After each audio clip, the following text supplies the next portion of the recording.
Good evening. Here is the news update on Today95.1 FM. I am Queen Chima. Vice President Kashim Shettima has departed Abuja for the United States to attend the 79th session of the United Nations General Assembly.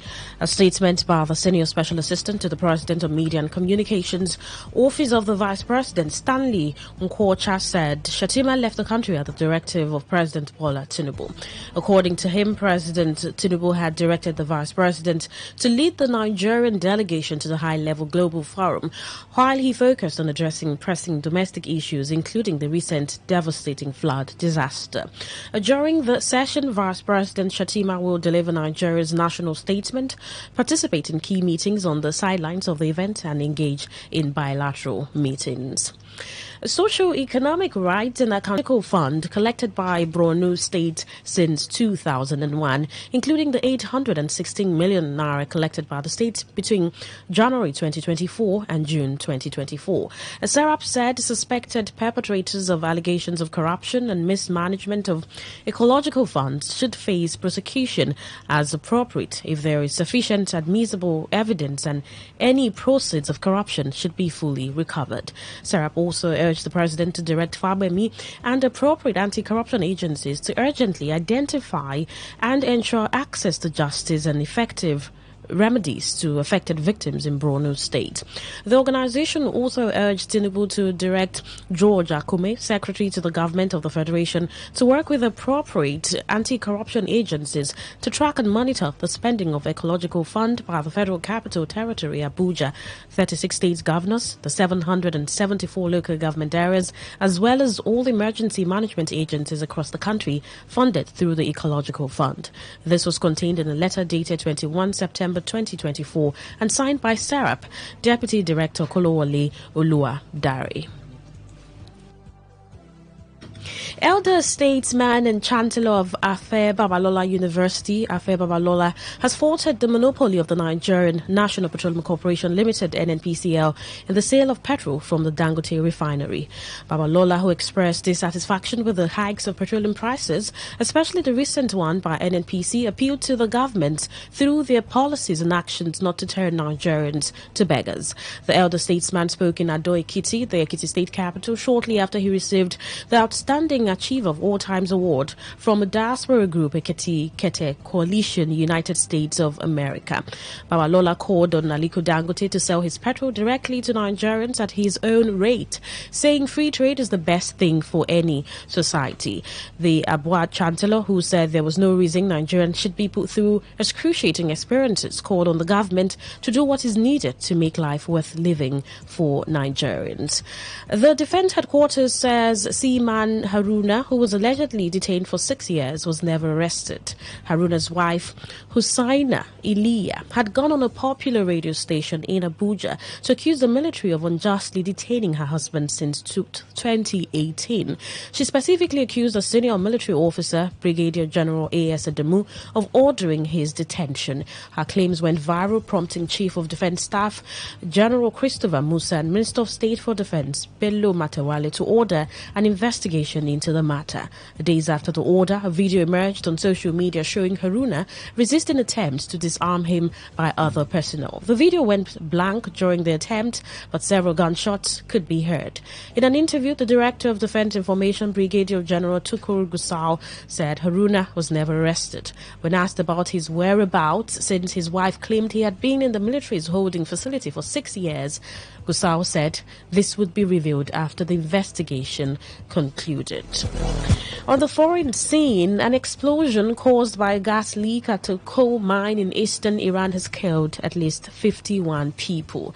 More than 20 others were injured after the blast in South Khorasan province. It is reported to have been caused by a methane gas explosion in 2 blocks of the mine in Tabriz, 540 kilometers southeast of the capital, Tehran. It remains unclear how many people are still alive and trapped inside the mine.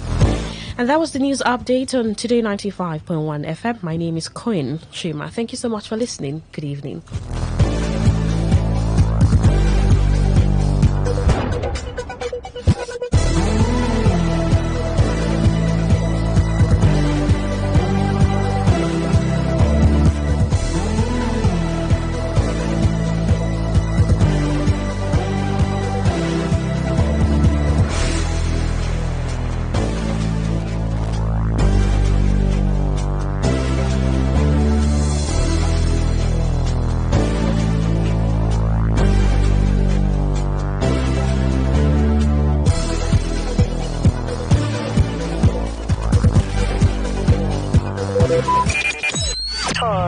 I listen to a lot of talk radio. 95.1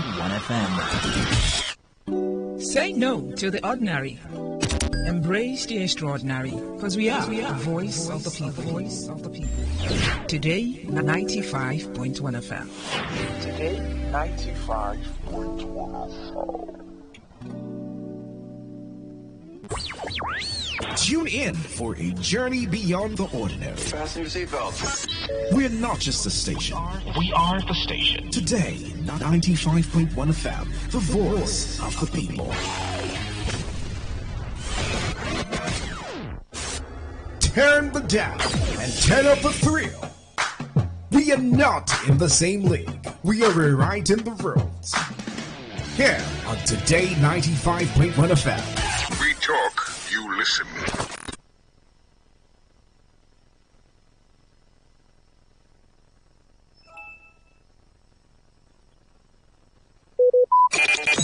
Talk radio. I listen to a lot of talk radio. 95.1 FM. Say no to the ordinary. Embrace the extraordinary, because we are the voice of the people. Today, 95.1 FM.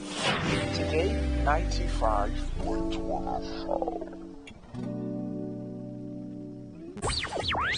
Tune in for a journey beyond the ordinary. Fasten your seatbelts. We're not just a station. We are the station. Today, 95.1 FM, the voice of the people. Turn the dial and turn up the thrill. We are not in the same league. We are rewriting the rules. Here on Today 95.1 FM. We talk, you listen.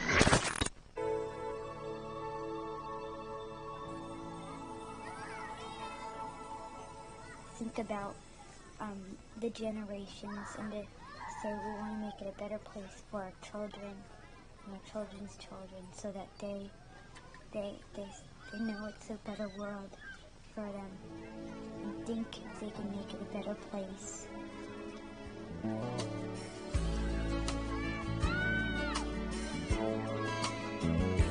There's a place in your heart, and I know that it is love, and the place is much brighter than tomorrow.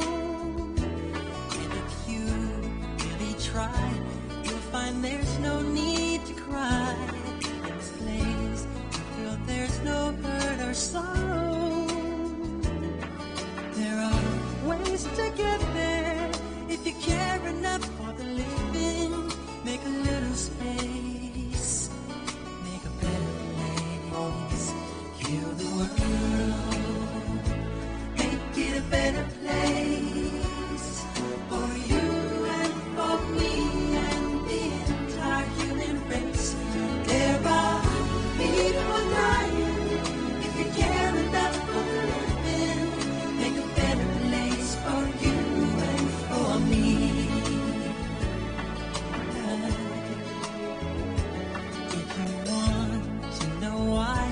There's a love that cannot lie. Love is strong and only cares for joyful giving. If we try, we shall see. In this bliss we cannot feel. There are dreams, stop existing and start living. Then it feels that always not enough for us growing. Make a better world. Make a better world. Heal the world. Make it a better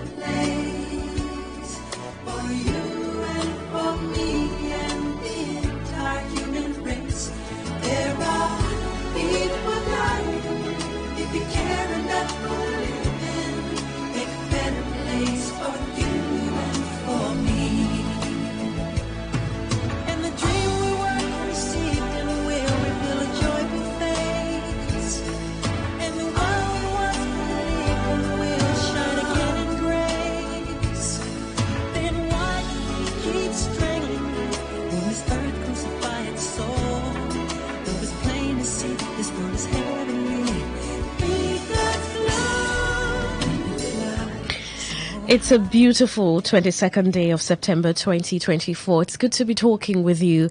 Doctors in the House is the program, and the station is Today95.1 FM. My name is Queen Chima. Hope you're having a great day. Now, when I talk about doctors in the house, it's quite simple, because when you hear that word doctor, it's quite self-explanatory. So it means it's where we talk about you and your health. 2 days ago, I came down with the flu, tough one, and I was wondering, God, what's life without health?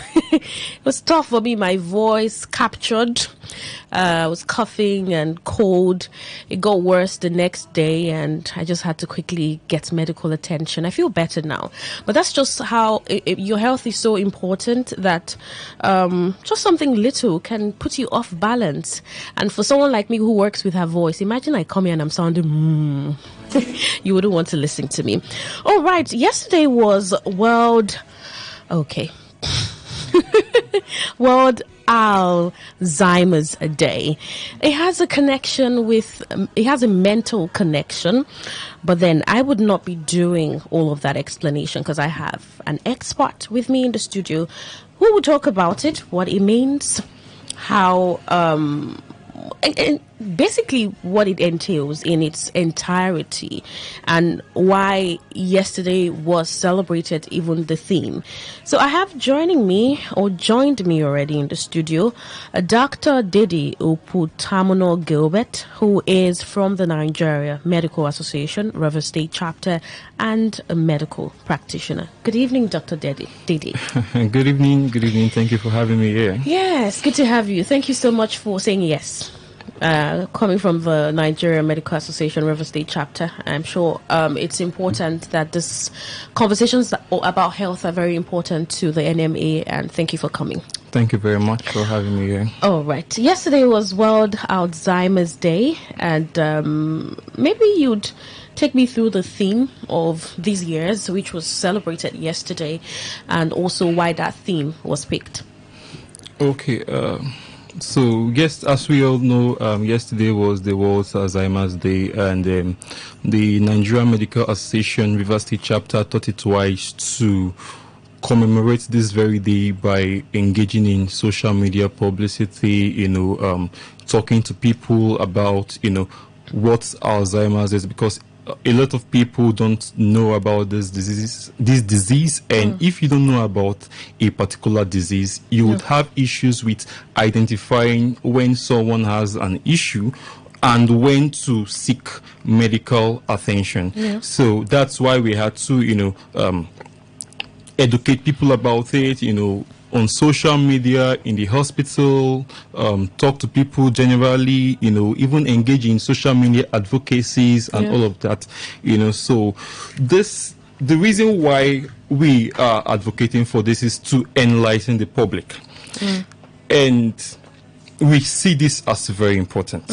First of all, I would like to take us across, a little bit of what Alzheimer's is, and also give us an historical background of it. That's great. So, Alzheimer's was actually discovered, all right, and credited to a German psychiatrist, with a background in neuropathology, and his name is Dr. Alois Alzheimer's. In 1901, he treated a 51-year-old patient, who displayed symptoms of memory loss, paranoia, and different psychological changes. So after he treated this particular lady, there was an autopsy that was done for this patient. And the autopsy found that there were certain proteins that was present in her brain. And this particular novel discovery back then in 1901 is what forms the basis, all right, for the histological diagnosis of Alzheimer's, which is the discovery of proteins in the brain. So this is just the historical background. So when we talk about Alzheimer's disease, a lot of people don't know about it, but we have to understand that it's a brain disorder, all right? That gets worse over time. It's not something that is, in medicine we have what we refer to as acute. Acute refers to something just happening at that time, at the initial, at the initial period, and chronic. It's something that takes place. Alzheimer's disease takes place over time. It's a progressive disease, affecting the brain. All right. And it is characterized by changes in the brain, that leads to certain deposits of protein in the brain. All right. That takes place over time, and when Alzheimer's disease affects the brain shrinks and dies. All right. And, it can present, as memory loss. All right, it affects the memory, it affects the person's ability to think, it also affects the person's ability to socialize, and affects the person's behavioral attitude, towards people. So that's why we tell our patients that whenever you see someone having features suggestive of memory loss, ability to think, let's say a particular person, like socializing, or knows a particular task so well, or and all of a sudden you notice this person has started forgetting things so much. Okay. It is a pointer that you have to come to the hospital. All right, we're going to take this gradually. Yesterday was the day, World Alzheimer's Day, of course, to create awareness and also let people know what this disease is. It is. So you said quite a number of things starting. So we're going to break them down for the listener. It's obvious that the name Alzheimer's was credited to the man in 1901, yes, who discovered that there was protein in a 51-year-old person's brain. Yes, and after she had died. After she passed. Yes, so right. An autopsy was done for the patient, and that was discovered.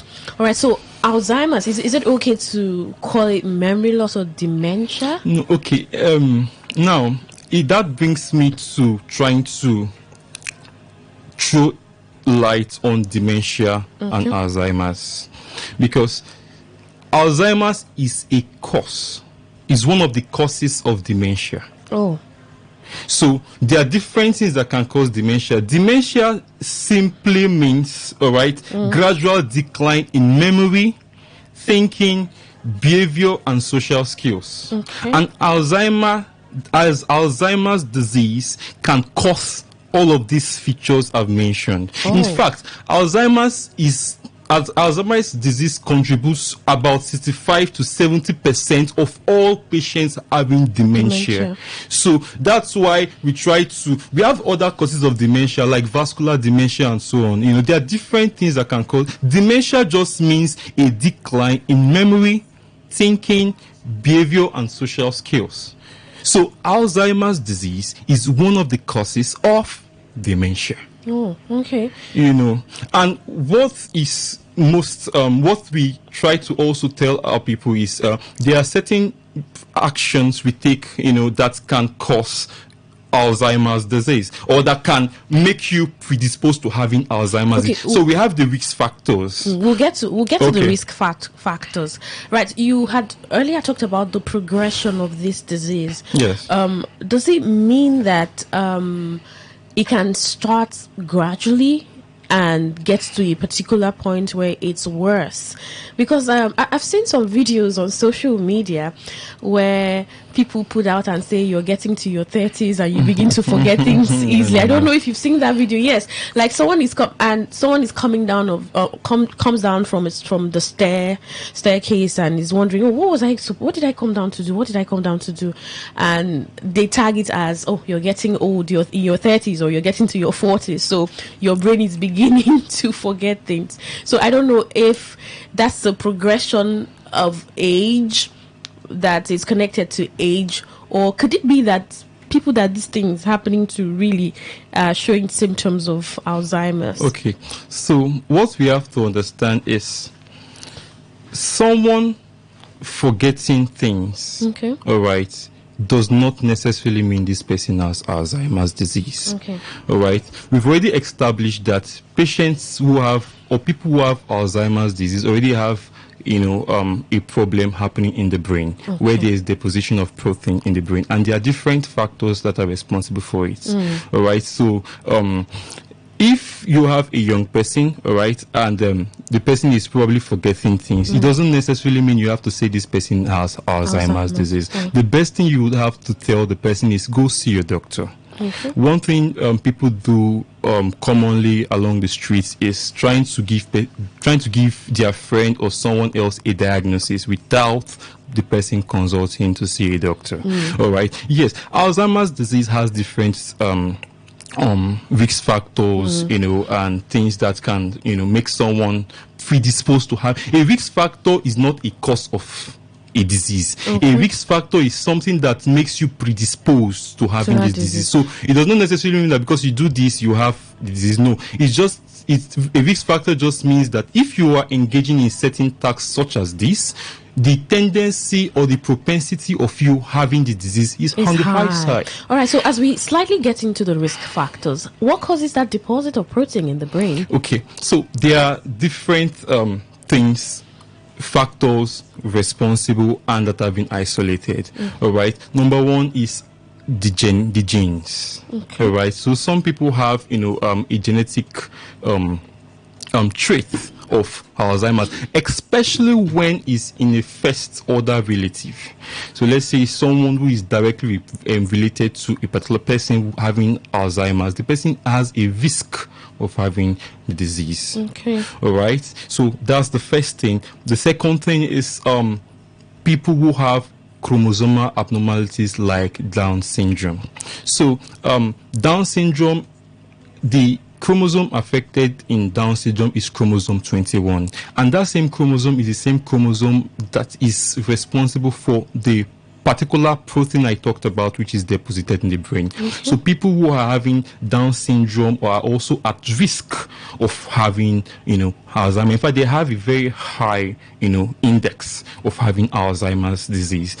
So all of these are things that affects that can make someone have the trait. And generally in disease progression, all right, we have the genetic interplay, we have the environmental factors, all right, and we have the person's personal factors. So let's say someone has a particular gene for a disease.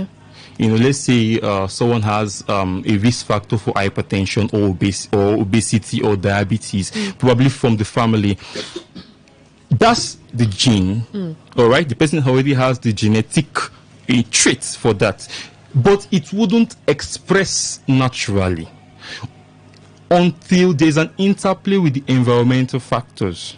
So you need like an intercept between the genetic makeup and the environmental factor. That's why we advise people to do exercise, all right, to watch their diet, to eat diet low in fats, all right, diet low in carbohydrate and more of protein, all right, to avoid sedentary lifestyles, to visit their doctors regularly. If you have a risk factor for hypertension, go know your numbers, see your doctors frequently, because paradoxically, all of these risk factors I've mentioned earlier are also modifiable risk factors that can make someone predisposed to having Alzheimer's disease. So you've mentioned the genetic risk factor. Yes. You've mentioned that the chromosome 21. Yes. So are there other? Yes, exactly. In fact, the most important risk factor for Alzheimer's disease is age. In fact, people above 65 years, in fact from 65 to 74 years, all right, have a very high risk factor, all right, of having Alzheimer's. And people from 74 to 85 have a higher risk factor.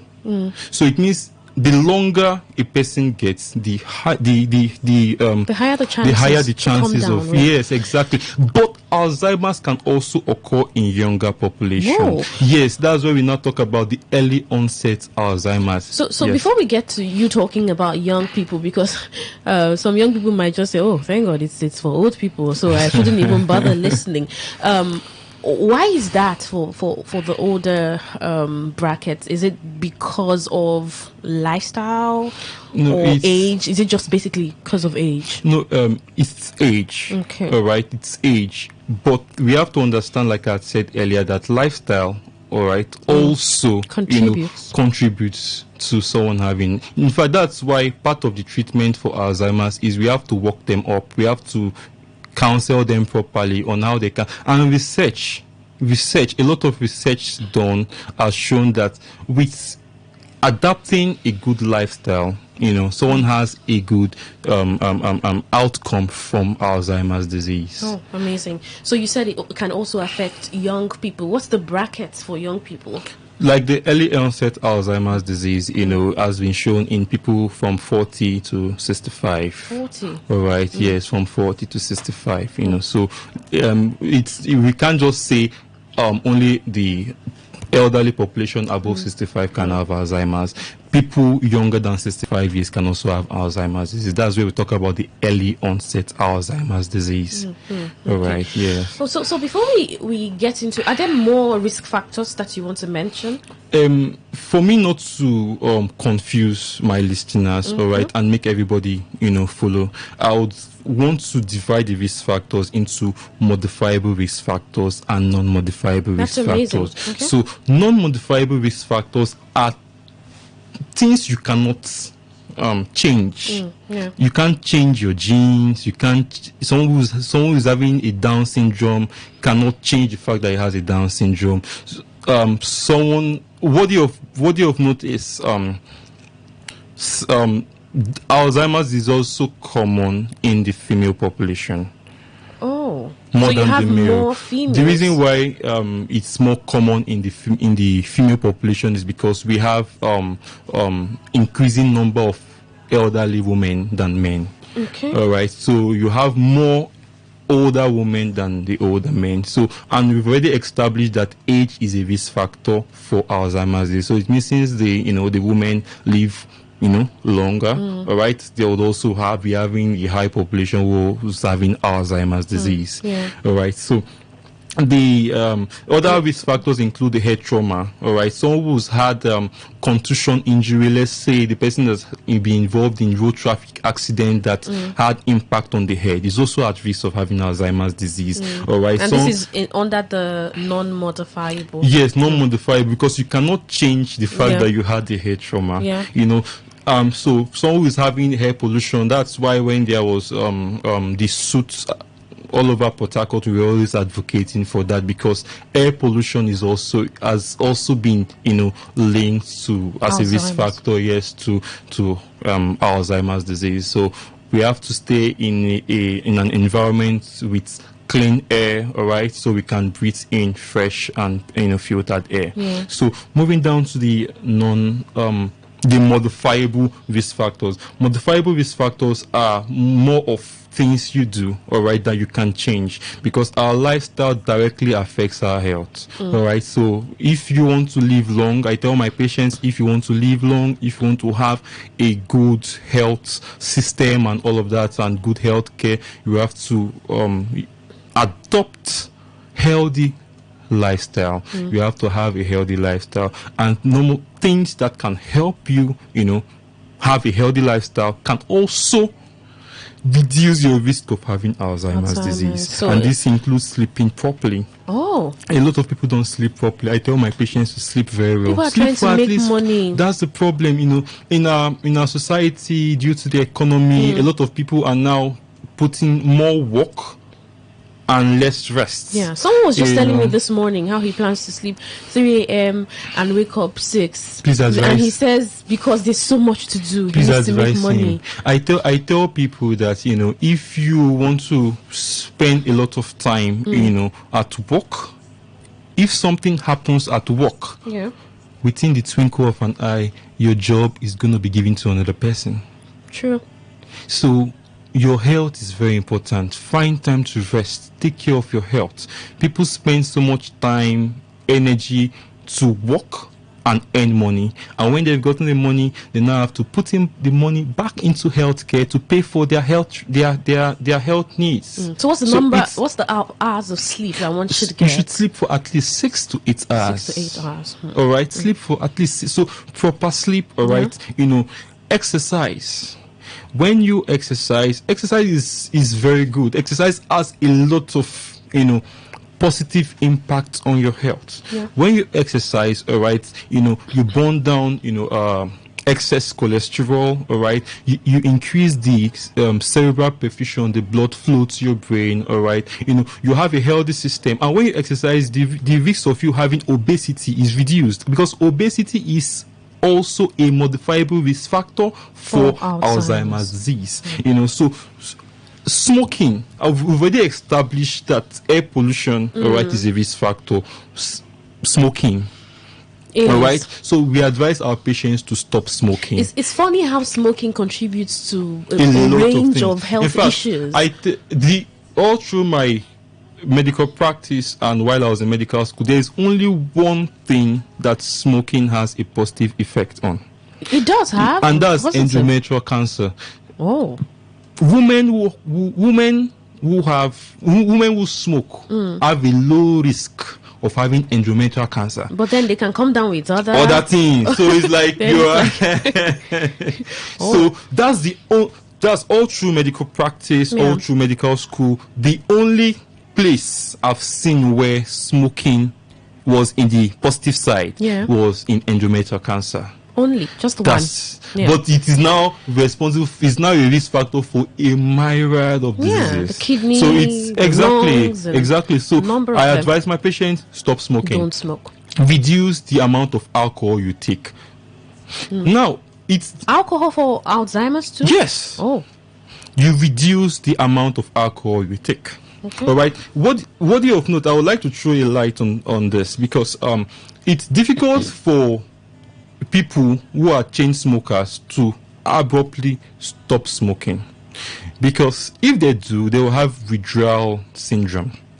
If you are used to a particular drugs or habit, once you stop, an addiction. Exactly. So it's good for you to consult your doctor, see your doctor, and tell your doctor you would like to stop this particular habit. And we have certain medications that we can give you follow up. In fact, at some point we have to bring in a psychiatrist, a psychotherapist to talk to you, all right, to walk you through this process, because it's easier to say stop smoking.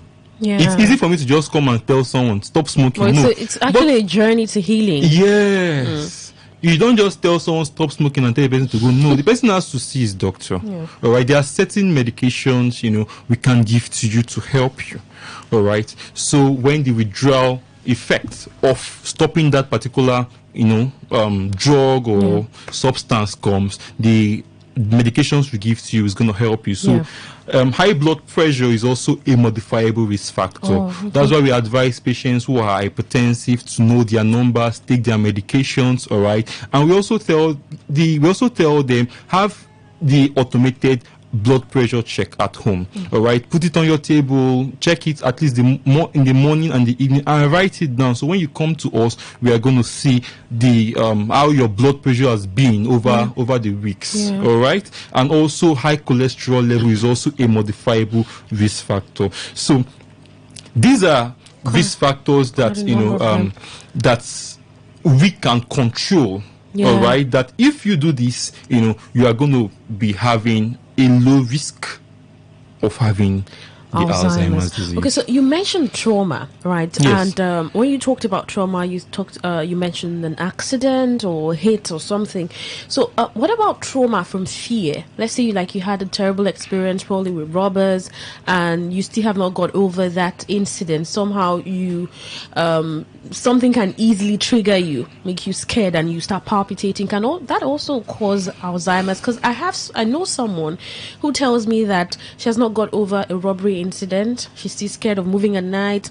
Someone makes a noise and she's all jerking. And so can that affect her? Yes, that can actually affect. But what the person has is called PTSD. That's post-traumatic stress disorder.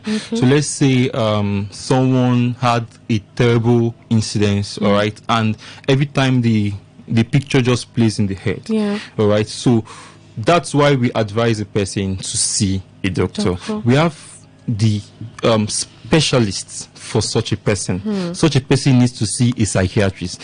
So when you tell a patient to go and see the psychiatrist, they might think that they don't go but it's not only mad people that should see a psychiatrist. All right. What that person is having is called PTSD. That's post-traumatic stress disorder, and with proper follow-up, with medication cycle. In fact, we have what we call CBT, combination-based therapy. So it's not just about giving the patient drugs. You have to also talk the person through. All right. So such a person needs to see the psychiatrist. Depression is also a risk factor for anxiety. Yes, and Alzheimer's disease, depression. Because I've heard someone say I take drugs for my anxiety, and that sounded strange. No, we have drugs for anxiety. All right, we have drugs for anxiety. We have drugs for depression. That's the antidepressants and all of that. All of those things are because in fact the field of psychiatry has grown in leaps and bounds over the years. All right, so we have people always. If I have personal patients that tell me, "Doctor, please link me up to a psychiatrist. I want to see them in their private hospital," and we do that for them. These are people who, if you look at them, you might think that person does not need to see a psychiatrist, but the person knows what is going on in his system and all of that, so they have to also see their doctor. So such a person needs to see her doctor. All right, you've mentioned the non-modifiable, which I think is probably on a low percentage, because you might not have you don't really have a number of people who their genes are affected and then they come down with Alzheimer's. But these modifiable factors are the ones that it's like lifestyle. It's like your everyday activity. And so if you keep engaging in these risk factors that are dangerous, obviously dangerous, then it's the possibility of coming down with Alzheimer's is very high. So it's funny how smoking and alcohol is there. Alcoholism and smoking is like statistically, I don't know how to measure that, but we know that in our society now we have a lot of young people who are smoking. Yes, I might not come to tell you that this is the statistics, but check your family, check around you. It's obvious. So it's scary. It doesn't mean that it's possible that in few years we might have a lot of young people. Well, this is not me preaching doom. But then you get my thought, right? Exactly. So the Nigerian Medical Association, yesterday was World Alzheimer's Day. Was there a little emphasis on young people who are abusing alcohol and smoking? Was there a little emphasis on that? Because we seem to have a lot of young people engaging in this. In fact, we did not only do that yesterday. It's something we always do. It's like I said earlier, it's rare to see a disease process that is not linked to alcohol and taking and smoking. So we tell our patients, stop smoking and significantly reduce the amount of alcohol you take. It's a common balance. There is none of my patients that doesn't know about that. So are there some doctors that smoke and drink? Well, I'll talk for myself, but most doctors I know don't smoke and drink because we know about the health implication of that. That was on a lighter note. Yes, I knew that. All right. I'll open the phone line. We'll talk about signs. Okay. The reason why we are advocating and talking about Alzheimer's disease is, one, to enlighten the public. Okay. Some 3-4 years ago, I saw something on social media where an elderly woman who was aged was seen in someone's closet. This woman's family is very wealthy, but she was seen in someone else's closets, and they were like, this person don't fall down from up. I see her when she fall. So they were portraying a light to probably call her a witch. Oh. Okay. I saw it on social media away from our state, in the state. And I had to make a call on Facebook, all right, to the particular author of the post, and encouraged him to take that woman to see a psychiatrist. Okay. And I tried to follow up. and that woman was diagnosed of Alzheimer's. Oh. So, if people are aware, all right, that Alzheimer's disease can affect the memory, Yes. ability to think, ability for social interaction, and affect a person's behavior, they would have a better approach whenever they see someone who they think might have Alzheimer's disease. And there's no stigma to it. Yes, no stigma, because the social support these people get is very important. And we have to also enlighten the families of these people, because it can be a bit distressing to take care of someone who has Alzheimer's. Yeah. These people have memory loss. They've forgotten about, what they used to do in the past. All right. So we have to encourage them. Sometimes we even form social groups for them. Wow.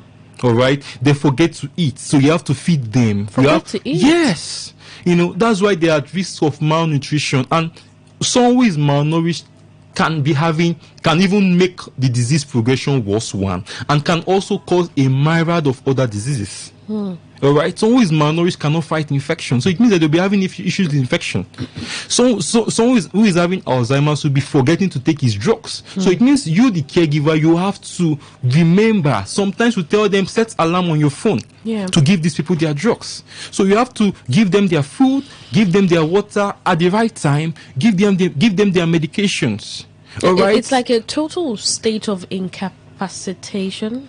Like they can't really in do the very anything. late stage. Okay. In the very late stage, they would need people to help them. But there are also medications, all right, that the doctors, can give them. But the medications do not treat. What the medications do is they help, increase their they make them live better. All right, and we have different classes of drugs like the acetylcholinesterase inhibitor, the NMDB. These medications actually help them.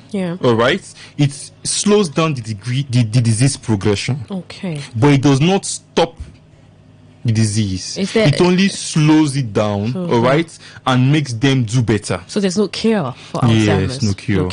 That's why prevention is better. Thank you. Exactly. All right, so open the phone lines now, because we'll come back to you, Dr. Dede, to talk about signs. How someone can, what do you look out for?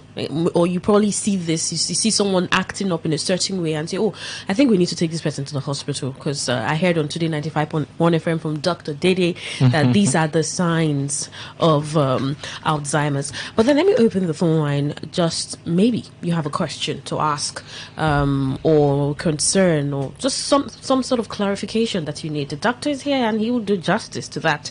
0817-0000-951. That is 0817-0000-951. The other number is 0810-951-0951. For text messages or WhatsApp messages, 0701-9339-962. That's for text or WhatsApp message. For calls, 0817-0000-951, 0810-951-0951. All right, I think we would conclude with some very important aspect of this discourse. But let's talk about symptoms, right? Because I don't think that, apart people who are asymptomatic, who probably not show any symptom of a disease, people who would probably not show any symptom of a disease, there could be glaring signs that, oh, I think you need to go to the hospital. Or if the person does not have the capacity to go to the hospital, if they've been affected, someone close to them can get their medical attention. So what are the signs of Alzheimer's? Okay, so there are different signs and symptoms of Alzheimer's disease, all right? And we tell people about it. So if they see anybody who portrays any of these signs and symptoms, they can advise the person to come to the hospital. Okay. Top on the list is memory loss, right? So it's okay to just forget something. Yeah. Let's say I told you about a particular person's name, or I told you about a particular task or what, and you just forgot that. But you remember everything. But when someone shows, memory loss, forgetfulness, forgets things always, usually, all right, that is a pointer that such a person needs to go and see the doctor. All right, let's try this call before you continue with other symptoms. Hello, good evening. Doctor, good evening. Yeah, good evening. Please, my name is Nwa Jehovah. Okay. All right, Nwa Jehovah. Please, I need your help. All right, go on. I'm having heart failure. Okay. With severe cough. Okay. And I have did more than 12 tests at the teaching hospital. All are negative. I went to specialist hospital. I used 188,000 naira, did tests, finished all the tests. All are negative. I do not have high BP. I do not have a sugar level. So I'm trying my possibility, if, especially the cough issue, if you people can give me BP medicine, whether it will clear the cough. The doctors refuse to give me TB medicine. I don't know what to do. Please, I need your advice. Yes. I'm dying. Yes. Okay. The doctor will talk to you. What do you have noticed? You mentioned you have heart failure, so it means your doctor must have told you you have a heart failure. And patients who have heart failure, usually presents with cough, what we call paroxysmal nocturnal dyspnea. That's if they lie down to sleep, they cannot lie down flat. They must always use at least 2 pillows, which I think that's what you used to have. Also, they'll be having what we call, you are sleeping at night and you wake up with full force because it looks like you cannot breathe. So that's the paroxysmal nocturnal dyspnea. So if you have those features, all right, and if you have orthopnea, that's you cannot lie down flat to sleep, you must always use a pillow, that's orthopnea. It means that you have heart failure, and probably most times patients can also have swollen legs, that's bilateral pedal edema, which it looks like you already have. So it means you would need to see a specialist in cardiology. All right, and you also need to be admitted. Forget about the fact that you have your blood pressure is not elevated now. Most patients with heart failure that was caused by long-lasting or poorly controlled hypertension can start having a normal blood pressure, because the poorly controlled hypertension has already done the deal to affect the heart. So it means that the heart is just trying to pump. All right, so don't get angry about the fact that your doctors did not give you BP medicine, because if your BP is normal and they give you BP medicine, it means to crash the blood pressure. It will make it to go too low, hypotension, and that's not what we want. So I would advise you to come to the hospital. All right, you can come to any of the teaching hospitals. All right, my brother. Thank you. God bless you. Maybe what is okay. I'll get your contact. All right, after this call, I'll get your contact after this call and reach out to you, because you need to be admitted and properly treated. All right, you'll be fine. Thank you, Dr. Dede. So kindly send your number to 0701 9339 962. Did you get that? Okay, yes. Yes, that's the text message portal, 0701 9339 962. All right, Dr. Dede, there's a text message here. The person says, please, I want to know, I easily go angry. Does that mean I have psychological issues? Secondly, can drinking of alcohol make someone go mad? Dandy. Well, when we say madness, it will be difficult to hear your doctor say this person is mad. There are other terms we can use for it. Is the people on the roadside that will say that man a madman? No. But when you come to us, we classify. All right. So someone can be having schizophrenia, Some can be having maniac, some can be having bipolar disorder, some can be having depression. All right, there are a myriad of psychiatric diseases that people can have, and taking alcohol, especially in excess, can make you predisposed to having those diseases. So I would advise you to drastically cut down on the amount of alcohol you take. That's one. Secondly, I would also advise that you see your doctor, all right, and be properly evaluated. All right, maybe one of these days on Doctors in the House, we might just have like a consultation session because we're having diverse questions. But we're still talking Alzheimer's disease, and Dr. Dede was just about to go into. He was still talking the symptoms of Alzheimer's. You had first mentioned memory loss. Are there other symptoms? Yes, you have memory loss. All right, we have difficulty in reasoning. An inability to connect the dots. Let's say this person was very intelligent in the past. All of a sudden the person is now having issues with normal reasoning, just connecting the dots. All right, that's a pointer. Someone is unable to communicate properly, having language barrier is a pointer. All right, difficulty in coordination. All right, so although the commonest and earliest sign that you see is memory loss. But there can be others that can come first, depending on which part of the brain is affected. But the commonest is memory loss. And others include, ability to coordinate, reason properly, all right, social withdrawal. And that's why one of the important things we do in the treatment is we encourage them to try to reintegrate them back into smaller groups. Because when someone is withdrawn, when someone is depressed, when someone is having social withdrawal, it makes them at risk of having this disease. So we advise them to incorporate into smaller groups. All right, and studies have also shown that people who are socially withdrawn, people who don't communicate frequently, all right, are at risk. The incidence of the disease is higher in those people. There are people like that. Yes, who just stay on their own. Even if they have a chance to communicate, you won't always brief and they have the chances. All right. So, are there other symptoms? Because we're already wrapping up. What you have noticed when someone has a sign or symptom of the disease, it means the disease process has already been occurring years ago. And that very sign you are seeing after years is classified in the mild stage of Alzheimer.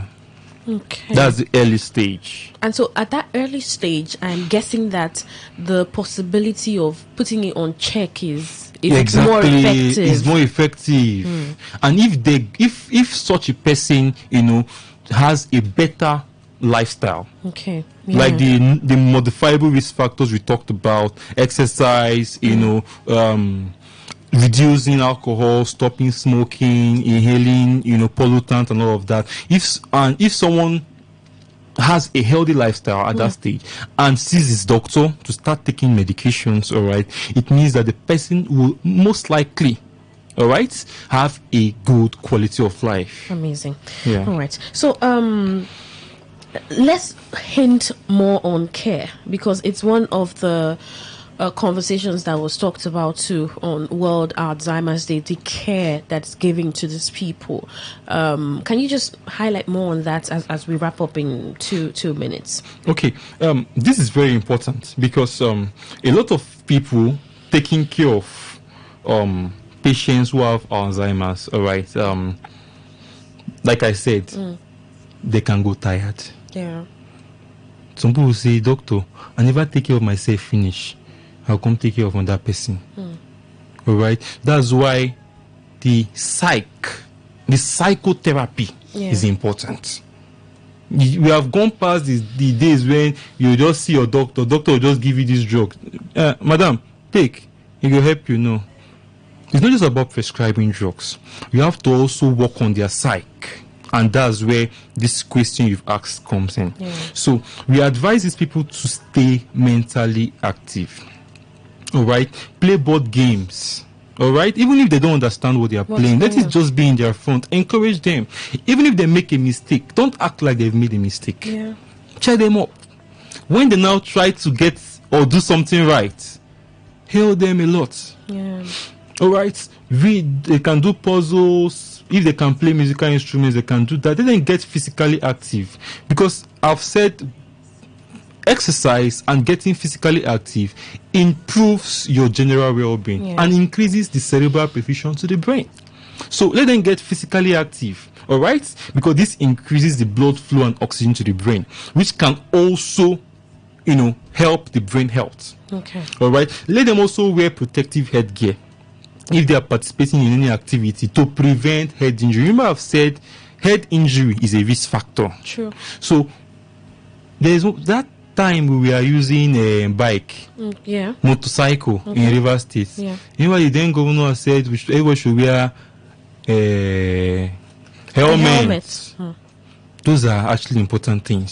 So they should wear a headgear or helmet, all right, to prevent head injury. And if you're in your car, always use your seatbelt. Exactly. Exactly. And also, drive safe. Drive safe. Some people are like Need for Speed. James Bond. On the road. They are trying to beat traffic. They are trying to.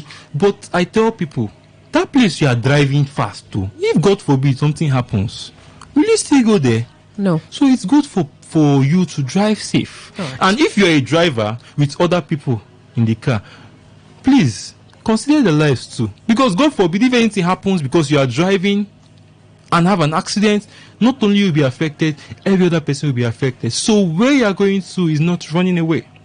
All right. So let them also be socially active. All right. All right. And also eat healthy. Eating healthy is very important. Yeah. Eating healthy is very important. Reduce the amount of free fatty, free fatty acids you take, fat and cholesterol. Eat less carbs, more protein, and work out. All right, we're that's the much we can take. Dr. Dede Oputamuno Gilbert from Nigeria Medical Association River State Chapter, and a medical practitioner. So there's a segment on doctors in the house that we call the doctor's message. So it's you talking to the listener in 30 seconds.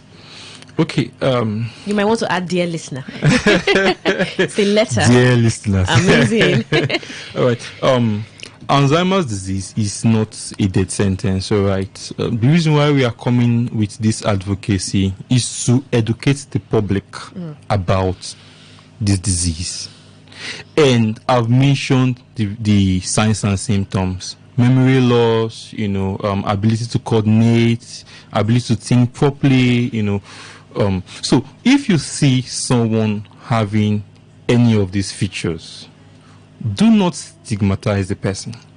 Do not make the person feel inferior, but please advise the person to go see the doctor. And early diagnosis and treatment improves the prognosis and makes the treatment better and faster. And there are different risk factors that have been associated with the Alzheimer's disease, but the ones within our control are the modifiable risk factors. Okay. So it's good we all exercise. It's good we stop smoking, reduce the amount of alcohol you take significantly, watch your diet. So you have to eat food less in carbohydrates. Right. Eat less of fat and oil, eat less of cholesterol, and eat more of protein, and exercise. If you're driving, please try to drive safely. All right. If you are engaging in any activity or sport that can make you at risk of having a head collision, please use a protective equipment for your head, like the headgear. All right, we have to go now. Thank you so much. That was a lengthy doctor's message, but quite on point. Thank you so much, Dr. Dede Oputamuno Gilbert, from the Nigeria Medical Association, River State Chapter, and medical practitioner. Thank you so much for coming to the studio. Thank you very much and for the having me. enlightening conversation about Alzheimer's disease. And thank you so much for listening. Remember, Doctors in the House every Sunday, 6 to 7.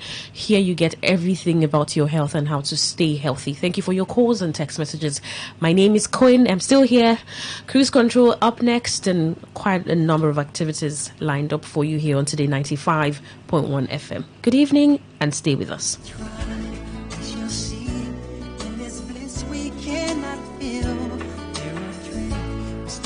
Existing and start living, then it feels that always love's enough, always growing. Make a better world, make a better world. Heal the world, make it a better place for you and for me and the entire human race. There are people dying. If you care enough for living, make a better place for you. Talk radio. I listen to a lot of talk radio. 95.1 FM. You may not realize it, but do you know you can always show your love for others with simple gestures? Here are some of them. Always look for the good in people. There are two sides to every story. We have our good and bad sides. So, look for the good in people. Focus on people's potential. Everyone has potential. So, rather than put them down, help them realize it. Choose to love. If you're given an option between giving love and receiving love, choose giving, because that is a more practical choice. Treat everyone as equals. This means letting go of all the prejudice and partiality. See people for who they really are, not their jobs, not their apparels or bank accounts. If everyone does this, then the world would be a better place. Love yourself. You cannot give what you don't have. So, before you try to love other people, love yourself first. Forgive. We all make mistakes.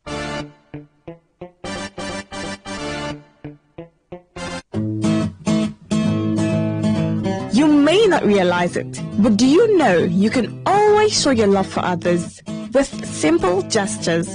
Here are some of them. Always look for the good in people. There are two sides to every story. We have our good and bad sides. So, look for the good in people. Focus on people's potential. Everyone has potential. So, rather than put them down, help them realize it. Choose to love. If you're given an option between giving love... Talk radio. I listen to a lot of talk radio. 95.1 FM. Cruise Control. Cruise Control, a program for young people, creating a platform for them to connect, share ideas and experiences, promote each other, and showcase their uniqueness to the world. So much fun lies here. Catch the Cruise Control train every Sunday at 7 p.m. on Today 95.1 FM. Cruise Control.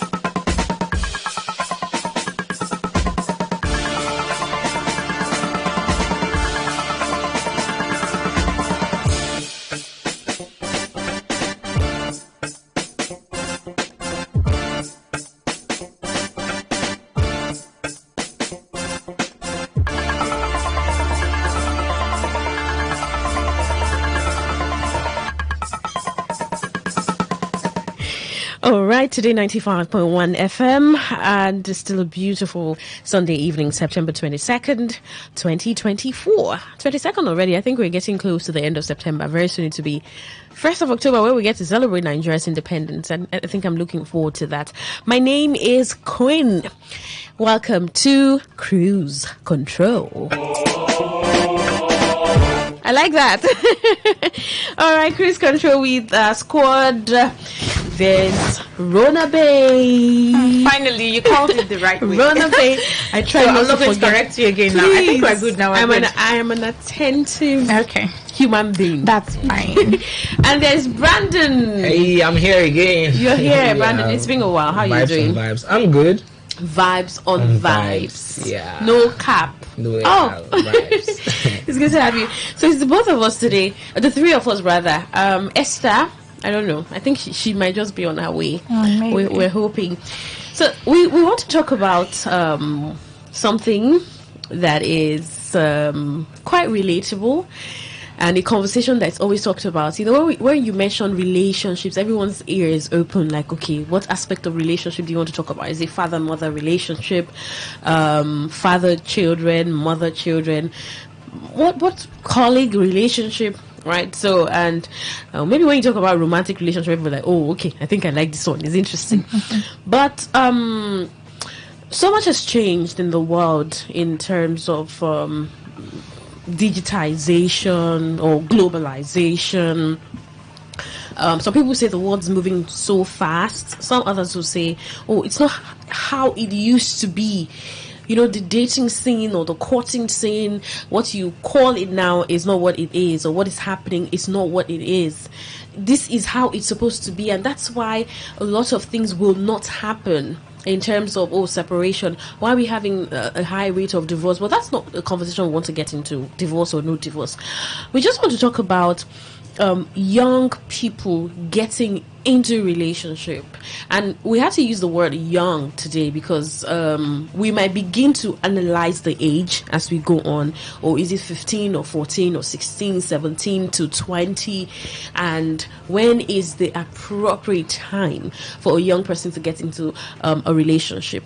18 years is like you're an adult. The moment you get to 18, you're eligible to even vote, right?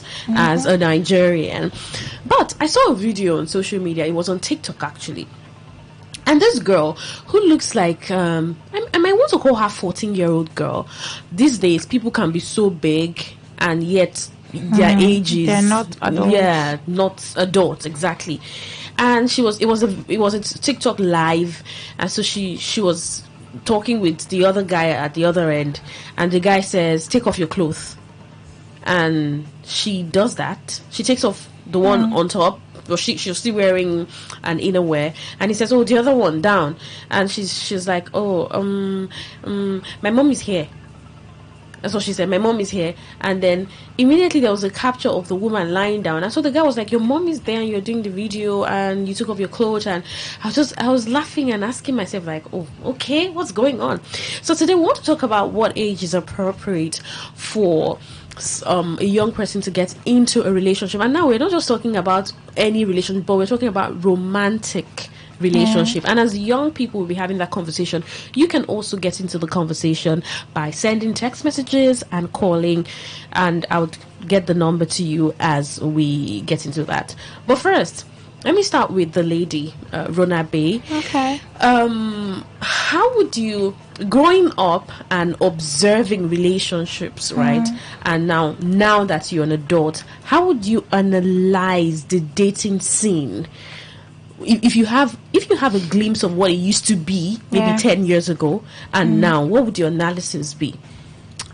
Okay, I'd say first off, the dating pool right now is crazy. I say that because now you don't even know the essence of dating anymore. Years before now, I'm not that old, so I'm not going to like way when we're younger because I'm still young. But years before now, it used to be for purpose. People go into dating for purpose. But right now, I think people these days date for reasons that are not even worth dating for. People now date for fun. People date for one benefit or the other. People date for financial help. People date for sexual reasons. So the dating pool right now is too scary, and I don't even know what's about it. But what I'll say is right now that dating is not as it used to be, and I just hope that it gets better. Yeah. So that's what I'll say. All right, Brandon, what would be your analysis? Well, if I'm to analyze the whole dating thing now, just like she said, it is now off the line. It is, we have derailed a lot. Okay. And the issues that are coming up is due to poor parenting, social media influence, peer pressure, and I think some has to do with the person too. So when you see all these factors coming into play in the person's life, you see that so many things go wrong.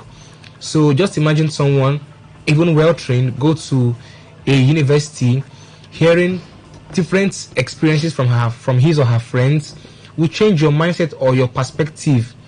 Also, the kind of family you come from, your upbringing, your environment, the things around you, your experiences will change your concept of how the dating is. And for now, I think many people are not matured in mind to go into dating or relationship. Just like she said, people want to do it just for fun, for many reasons.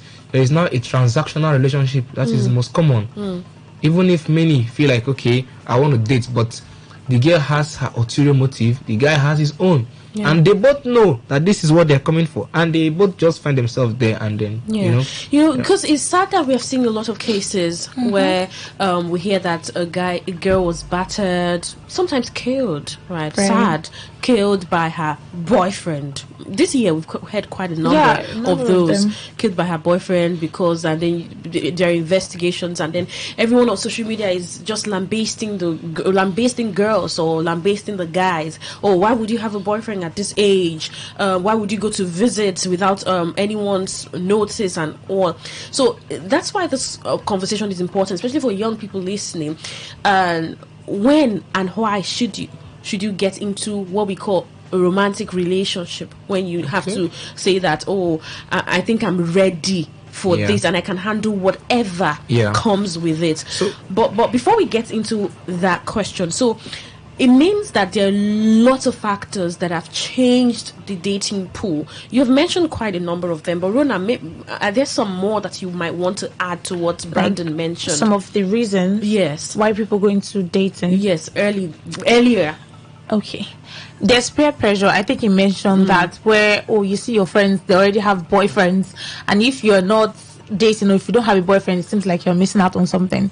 And then there's also the parental stuff that he mentioned. I think like everything just centers around these things we just mentioned. So every other factor has a link to either peer pressure, upbringing, and every other reason you want to think about. So I think those are like some of the basic reasons. Because I was watching, I got a glimpse of a high school film on YouTube. And these are secondary school students. And somehow in the film you could just see how dating was paraded like it's a normal thing. That's how it is now. It's normal. Okay, you could be in a JSS1 and you're already thinking of a guy, or you have a boyfriend, or JSS2, or even JSS3, sometimes even primary school. Because I've heard some girls who reached out to me and said, Queen, that someone is disturbing me, and I think I told the person, Clay, that's not what you want, that's not what you need at this point, right? And so all of these factors have contributed to people just getting into this so-called relationship. And so this whole peer pressure, parenting, are there ways that one can really navigate them, or just get over it and just still stand on what you're supposed to do? I think if you are well trained, you're well balanced, you wouldn't see the need or the rush to go into a relationship. I would love to share an experience, may I? Sure. An experience today. It happened today. A neighbor, I saw her with a lady or something, and she was like, "That's my mom," and I was like, that was the greatest shock. I was like, "That's your mom? She's so young." I was inquisitive. I want to know, wow, your mom is so young. Wow, good day, ma. And I tried to greet her, and I was like, wow, you have a very young mom. And she started narrating to me and telling me when her mom had her and all. and how her mom came to see her. Give me more explanations of why her mom came to see her. That, and she was like, my mom doesn't even take care of me. That it's her boyfriend that does everything for her. Her boyfriend rents the house, furnish the house, pay her school fees in the university. And now you can imagine what kind of relationship is that. Now, even if the guy is toxic, would she leave that relationship? The guy is literally doing everything for her. So what kind of relationship would that be? That girl, even if she leaves that guy or they have an issue, they break up, she will still have to go look for another guy that will date her to care for her bills. Not like she's a loose girl or wayward, but then because the guy is coming in to play the job that the parents are supposed to play, him now has to she has no other option than to stick with him. Yeah. So you see, there are many factors that come in. So when parents fail to play their roles as parents, especially the female gender, would have to start dating early to be able to meet up, especially if the guy can now come through for her basic needs. That's for the female side. For the guys, if you're not dating, peer pressure, like, guy, you're supposed to do this, do that, this girl, and even if you don't want to, you see yourself, just if you don't have self-control. Now, aside all these factors I mentioned, another important factor I want to mention is self-control. I think that's the first. That's thing. Even though your parents the environment, that peer pressure, there's still people that they didn't have that love and care from parents, but they still stick to, I'm not just going to enter into this thing because everyone is doing it. And they still just want to control themselves and be like, okay, I know I'm not ready for this, I'm not going to allow every other circumstance make me do what I'm not supposed to do. Yeah, true. There was a video trending on X where a young girl, I think that girl should be like 16 or 15, she was telling her father that she needed to change her phone to an iPhone. Do you remember that video? It was trending on X, and some people were bashing the father, that why would the father talk to her like that? The father was like, why would you want me to get you an iPhone? Is the smartphone you're using, is that not enough? And or some people said, oh, what's wrong with the girl asking her father? It was a long conversation for days, right? So sometimes too, some children, some young people do not understand the families that they are from, the kind of families and what their families can afford at the moment. So they might look out to people to provide for them, or try to meet up a certain standard or what they want. That could also be a factor, don't you think so? Another factor I want to mention is lack of contentment.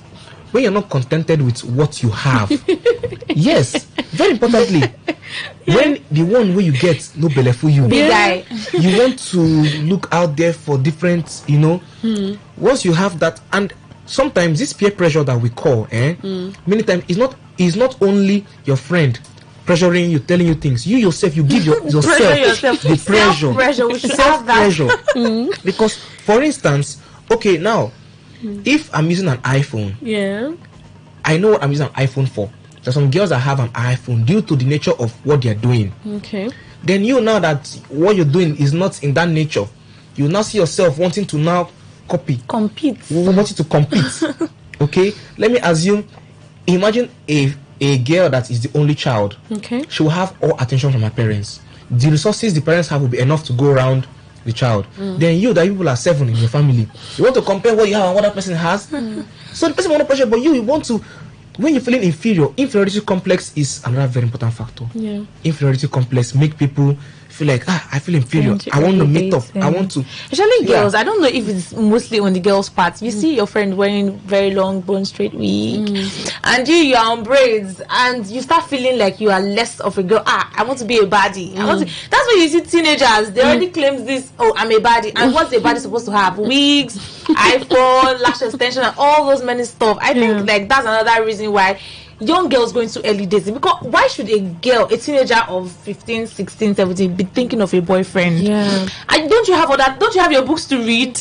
Like, okay, I think years before now, when I was in secondary school, what is date what? The fact that you even have a male friend, you should be scared to even say, oh, my male friend came to collect notebook from you at home, because your focus should not even be on anything relationship. First off, emotionally, you're not even prepared for that.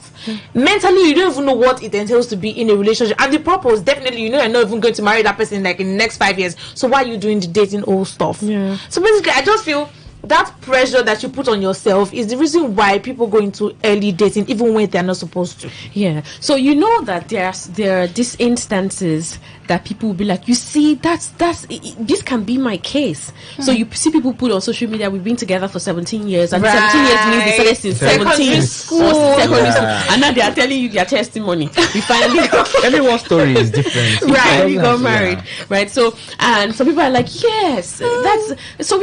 Sometimes you can start early. So, what do you have to say about this kind of situation that encourages people to think that, oh, because this happened, so I can be 14 and then a guy walks up to me in my class and we can start dating and maybe start doing a lot of things that we're not supposed to. Yeah, just like I said, everyone's story is different. Exactly. So you don't have to want to compare yours with others and all. 5 plus 1 is 6, 3 plus 3 is still 6, 4 plus 2 is still 6. So it all depends on, then you have to stick to what works for you. Exactly. So if you are looking outside, that's why sorry to cut you. I think they know the purpose why you're going to the relationship.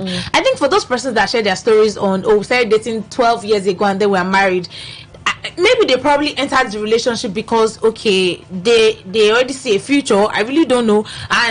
Or maybe the circumstances at which they started that relationship was just a guy coaching a girl or helping the girl out with some basic needs and school stuff, and they started growing fond of each other, and then he knew that he already liked the girl from the start. So maybe while they're growing up together, it got to a certain point, he now started to open up his feelings and say, okay, I want to be with you and stuff.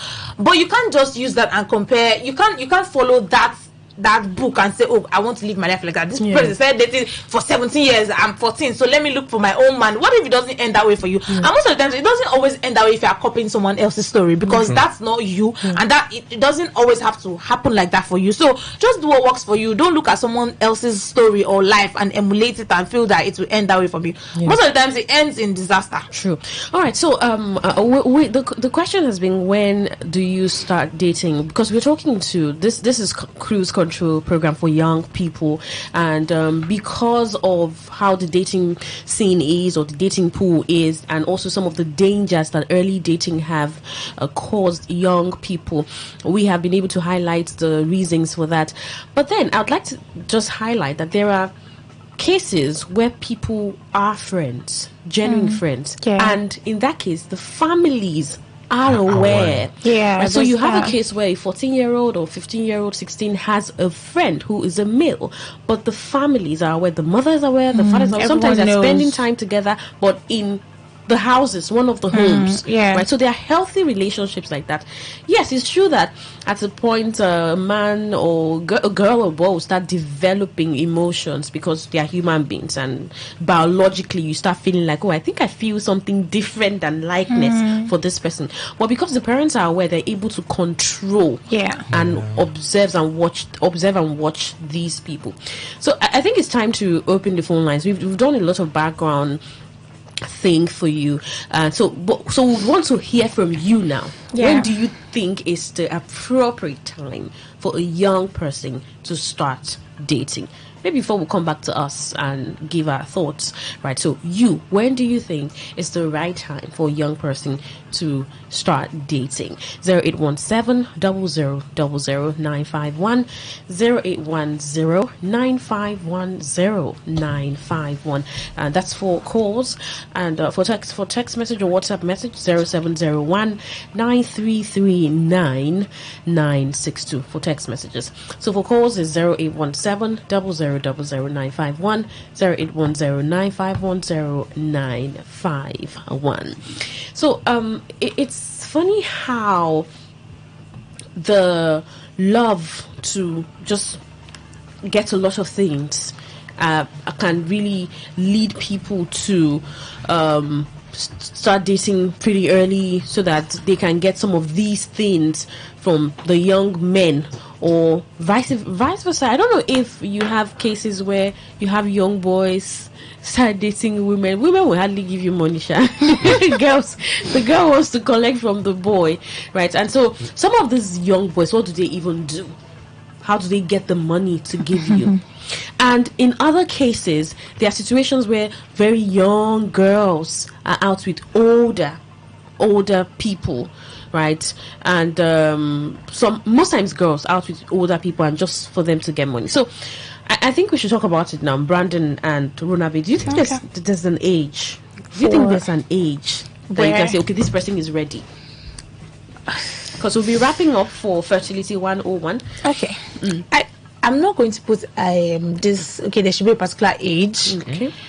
But I think as a teenager, you should not really go into the dating pool, because there's so many things you're not prepared for. There's so many things you're not ready for. And there's so many things you will end up doing that you shouldn't be doing at that point of your life that might mess you up when you become an adult and cause a lot of trauma for you that you were not prepared for. So I think like you should be well over 20.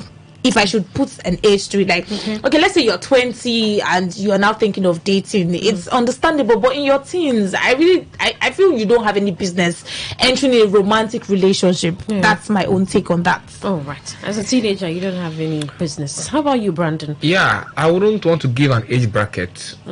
I would say it's about maturity, not by age. Some persons are over 30 years old, but they are not yet matured. So do you think a 14-year-old should date? Do you think a 14-year-old can be matured enough? There are 14 years old that are matured, yes, I would say really? so. I don't buy that. There are. I'm not saying so, you know, the maturity is all round, date. both physically, emotionally. No, I don't mean physically, emotionally. I mean mentally. Okay. I'm not saying a 14-year-old should date. I'm just saying when a person age helps in maturity, because from experience over time, quite all right. But then too, we still have many young ones that are matured and many old ones that are not matured. So there has to be a balance. There has to be that's like everything has to just come in between. The age now you should also be above, because 18 is the legal age for having access to so many things in the society. 18 is for the society, because many at that time, that is where your maturity should start coming in. That's like a margin. So around that range, and if you're matured, so if at 18 you are not matured, at 20 you're not matured, at 30 you're not matured, don't date. How do you measure mature? How do you measure it? Well, as a person you should know, but some persons don't want to own up to the truth. So many persons always lie to themselves. So you should know, because no one will advise you more than yourself. All right. Yeah. Okay, so maybe next week or subsequent times, we may talk about the dangers of online dating, the dating pool for younger people, how to go about it, how to stay away from danger as a young person. You just carry your bag, you're 15 or 16, and say, one guy just calls you, one boy say, oh, come to my house, and you're in school, you don't tell anyone, you just move straight to the person's house. Is that what you should do? Sometimes people go, even adults, there are adults who go out and don't tell anybody where they're going to, and that's risky. The question might be if it has happened, so what happened? But then something could be traced to your whereabouts and where you are. Thank you so much for tuning in to Cruise Control today. It was quite a solemn conversation. Relationship conversations are very they're calm. Thank you so much, Rona Bay. Thank you. Thank you, Brandon, for coming. Thank you. Fertility 101 will be up next 7:30, and big stories 8 o'clock, 9 o'clock. I'll be back for Sunday Family Special. 10 o'clock the news. That's it, packed here on Today 95.1 FM. Thank you so much for tuning in, and do stay with us. Good evening.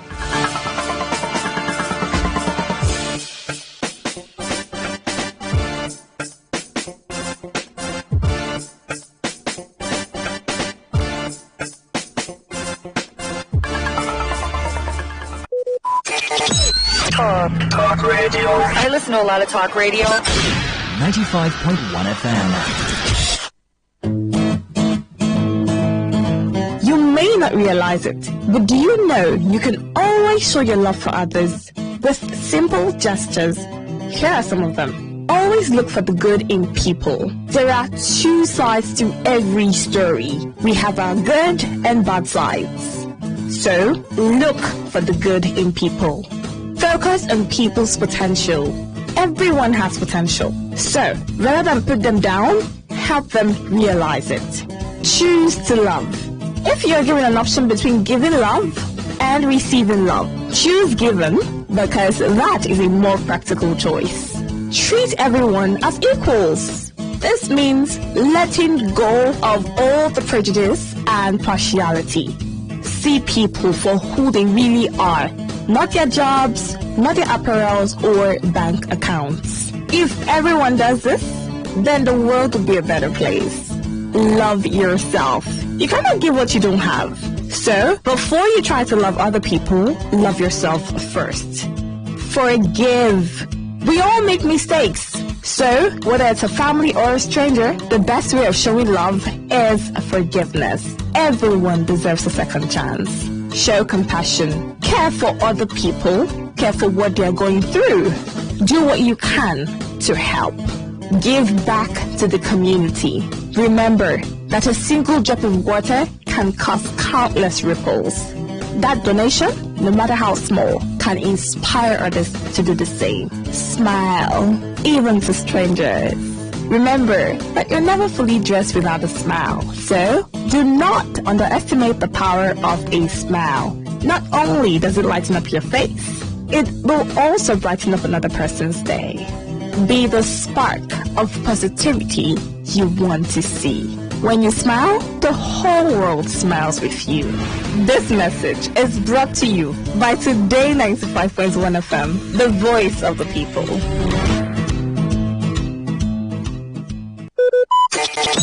Talk radio. I listen to a lot of talk radio. 95.1 FM.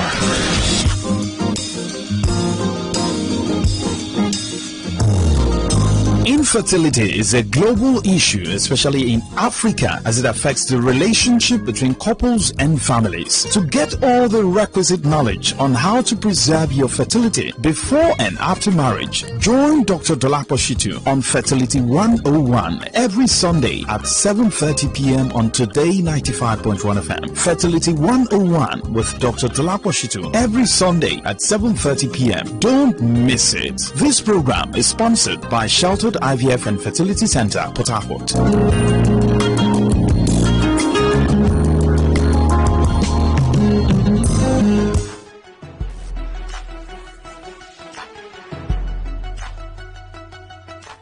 Welcome to Fertility 101 on your premium talk radio today, 95.1 FM Port Harcourt. It's a great Sunday evening, 22nd in the month of September 2024. Fertility 101 is a program sponsored by Sheltered IVF and Fertility Center.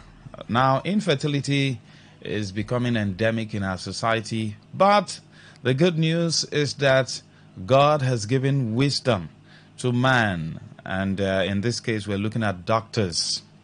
Now, if you don't believe in IVF, if you don't believe in assisted reproductive technology, and you believe in surgery, let me ask you a question. Who does the surgery? A doctor. Who does the IVF? A doctor. The only difference is that God gave the knowledge to these doctors to carry out this, at least so that others who can conceive naturally can conceive, because God has created man right from the beginning that no woman should be barren. It says, go into the world and multiply. Whether you are black, green, white, whichever color you have, that's if there's any green human being, you know. So everybody, in as much as you want children, except you don't want. But here in Africa, once you're done with marriage, once you're done doing your wedding or whatever, the in-laws are looking at you. Your mother-in-law, your father-in-law, your sister-in-law, everybody wants to come and carry grandchildren. Hence, 3289 7131 081 3289 7131. You can just probably go to visit the facility, 24 Odarawere Street off NTA Mboba Road. 24 Odarawere Street off NTA Mboba Road. That's just the street opposite Laritel Hotel, if you are a resident in Port Harcourt. If you are a resident in your 247 Oron Road, before Shelter Afrique. If you are a resident in Aba, 84 Azikiwe Road, in Aba, that's Abia State. So if you're resident in either, and you know these cities connect themselves, but if you're resident in Port Harcourt, 24 Odarawere Street, once you get to Laritel, you'll see a road just opposite Laritel. Go in straight and then you'll be able to locate the facility. A lot of people are joining, a lot of people are registering as we speak. The discount is massive because people feel that, doing IVF, you're going to spend all the money in your account or you're going to go and steal for you to do that. No, that's not the case. That's why opportunities are provided for facilities all over the country for discount. And this September, because Sheltered IVF and Fertility Center, they will be celebrating the anniversary this September, and that's why every September they do this discount. So a lot of couples are joining. It will end on the 30th of this month. Today is 22nd, right? So you can rush and register. Once you go to the facility, of course, you talk with the doctor, and then counseling will be done, tests will be done, and then the process proper will be done. So you can join the September group so you won't complain and say, I didn't hear about it. Or you can call 081 3289 7131. Another number you can call is 0802 691 3635. 0802 691 3665. For aunties, uncles, mother-in-law, father-in-law, instead of putting pressure on that woman because she hasn't given birth for the past 10 years, 8 years, 5 years, 15 years, as the case may be, you've gotten this information.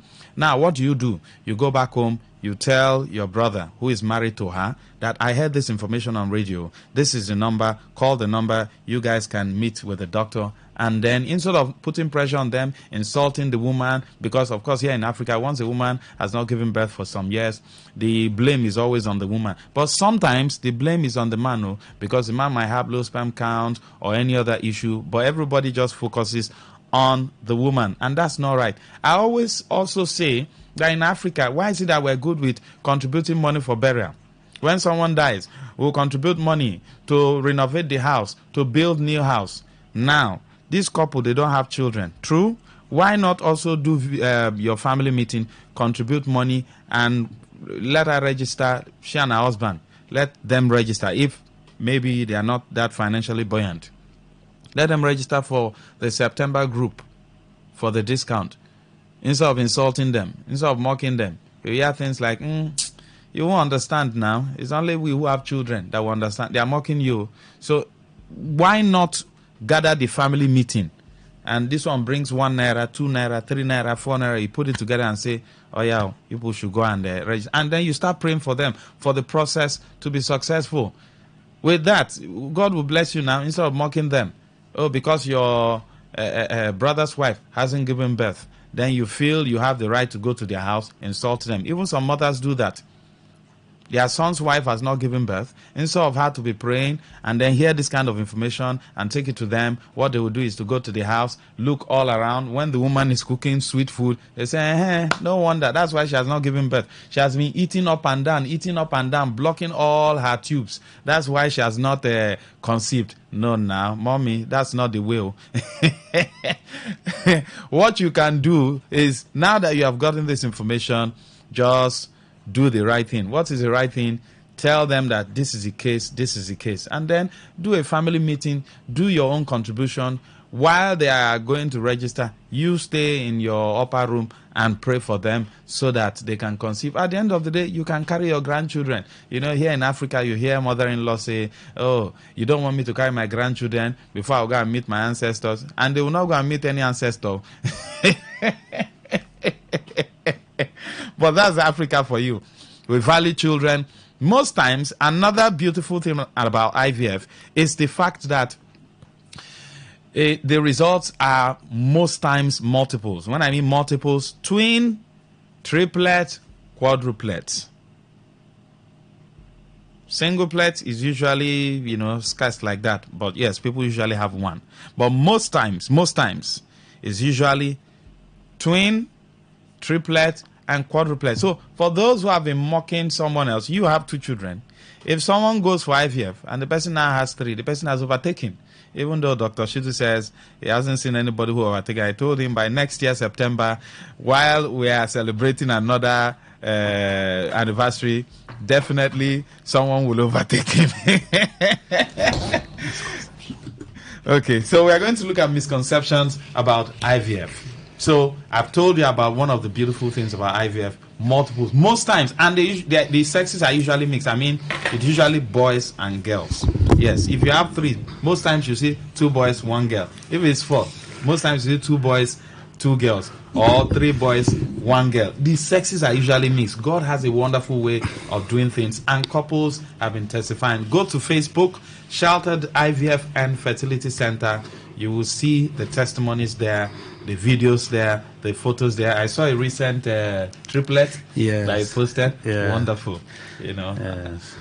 Doc, good to have you. Welcome. Thank you very much. Good evening, everybody. Welcome to today's edition of Fertility 101 on Today FM. Today's topic is misconceptions about IVF. Misconceptions about IVF. I decided to bring it back because in spite of all our talks, discussions on radio, everywhere, people still have misconceptions and they believe in them so strongly. One of them is that once you are pregnant through IVF, that you need to be on bed for 9 months. That is not true. Of course. IVF pregnancy is strong. It is not fragile. It's just that it is precious. Okay? Precious in the sense that you have invested so much on it and you have been waiting for so long for it. Okay? So that's why. But fragile is not fragile. It is not weak. It is a strong pregnancy. So there is no need for you to be bedridden. You are not sick. For you to be on bed for 9 months. No, you don't need that. Okay, so the only time that we usually advise that you should rest is the 2-week wait for pregnancy test after embryo transfer. After embryo transfer, pregnancy test is usually done in 2 weeks. So that period, we usually ask you to avoid stressful situations, usually lying down most of the time. But it's not the lying down of sickness that you now like start to on bed. There was a lady that just 2 weeks ago, she's pregnant now. We just told her the test just before I came. It's one of the reasons why I'm late. Okay. She was rolling on today, just now. She was rolling on the floor as usual. Today, no. This lady. Each time I come to rooms, we usually advise that you stay, you practice what you will be doing at home in the hospital for 3 days. You lie down in the hospital for 2-3 days after embryo transfer. Is advice, so that you will know what you will be doing. So this woman, whenever I go to check her, she's like this. Like someone they tied. I say, madam. As per on bed like this. So I will go again. I say, what? I don't say, madam, don't you turn? They say they should stay in one place. Madam, I said, no. I told her, you lie down most of the time. You can lie down on your sides. You can lie down on your back. The only thing we are discouraged is lying down, face down. Don't lie down, face down. Okay? And you can also sit and walk around. It's just that mostly you should be lying down. You shouldn't just be like Sigidi, Yoruba people go and sit just like that on bed. So, and that day she said, "Doctor, thank you." She's pregnant now. Today we announced the result to her. I think she's going to be one of our oldest patients too. Okay. I can't remember her age, but I know I can see her face now. She's not young. Okay, so that's one of the misconceptions, and it is not true. And those ones who used to walk as if Hey, they are walking on eggs. The one that even when they have gotten pregnant, this one is not even the 2-week wait for pregnancy test. These ones, they have gotten pregnant, and they will be walking like they are walking on egg. I said, madam, walk. It's not fragile. Will not fall off. It will not fall. Okay, so that's one misconception that you need. Some people also think that you need a leave. A special leave you need to take to do IVF. Your yearly leave. No. Some people, even yesterday, there was a doctor that was with me. I was like, she said she's on her leave, and her leave has almost finished. I said, why did you collect leave now? There's no need for leave. We are trying to normalize IVF. We are trying to remove, it is a normal thing. Even that in a school of thought believes that you don't even need to rest after embryo transfer. It's just that the winning formula does not change in our hospital, just like every other place. Winning formula, what has been working for you. But we are aware of all the, schools of thought. There's a school of thought that doesn't believe that you should lie in bed, even for the 2-week waits for pregnancy test after embryo transfer. Okay? Talk less of you are already pregnant. You are now walking like you're on egg, or you now go and collect. I think there are bottles on the floor. You now go and take your leave. No need to take leave. No need. Okay, please, no need to take leave. Now, another misconception is that IVF is a sin. Okay, IVF is not a sin. It's even righteousness. It is righteousness. IVF is not a sin because we are just pencil in the hands of God. I don't know. In the hand of God. I don't know whether God has two hands. So in the hand of God. So He's just using us. Okay, we are bringing. What are we doing? We are bringing egg and sperm created by God together to form embryo. It's still your child. It's God's child. Okay, there is nothing. It's just the knowledge that God has given us that we are using to bring. It's baby factory that is a sin. Yeah, that baby factory is the one that is a sin, that they will collect a young lady's baby and give to you. Okay? Somebody called me 2 days ago. She's in Lagos. People call. Say, how old are you in this marriage? How old are you? 42. How long in this marriage? 10 years. How many children do you have? Well, she started a story of, I had twins, and I can't even remember the number. The cryptic pregnancy one, and I did cryptic pregnancy in about 3 years ago. I had twins. So I was already getting pissed off. Say, this one is all those. And she was like, "Doctor, do you know about?" You wanted to validate. You want to bring it to me. And I said, "Madam, please, I don't want to hear. What we are doing here is, I'm talking about few days or few weeks ago. That what we are doing here is science, IVF. And immediately you know how many children they are giving you from the beginning. It's already fake. That means it's already a baby factory. So that former governor would say fake. All is fake. Okay, so it's not a sin, it's the work of God, okay, that we are doing. Some people also believe that it's financially unattainable. I told them they should come and do discounts now. Yes, they should do family meeting. Yes, we have our annual discounts now. Okay, some people call it promo, but it's actually a discount just to reduce the price for many more people to partake. This discount started on the 15th of August and is ending. It's about to end. Yes, 30th It's ending 30th of September. It's going. It was coming. It came. It has come. Now it's going and going. Okay, so it's ending on the 30th of September, 30th of this month. There will be no extension. It's ending on the 30th of September 2024. It is a time when we bring out the prize so that many more people can partake in it and have fruits of the womb. Some people believe wrongly that IVF babies are dull. No, they are not dull. After all, they are not. They are ugly. Smart. They are ugly. I showed you some pictures. Fantastic. What could be? I mean, look at the pictures on our. There was one. Remember that woman that I felt like this baby was not good. You wanted to adopt the baby. Bushy hair everywhere. So, oh my God, it's small boy like this. Very intelligent, very fine. Boy. Please. No. IVF is so beautiful, please.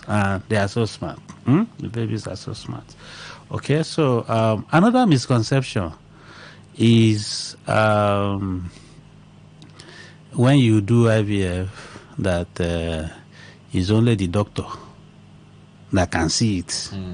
That the pregnancy test can only be positive in the hospital where it was done, or they can only see it with scan where it was done. That is not true.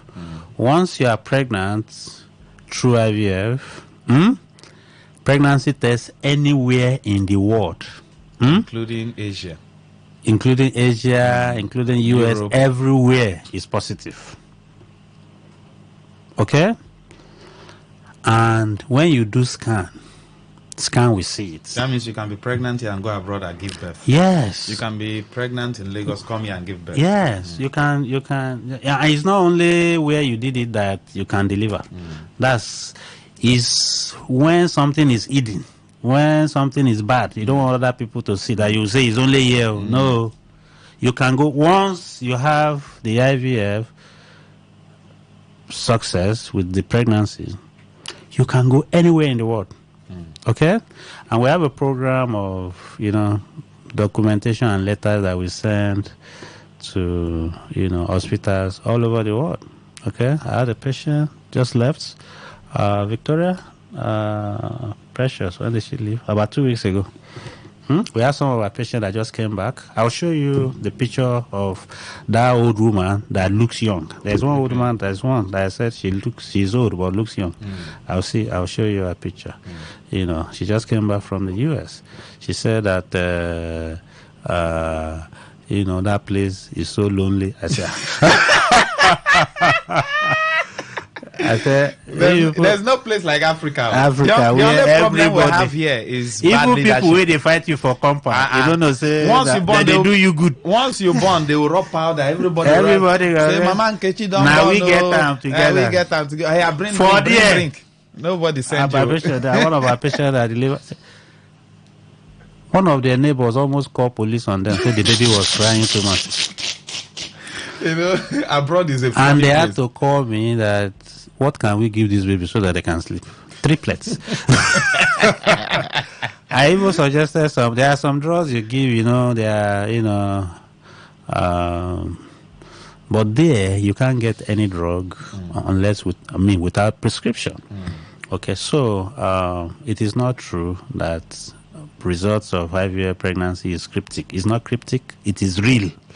Pregnancy test is real, can be done anywhere in the world. Scan will see it anywhere. It's not hidden in the toe, in the bum, in the back, in the lap. That's cryptic people. And there's nothing like cryptic pregnancy. Cryptic pregnancy is a scam, okay? That's not what we're doing.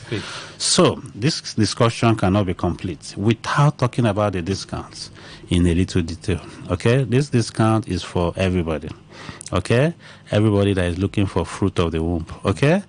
Is for people that also want to do surrogacy, okay? Sex selection, AS,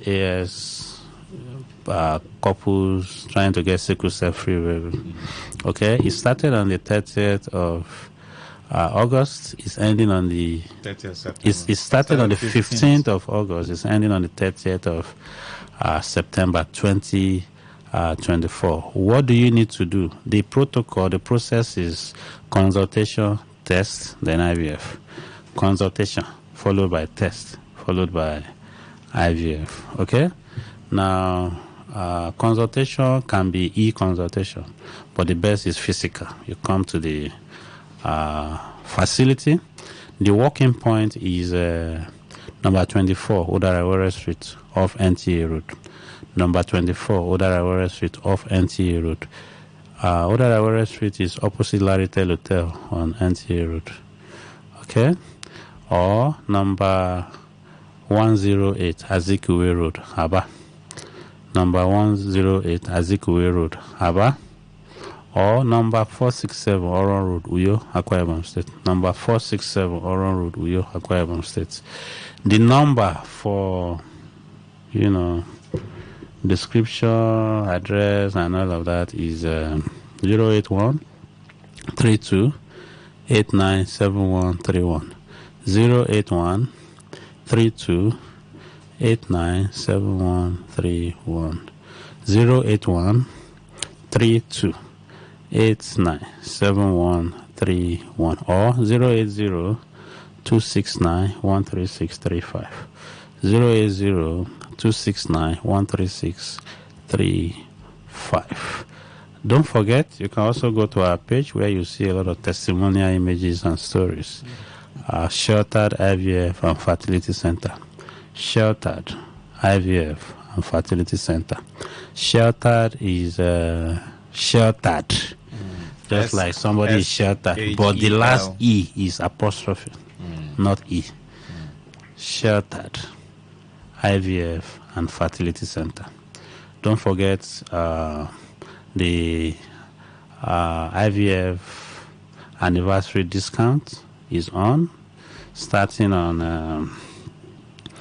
15th of August and ending on 30th of September 2024. There will be no extension.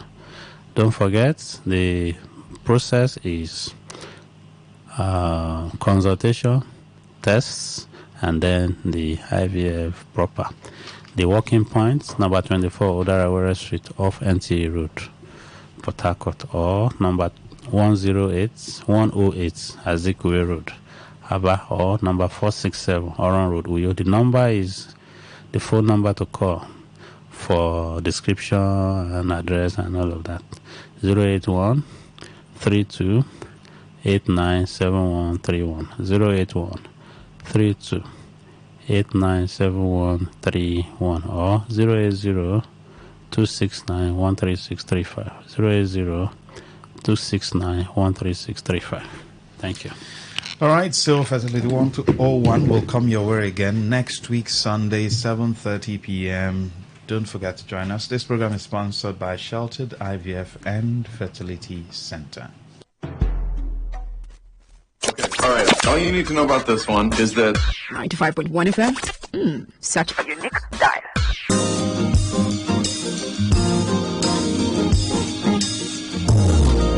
Infertility is a global issue, especially in Africa, as it affects the relationship between couples and families. To get all the requisite knowledge on how to preserve your fertility before and after marriage, join Dr. Dolapo Shitu on Fertility 101 every Sunday at 7:30 p.m. on Today 95.1 FM. Fertility 101 with Dr. Dolapo Shitu every Sunday at 7:30 p.m. Don't miss it. This program is sponsored by Sheltered IVF and Fertility Center, Port Harcourt.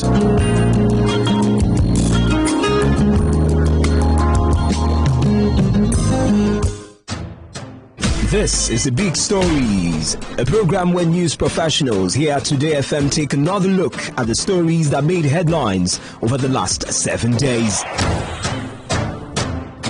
The Big Stories is where we attempt to resolve the bone of contention. Are these not the kind of things we're supposed to see in our country when situations like this occur? With expert analysis. Yeah, first off, they have an organized system. I think the system works naturally. Who were they loyal to? The president obviously was losing out. The president is supposed to be the commander-in-chief, right? Yeah. But he was losing out.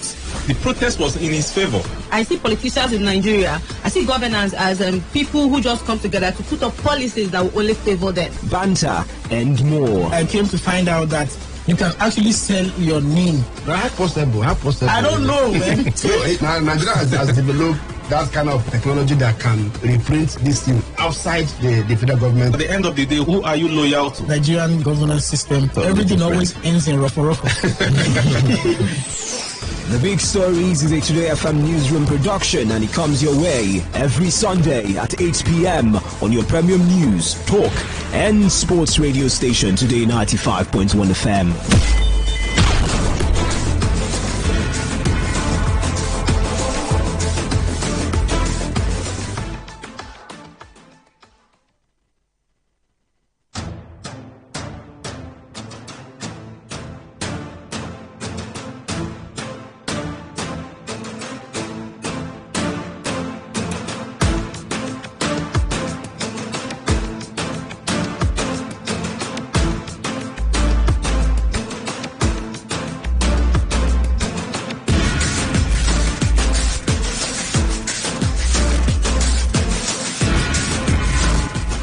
Time check is 4 minutes gone past the hour of 8 as I welcome you to another edition of The Big Stories.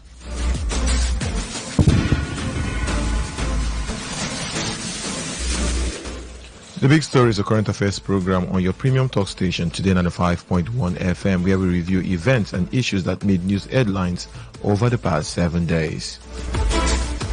My name is Priye Izogu. I will not be doing this alone. Yes, we have Obina in the studio of the Guardian newspaper. Good evening, Obina. Good evening, Priye. Good evening, Port Harcourt. It's been a while doing the show. It's really been a while. Okay, we really need to start with politics today. We've seen the governorship election, Obina. What's your assessment with the election today? Because a lot of people are saying the off-season election should be better than the general election. What's your assessment of today's election as a journalist? Well, Priya, I must thank you for this question, because actually I've been dodging this question all this while. Because you might say I'm sentimental, but I think from what you just said, I think it should be properly coordinated or more organized and more transparent than the regular general elections. So, but what is at play, you notice that the election has been adjudged to be not to be transparent even before it started. From the clamors from the ruling party there, they started clamoring that see, like in the local parlance they'll say, remove the hand of monkey from soup before it go turn to human hand. But nobody was reading or looking at all these pointers. At least, if you want to, although they are the ones shouting because they feel they are not giving a fair, how should I put it? It's not a fair play, or they are not giving a level playing ground. So these are pointers to show that actually the elections will not be all that transparent. And from what is going on, I think the PDP has come out to reject and the outcome of the election. Yes. So let's look at Anugum Onoha. He's a Rivers man, and coincidentally, he is the cousin of the former governor of Rivers State, Nyesom Wike. And the People's Democratic Party in Edo State, they actually made a lot of accusations. They said you cannot have a Wike's cousin as the rec of our state and you expect a transparent election. But a lot of people say he has been there for close to a year. You never made any complaint. And because he was appointed, I think it should be mid last year. Then now they're preparing for the election. The election date is quite close. That's when you're clamoring for his change. Do you think it's actually a serious call for them to have removed him before the election? Another thing is that I've seen pictures. I don't know if it's Photoshop. I doubt if it's Photoshop. I have seen the current rec of Edo State with a particular campaign shirt during the last general election in Rivers State. That suggests that he's partisan. He's already a partisan person. How do we get to this level in our democracy where someone that's partisan, I don't know, maybe someone should correct me if those images I saw online, those videos I saw online was actually Photoshop, where I saw Anugum Onoha wearing one of these campaign shirts. I would not necessarily need to mention the brand, but he was wearing a campaign shirt in the last general election. And fast forward it less than a year plus, he is the rec and person in charge of an election in Edo State, do you think that election can be transparent? I just said it. But I think if I can recall, I remember one of the times I came for this show and we talked about the independence of the electoral body. It should be totally independent. But what do we have? I believe the politicians, those politicians, yes, the politicians, they have made their permutations, they have calculated ahead. So, and these offices or these positions are by appointment. True. So you even though you claim to go through, you've profiled all these people, you claim what they belong to, or they have sympathy, or they are sympathetic to one organization or individual to another. So if you ask me, although his appointments would have been faulted from the start, yeah, and not just now, like the incumbent. That's why a lot of people will say the People's Democratic Party are not playing when it comes to constructive opposition in the country, because they have members of the National Assembly when he was screened, and nobody actually did their check to actually observe the pedigree of the individual, check his political affiliation before his appointment. It was more like there was no much background check. It's assumed that before they would have appeared before the National Assembly for probably screening, the word screening, that would have been profiled by the DSS and given the go-ahead. So if the DSS don't see anything incriminating or don't see anything, I don't think it's incriminating. Someone can actually have affiliation to a political party. I don't think it's a bad thing. But such sensitive position should be probably a technocrat. Although nobody is a saint, they say these days angels do eat beans, so nobody is a saint. Oh my goodness, you're giving me a line today. Angels do eat beans. Whoa. So, but the truth is, they would have gone through the person's. They would have gone through the person's profile very well to do a thorough screening of that person's the person's personality before giving such sensitive positions. So they would have faulted it. Since they did not, I think they should have themselves to blame for now. Then it just goes to show how insensitive the electoral umpire is, the INEC itself. Because such a call should be enough ground for transparency's sake, for a replacement or just a reshuffling. For now, although nobody. But it will be difficult for you to actually change somebody to election.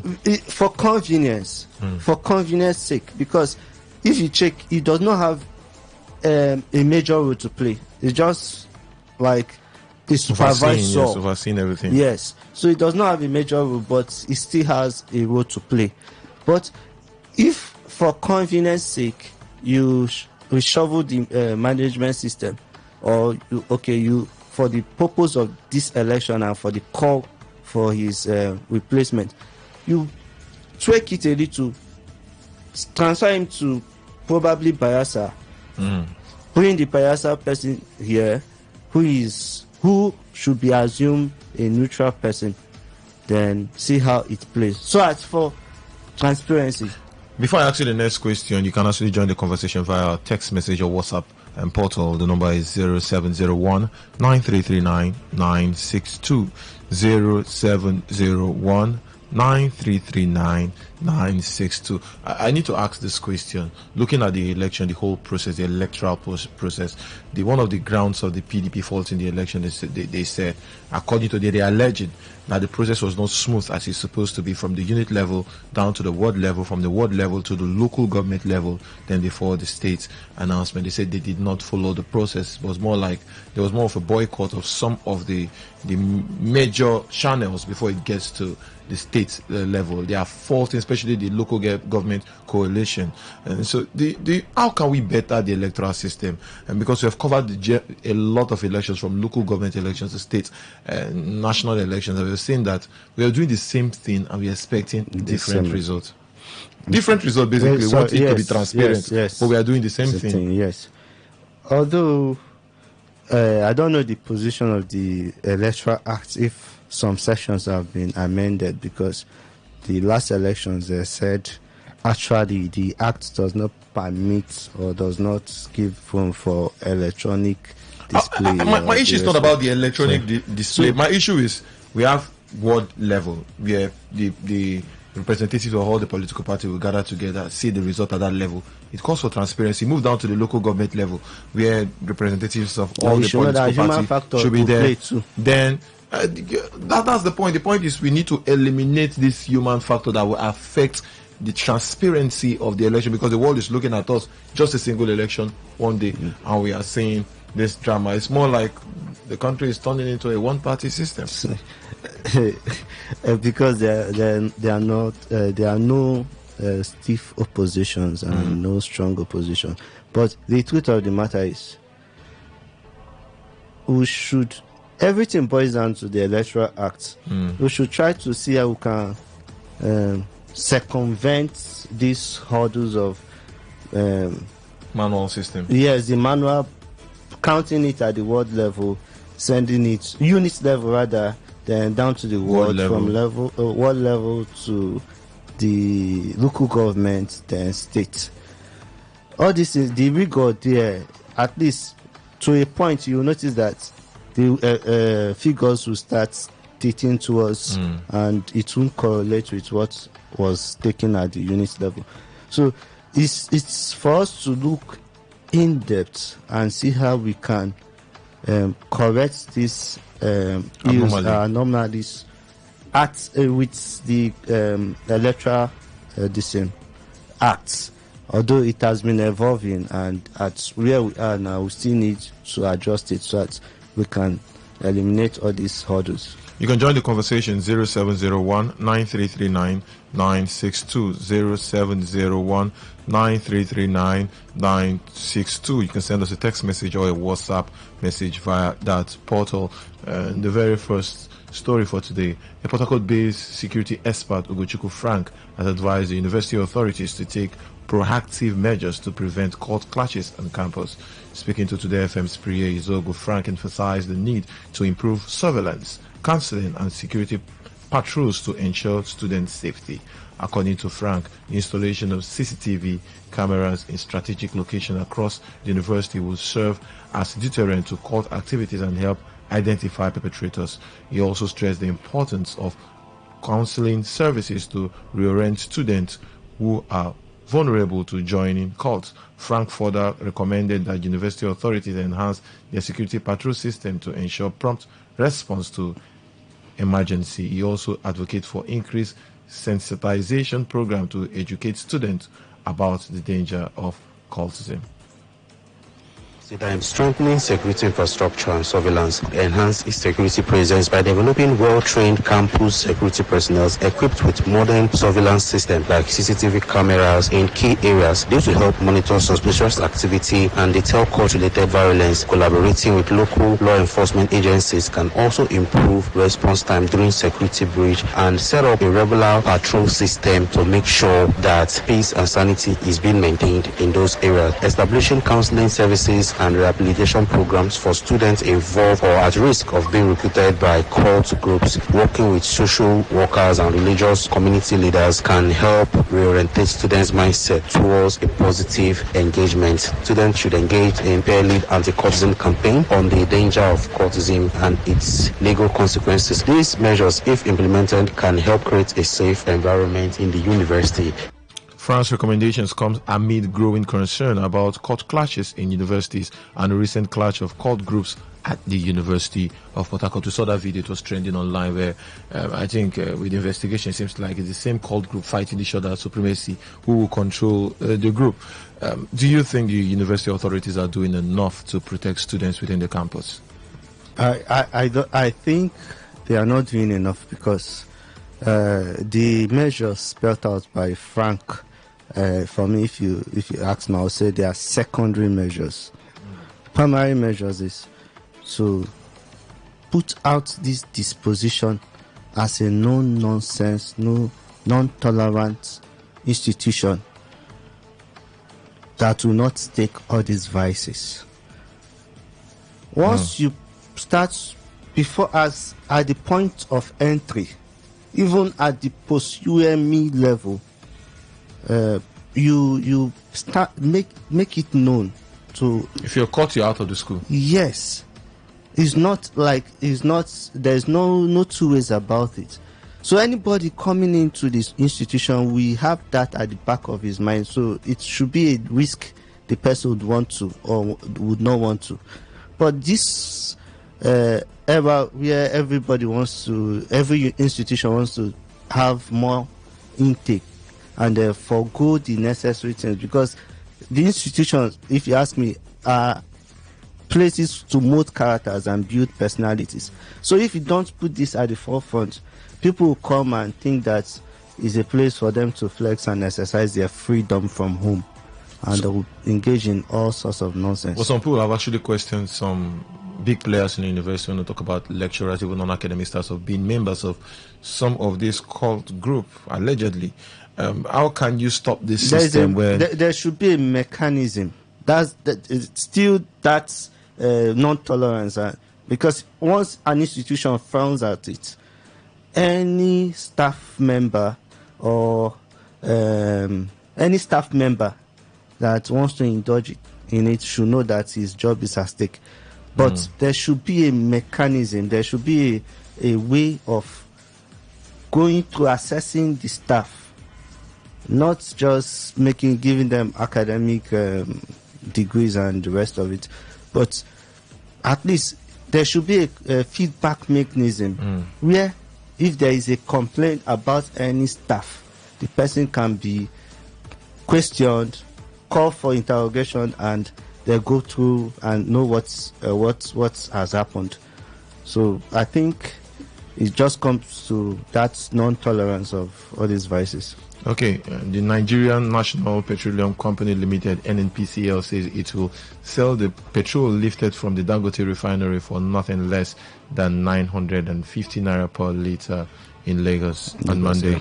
The NNPCL spokesperson, Olufemi Soneye, who disclosed this in a statement, noted that according to the provisions of the Petroleum Industry Act, PIA, PMS price are not set by government but negotiated directly between parties. The statement also disclosed that the NNPCL is paying Dangote Refinery in USD for September 2024 PMS offtake, as Naira transaction will only commence on October 1st, 2024. He also explained that the price may go for as high as 1,019 Naira per litre in some places like Borno State, and 999 per 0.22 Naira in Abuja, Sokoto, Kano, and others. In Oyo and Rivers and other areas in South, he said the price will set as 969 per litre. Now the issue is, we're trying to stop this. They said we deregulate the downstream sector. We have done this. There's a lot of reform. There's PIA. We have done a lot. We are no longer fixing prices. And what they are doing is they are actually fixing the price. Why not allow the hitman, the petroleum marketers, to go out there, buy this? Why is it difficult for them to go there, buy from Dangote and sell? Let it be more like the market force directing the price of PMS. Why is it that difficult for government to make this thing very, very straightforward? I saw a note video of Abiola. He was talking about the NNPC. I think it should be a video of the early 90s, and he was complaining about how the system is not transparent enough. I have been seeing this over these 3 decades, and we are still saying the same thing. Why can't the NNPCL be very transparent? Why can't the federal government make this system so that even the layman who doesn't understand what the whole refining, selling, will understand that it moves from here, you buy here, and the people get here? Why is it that difficult for us to understand? Because for me, it's a little bit confusing. And Dangote, refine your PMS, please sell it to people that are ready, that have filling station. NNPCL, you go there, you buy for your own filling station. We'll move ahead. If the government wants to checkmate the price, they should go and kickstart their Port Harcourt refinery and other refineries. Why is it that difficult for us to understand this system? Why is this system so cumbersome and so difficult for a layman to understand and for everybody to just follow the process? You know, the NNPC is like is the national company that deals on oil and petroleum products, so to say. So they want to still maintain that monopoly. Yeah, we all know it didn't work. Even when they tried with the telecommunications companies over the years, we saw when private bodies came in, and we have actually evolved. Even though me, I'm one of the biggest critics of the telecommunications company right now in Nigeria, but I think they have gone from one particular level to another level. Why can't the NNPCL stay off the Dangote refinery? It's owned by a private body. Yes, we know federal government has shares, NNPCL have shares in Dangote refinery. Why can't you just stay off? Allow this company to run. Then you fix your own refinery. You have been promising us since January. February will kickstart. March will kickstart. We are in September and they're telling us, they said October, right? Yeah. Is it October or November? And they'll push it till next year, 2025. So you don't want to fix your own refinery. You're coming to fix the price of a company, a private company. Why is it difficult for us to understand all these things? If we keep on talking about the problems with Nigeria, I think we'll lament till dawn. So we should just, but you see what is at play here, and you know that there is a skeleton in the cupboard of the NNPCL. So it's just, should I say, is a power play, or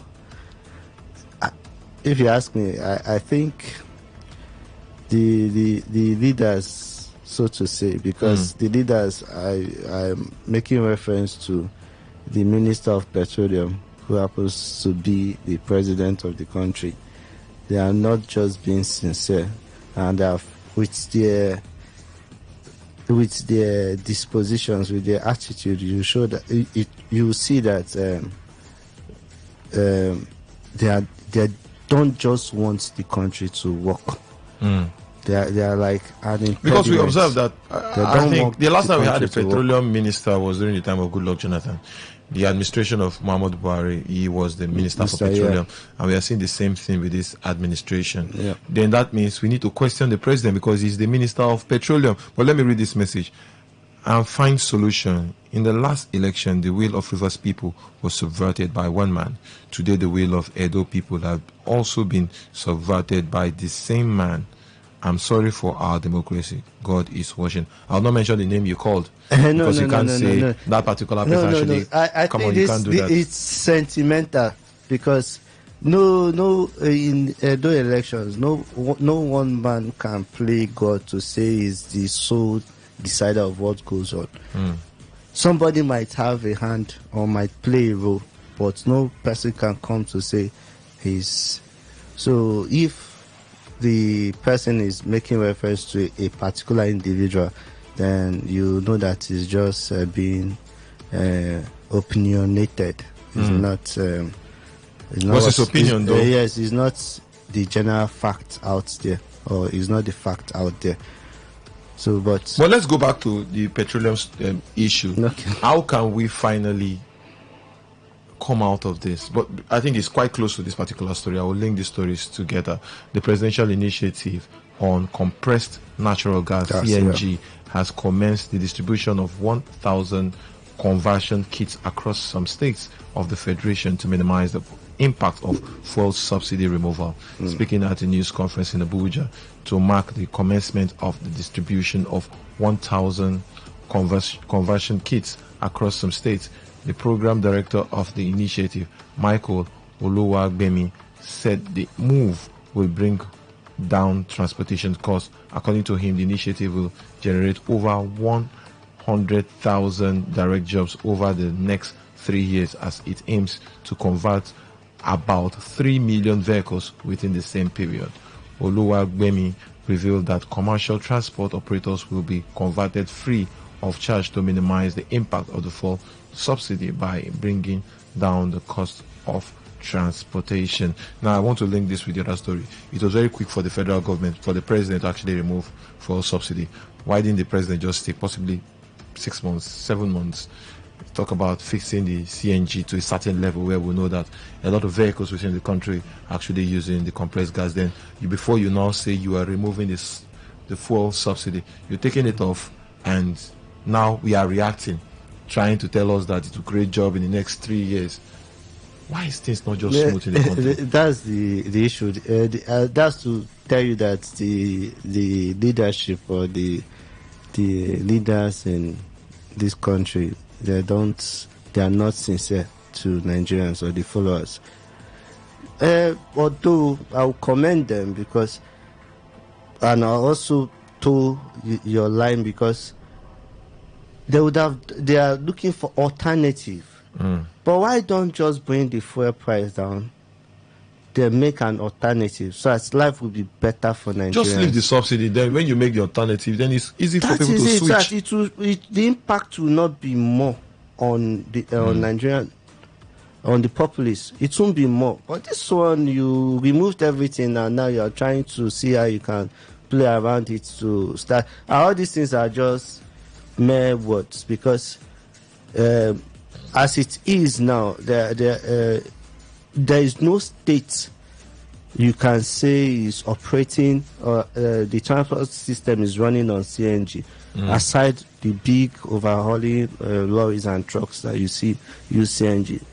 Now, Ogun State, I think they are on that part of converting some public transport and even rolling out some big buses, interstate and intercity buses that runs on CNG. But what is there for you to allow people make their choice? You want to move them to CNG, then what with the petrol? What then people that are still dependent on PMS? What do you want them to do? Because the market forces too. Will you convert our generator sets to CNG?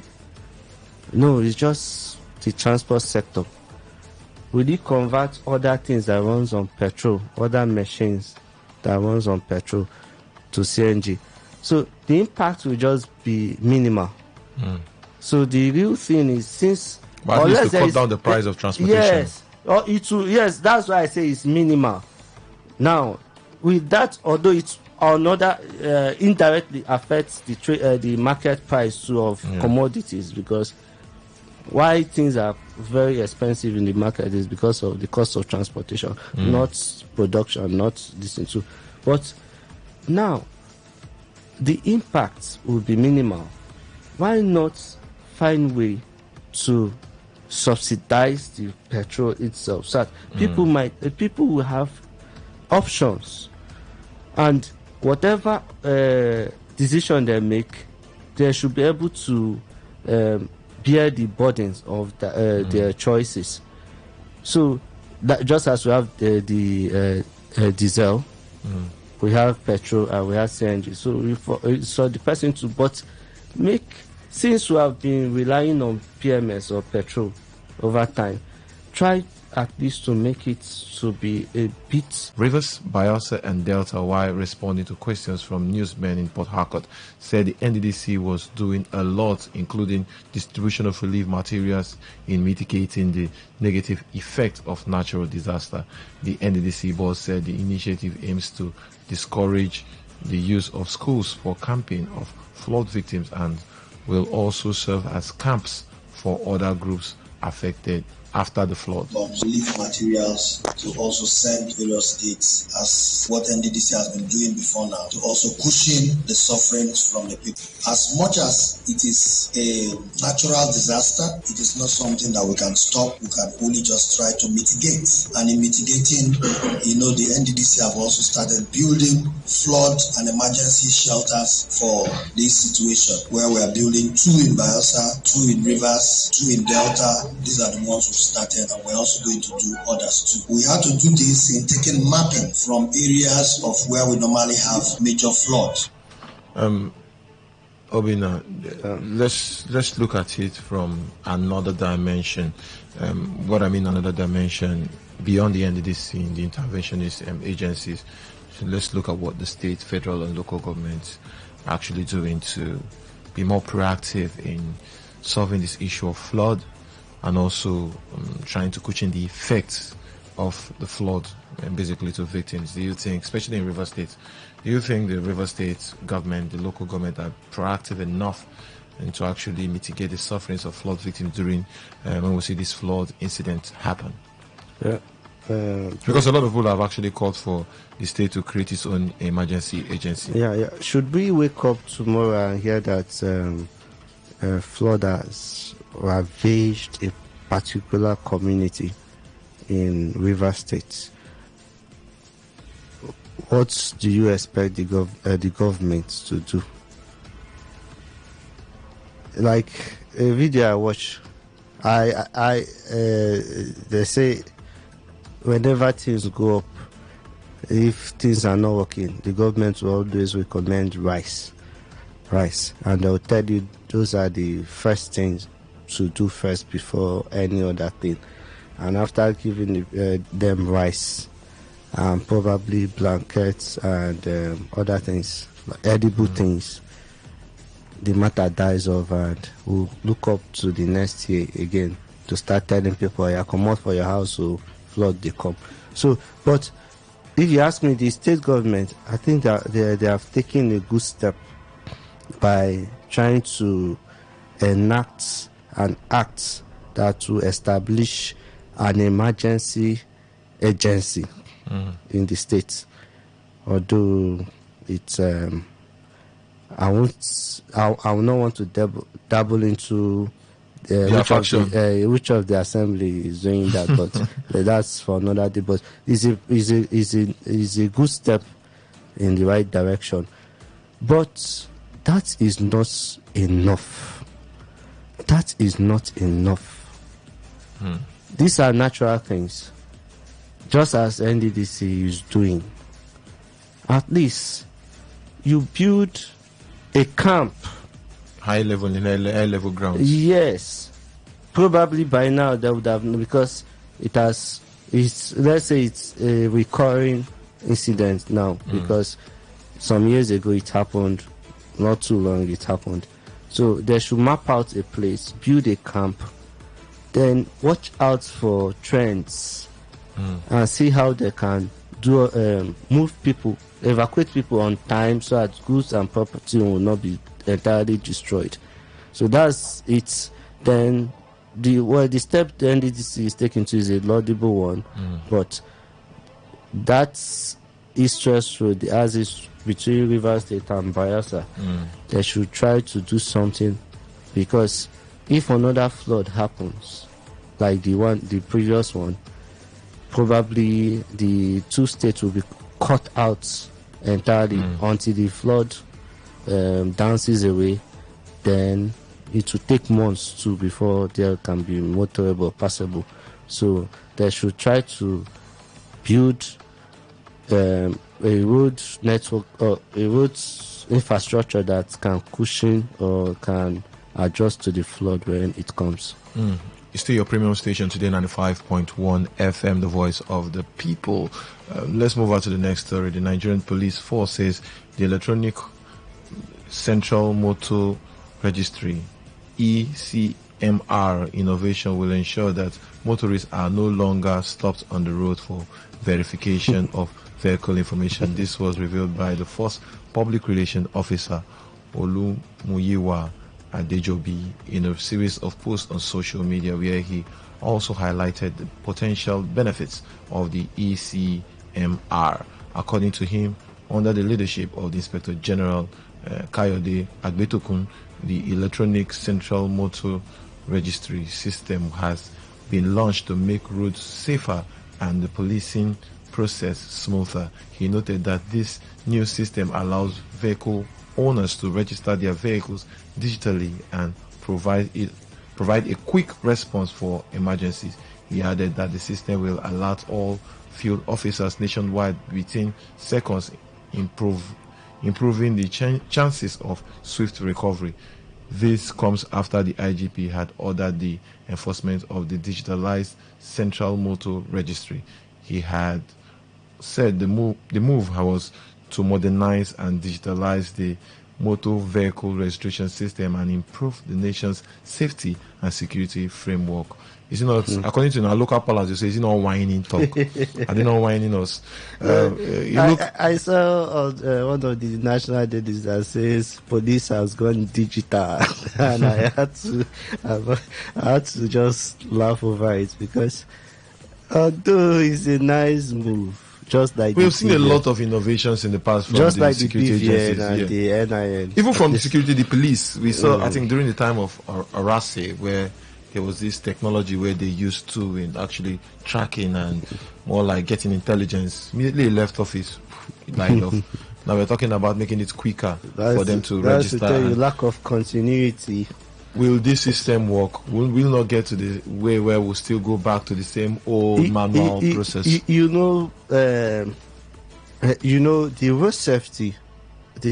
road safety, they had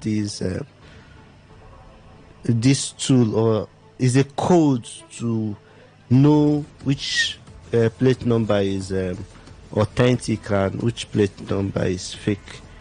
The police know all these things. Although I don't want to come on air to start casting aspersions on police, but they are not doing enough. You're not casting aspersions. They are not doing enough. They know they are not doing enough. The police know, they have this code. They know all these things. Now you said you are introducing this one. Are you going to give them vehicles that have gadgets to track, to verify some of these, what is it called, the registrations? Because doing this is just like, there are people that will not even, some officers or personnel, police officers that will not even adhere to this. Because, like the normal language, you want to take their choppings from them, and it won't work. In as much as they would want to do their work, but they'll still go back to the old ways to do it. So, if there are no spelled out modalities, and the first PRO is just giving us the advantage, definitely there are disadvantages too. And he's just dishing out the positive sides of it. He should tell us the negative sides and modalities on how to achieve all this. Before we go forward, let me read this message. There's no time constraint moving the wreck in Edo in a view of the witty allegations against him. It had been done in the past, even 2 weeks to an election. There's no way Mr. Onoha would be neutral, impartial, vice versa. His cousin's strained relationship with Governor Obaseki. Let them continue to capture everything the way they want. However, danger is knocking for them. This from Kano. Let's go back to I think it was well orchestrated. It was well planned out, because they would have ordinarily taken him to somewhere else. Maybe since the Bayelsa wreck is here, they should take him to Bayelsa or probably Delta State. So I don't know if they calculated and posted him there for a vendetta mission. I don't know. I can't say. But the INEC would have done the proper thing, even if the outcry was a day to. You just tell them how to step aside. To build this credibility in the minds of observers and the voters. At least take him out. There's no role for him. He should just stand aside while another person, just as the police are doing, the commissioner of the states during election will be redeployed, and deploy an election commissioner. Yeah, sometimes even 3-4 commissioners will come into the states. Yes, there's a commissioner that will supervise. Then there is an AIG and a DIG. Then there are other deputy commissioners. I've seen a situation where you even see 2 commissioners. For neutrality's sake, they do that. Why not do this? Because there is an outcry. Do this for a level playing ground. Despite the time the call was made. You can still send us a text message via our text message portal and WhatsApp portal 0701 9339 962 0701 9339 962. We'll pick just messages. Now, it happened, I think, earlier this week where it was trending online where they say the white smoke coming out of Government House. I don't know if it's Government House in River State or somewhere else, or maybe the APP Secretariat, where we started seeing lists coming out. They started seeing CTC chairman visiting, and the new party, the APP, some of them that, in quotes, were more like the chosen ones. A lot of people have looked at the system and said, okay, the Elephant Party is becoming a big party in River State, and the next local government election, they are forced to reckon with. What do you look at this whole situation? And a lot of people have questioned the process, like, this more like you are unpicking, you stage manage, you are unpicking people to fill into positions. And we are looking at transparency, we are looking at a decent political system within the local government structure. This will actually come to the question that it seems like we need to take out local government elections from state government. Yes. That clamor, but you give the INEC huge burden. How many local governments would the INEC conduct? You're talking about creating possibly a new commission for just local government, but supervised by the federal, maybe the federal system. It will also not yield. After all, we're suffering with INEC. Yes, it will not yield expected results. It won't, because now you look at the funding. Federal government is funding the police, and you can attest to the fact that the police is not well, or they are not well funded, and they have limitations. Now you want to put that same burden on INEC or to the federal government to fund. How many local governments do we have? 774. Yes. So it's that is not feasible. But come back home. Let's talk about the drama, the local government elections. And I will tell you, I don't want to mention them, but the incumbent, if you ask me, I would say he's a bad learner. He didn't learn very well from his predecessor, or so to say. Why? Because the electoral umpire have timetable. From the look of things, I don't think they are following strictly to the timetable that was set out by the electoral umpire. Yes, I don't think so. All of a sudden, a particular group of people surging into another unpopular, let me take back that word, surging into a political party. They are unpopular in the states. Don't take back your word. They are not popular. They are not the biggest party. They know it. Yes, APP is not a big party in River State. Yes. So you are not far from the truth. You don't have to take back your words. APP is not a popular party in River State. It's a new party. Even the political players, they know that this party is new. Yes, okay. So the people of River State. Okay, so surging into it, and before you notice, they have started celebrating even before the real actual election. That goes to show you that actually all these things are stage managed. You look at the Kwara State election, I think it should be yesterday, to the local government election. Yes. The All Progressive Congress won everything from councillorship down to local government. They won every position. That will show you that. Same with Imo State. Okay, Enugu had theirs yesterday too, and I don't know the outcome too. There are just 3 states that did local government elections. So that's to show you that our institution needs to be independent so that it will be strong. Everybody, the APP candidates are celebrating, because even I heard before one of them giving. I won't say that is a manifesto. He was just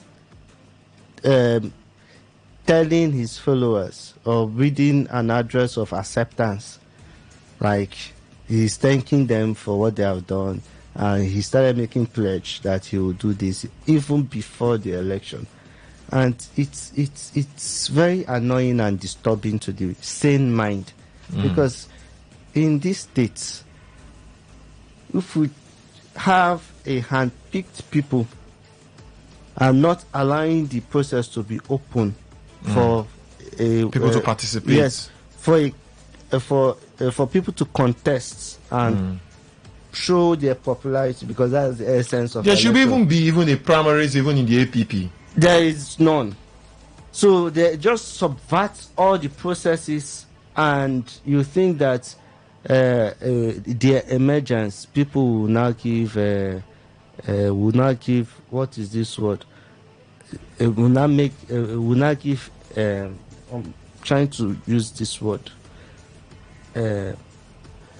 Make it to be legitimate. Give legitimacy to their powers or their authorities. It won't be, because everything has been stage managed. So if really want an election in this state, local government election in this state, the right thing should be done. That's why I don't fault the faction of the APC that said they are not participating and the PDP that said they are not participating, because right from the beginning, the foundation is not, should I say, is not well erected or is not well built. Let me read this message. Pray, has INEC itself done well and better on its national duties to again be saddled with the local government elections? The results we would get is the same. You same in quotes for me. This from Kano. I'm trying to rephrase your statement. A lot of people will say you can't give INEC because we are still faulting INEC. We are still faulting the whole process. The body is much still asking a lot of questions how to reform INEC, how to remove INEC when it comes to the appointment of the chairman of INEC directly from the presidency and down to the National Assembly. How can we take this and make sure that when there is an appointment of the chairman of INEC, everybody within the country will have that sense of this man has that level of neutrality before any general election. So we will not question the neutrality of the said chairman. Now we are talking about Rek in Edo State being a cousin to a politician, a very, very prominent politician in the country. Who made the recommendation for him to be, if not his cousin or people around the presidency? Because you know that there's a vested interest. All these recommendations are made by politicians. So I think it was strategic. I think it was premeditated. So what is playing out is not. I blame the governor for just noticing it. Because this is what he would have done since. So a lot of people liken what is happening to Edo State to River State. I think before we leave this story, in Edo State, we saw what played out today. Most likely, we are not preempting INEC, but it seems like the APC is leading. There's a possibility of them taking the election and the candidate of the All Progressive Congress. Now you look at the system. I've been to Edo State like I think twice before the governor, I think, and after during this time, Obaseki. A lot of people have complained in the street of Benin and across Edo State when it comes to poor infrastructure, not doing enough for the people. Now, you look at the voter party in the system, they will say particular local government, over 150,000 maybe registered voters, and we are seeing 25,000 persons, we are seeing 30,000 persons. People are not coming out to vote. Possibly if he has done enough when it comes to affecting the life of the people, maybe his candidate would have won the election. Maybe some persons are saying maybe he has a lot of issues, a lot of baggage when it comes to development. We know his relationship with his deputy Shaibu. We've seen issue of even allegedly issues even with the monarch in Benin, in quote, not having a smooth relationship with the Oba of Benin. And you look at all this issue, you also look at between the PDP structure. We saw the issue he has with the vice chairman of PDP South, Dan Obi. The issue he has with Dan Obi and other major stakeholders within the People's Democratic Party. Don't you think that now you look at River State, a lot of people are saying it seems like governance is slow in River State. And before you know it, we are close to 2026, 2027. and maybe the governor will be coming for re-election. We don't know if he wants to contest the next election. We don't know. But there's a possibility of him trying to contest. He would maybe want to contest the election. And if you possibly do not do well, and possibly you lose the election, will you cry foul at the end of the day? I have a close friend that lived all his life in Edo State. So he was chatting with me and told me that PDP will lose. I asked why. He said the governor created more enemies than friends. Now, and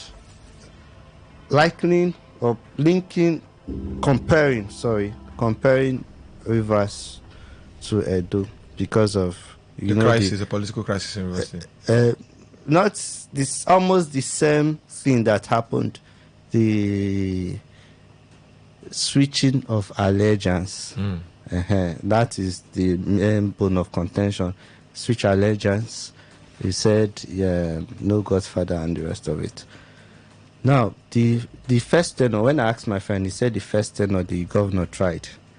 But his second tenor, he started creating enemies and behaving like a warlord, so to say. Now, his downfall, if actually he loses, which I don't want to preempt to, if actually he loses, he should blame his failure on his attitude. In terms of infrastructure, I asked my friend who has been there, he said he tried in some aspects, but he left governance for politics and the rest of it. So you are right if you can judge him with infrastructure, saying he did not do well. I saw a lot of bad routes. Come on. Yes.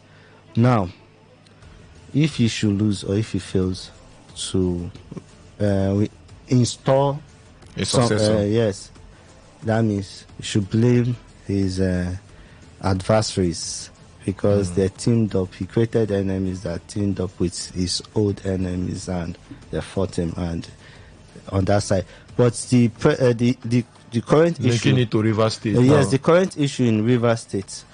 I think if governance is this slow, because I will say this, apart from very few ministries, maybe Ministry of Health and some other ministries, basically ministries in Rivers, they are not working.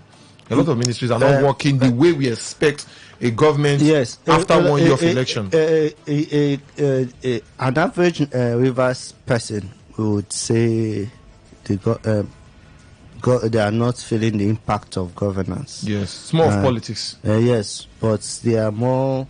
The politics is taking the upper hand.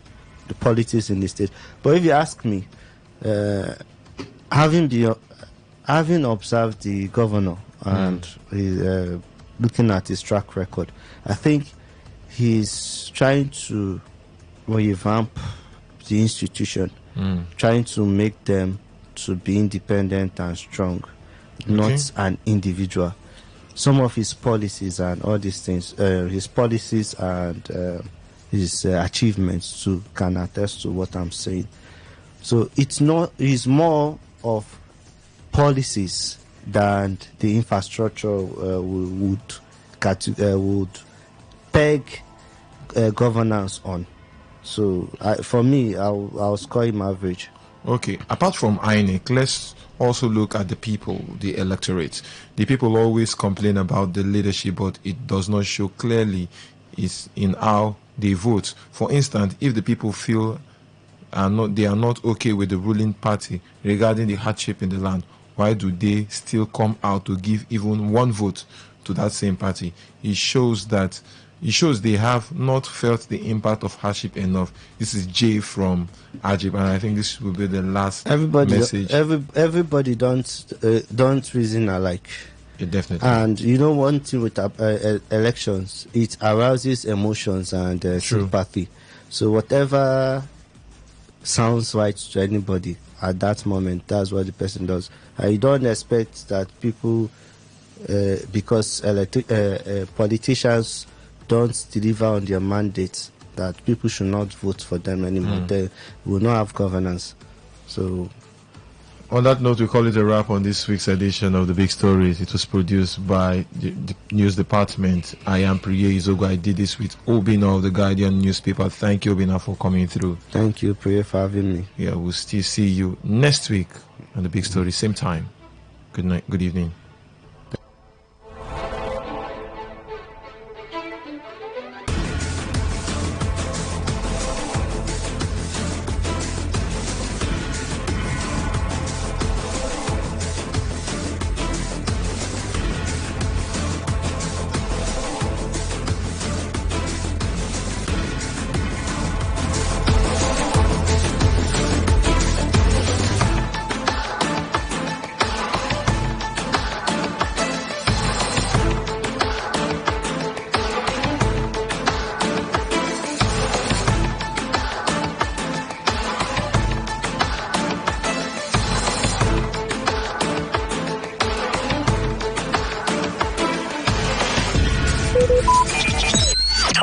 Talk radio. I listen to a lot of talk radio. 95.1 FM. What do you love listening to? What's your style? What's your choice? What do you yearn for? So we've got great talk, amazing conversations, and entertainment, sports, and lifestyle. So tune in to Today 95.1 FM Pawtucket, because we are the voice of the people. The voice of the people. Please listen to this paid infomercial. Follow the road, Oga. Follow the road. I probably follow the road. Even think follow the road. Hey, better don't land though. That thing where we don't find Tete for Sokoto. Don't land Boa forward domot. Baba Champion Herbs, aka Champion Action for Men. Don't carry Wongi Herbal Remedy. Enter town. To bring out the real action in you as a man. Hey, Baba Champion Action for Men. For that man when they perform well. Baba Champion Action for Men. You do good for both young and old. Even if you don't reach 80 years, you go still maintain your wing. You go normalize your system, boost your performance, make you stand gidigbam. They kakaraka as a real man with correct action. Champion Action for Men. Correct wonder root where go activate the real action in you. Now the day when you start to take them, that day go begin work for you. Even when you don't take and finish, you go see the fire they go. Because you don't correct your system, set and fine, make you carry the go. Baba Champion Day for number 62 Ikwere Road by Egede Street, my one Jobu Port Harcourt. Call 081-6920-2525. Take them again, 081-6920-2525. Baba Champion, now for real man. Greetings to you, wonderful people of River State. Thank you for joining us on this health enlightenment, sponsored by Baba Champion Herbs. Baba Champion Day for number 62 Ikwere Road by Egede Street, my one Jobu Port Harcourt. You can call Baba Champion on 081-6920-2525. 081-6920-2525. Let's hear from the Chief Consultant of Baba Champion Herbs. Thank you so much, dear listener, for being with us. I am the Chief Consultant of Champion Herbs International. Today, I want to talk about erectile dysfunction. Please, could you break it down so everybody can understand this? Erectile dysfunction is the inability to get and keep an erection firm enough for intercourse. Having erection trouble from time to time is not necessarily an issue for concern, but when it happens frequently, it becomes a problem. It can cause stress, affect your self-confidence, and contribute to relationship problems. This problem of getting or keeping an erection can also be a sign of an underlying health condition that needs treatment. Male sexual arousal is a complex process that involves the brain, hormones, emotions, nerves, muscles, and blood vessels. Stress and mental health concerns can cause or worsen erectile dysfunction. Common causes include alcoholism and other forms of substance abuse, sleep disorders. If you don't sleep well, it can affect your performance. Tobacco use, too much sugar in the body, obesity, metabolic syndrome, which is a condition involving increased blood pressure, high insulin level, body fat around the waist, among others. Does it come with symptoms? The symptoms include trouble getting an erection or keeping an erection, reduced sexual desire. You find yourself as a man, you don't have urge at all. When you experience other sexual problems such as premature ejaculation, other ailments such as diabetes, heart disease might also be linked to erectile dysfunction. Any advice to our listeners? I advise any man with any of these symptoms to quickly visit an expert. Even if it gets you embarrassed talking to an expert, never mind that. Most times, treating an underlying condition is enough to reverse erectile dysfunction. In other cases, medication or direct treatment helps a lot. So, when you see yourself in this situation, visit an expert. Don't feel ashamed to talk to an expert. We are located at number 62 Ikwere Road by Egede Street, my one Diob Port Harcourt, Baba Champion Herbs. You can call us on 081-6920-2525. Thank you very much. Follow who no road, Oga. Follow who no road. I probably follow who no road. People think follow who no road. Hey, better don't land though. That thing where we don't find Tete for Sokoto. Don't land boa forward domot. Baba Champion Herbs, aka Champion Action for Men. Don't carry Wongi Herbal Remedy. Enter town to take bring out the real action in you as a man.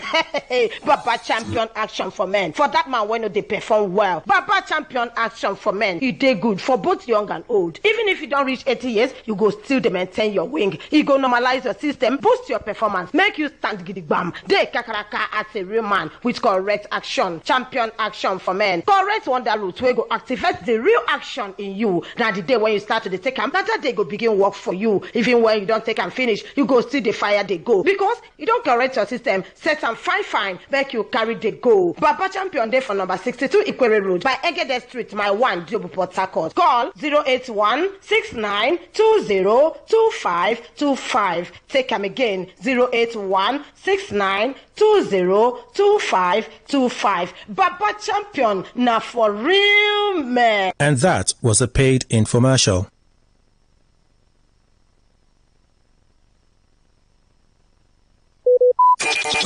Talk radio. I listen to a lot of talk radio. 95.1 FM. What do you love listening to? What's your style? What's your choice? What do you yearn for? So we've got great talk, amazing conversations, entertainment, sports, and lifestyle. So tune in to Today 95.1 FM Pawtucket, because we are the voice of the people. The voice of the people.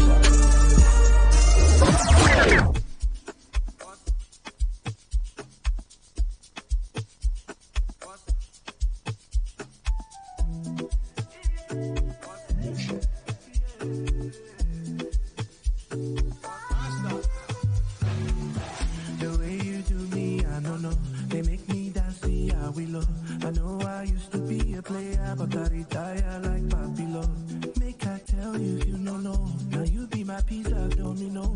You just take us, use the best thing. No more, you don't scatter my bolo. My bolo. You don't scatter my bolo. Yeah, that's scatter my bolo. My bolo. You don't scatter my bolo.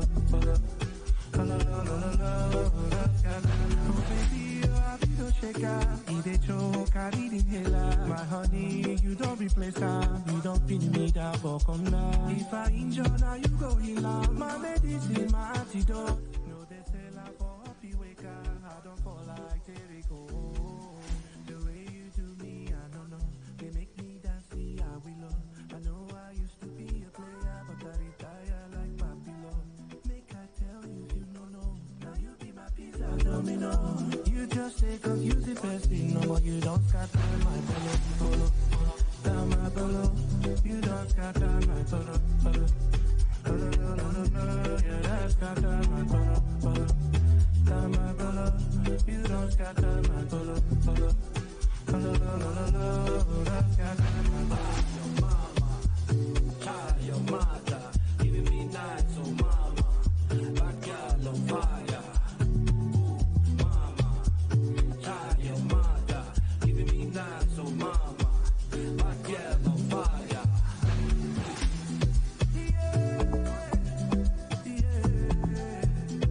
I let my mama shake it.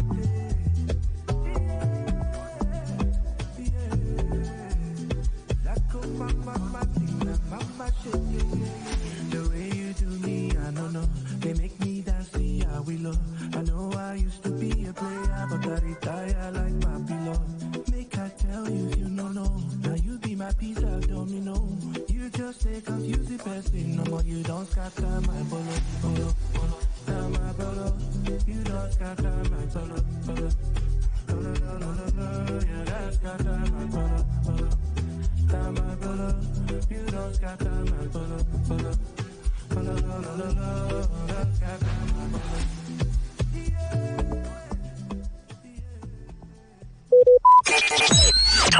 Talk radio. I listen to a lot of talk radio. 95.1 FM.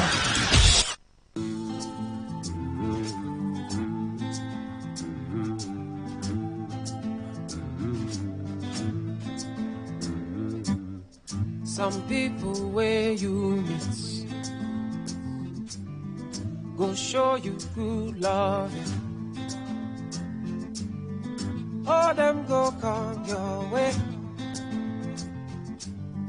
Don't let them go away. For me I hold, my baby. For me I hold, for me I hold. For me I hold, my baby. For me I hold, for me I hold.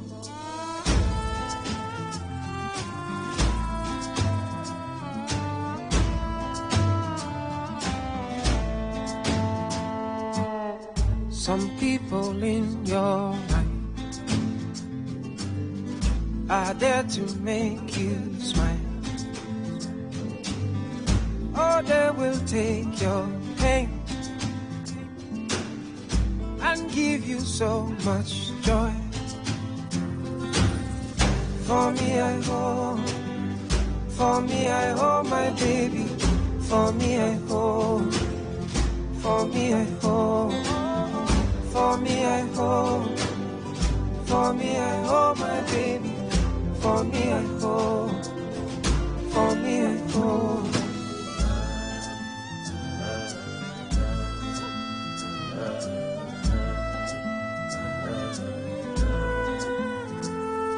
Some go tell you, say now you be one and only, call you baby. Some go promise, when time come them fail. When the times are good, they go call you boo, they go stand beside you, them to love you. When the times are hard, they go just bear. Now I hold my baby, oh. Now I hold. Now I hold, now I hold, now I hold my baby so. Now I hold, now I hold, for me I hold, for me I hold my baby oh. For me I hold, for me I hold.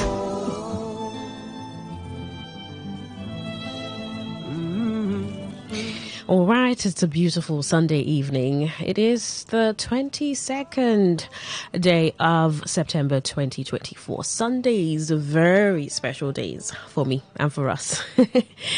Hope you've been having a good time, and I hope the day's been worth the while. What did you do? Assuming, should I guess?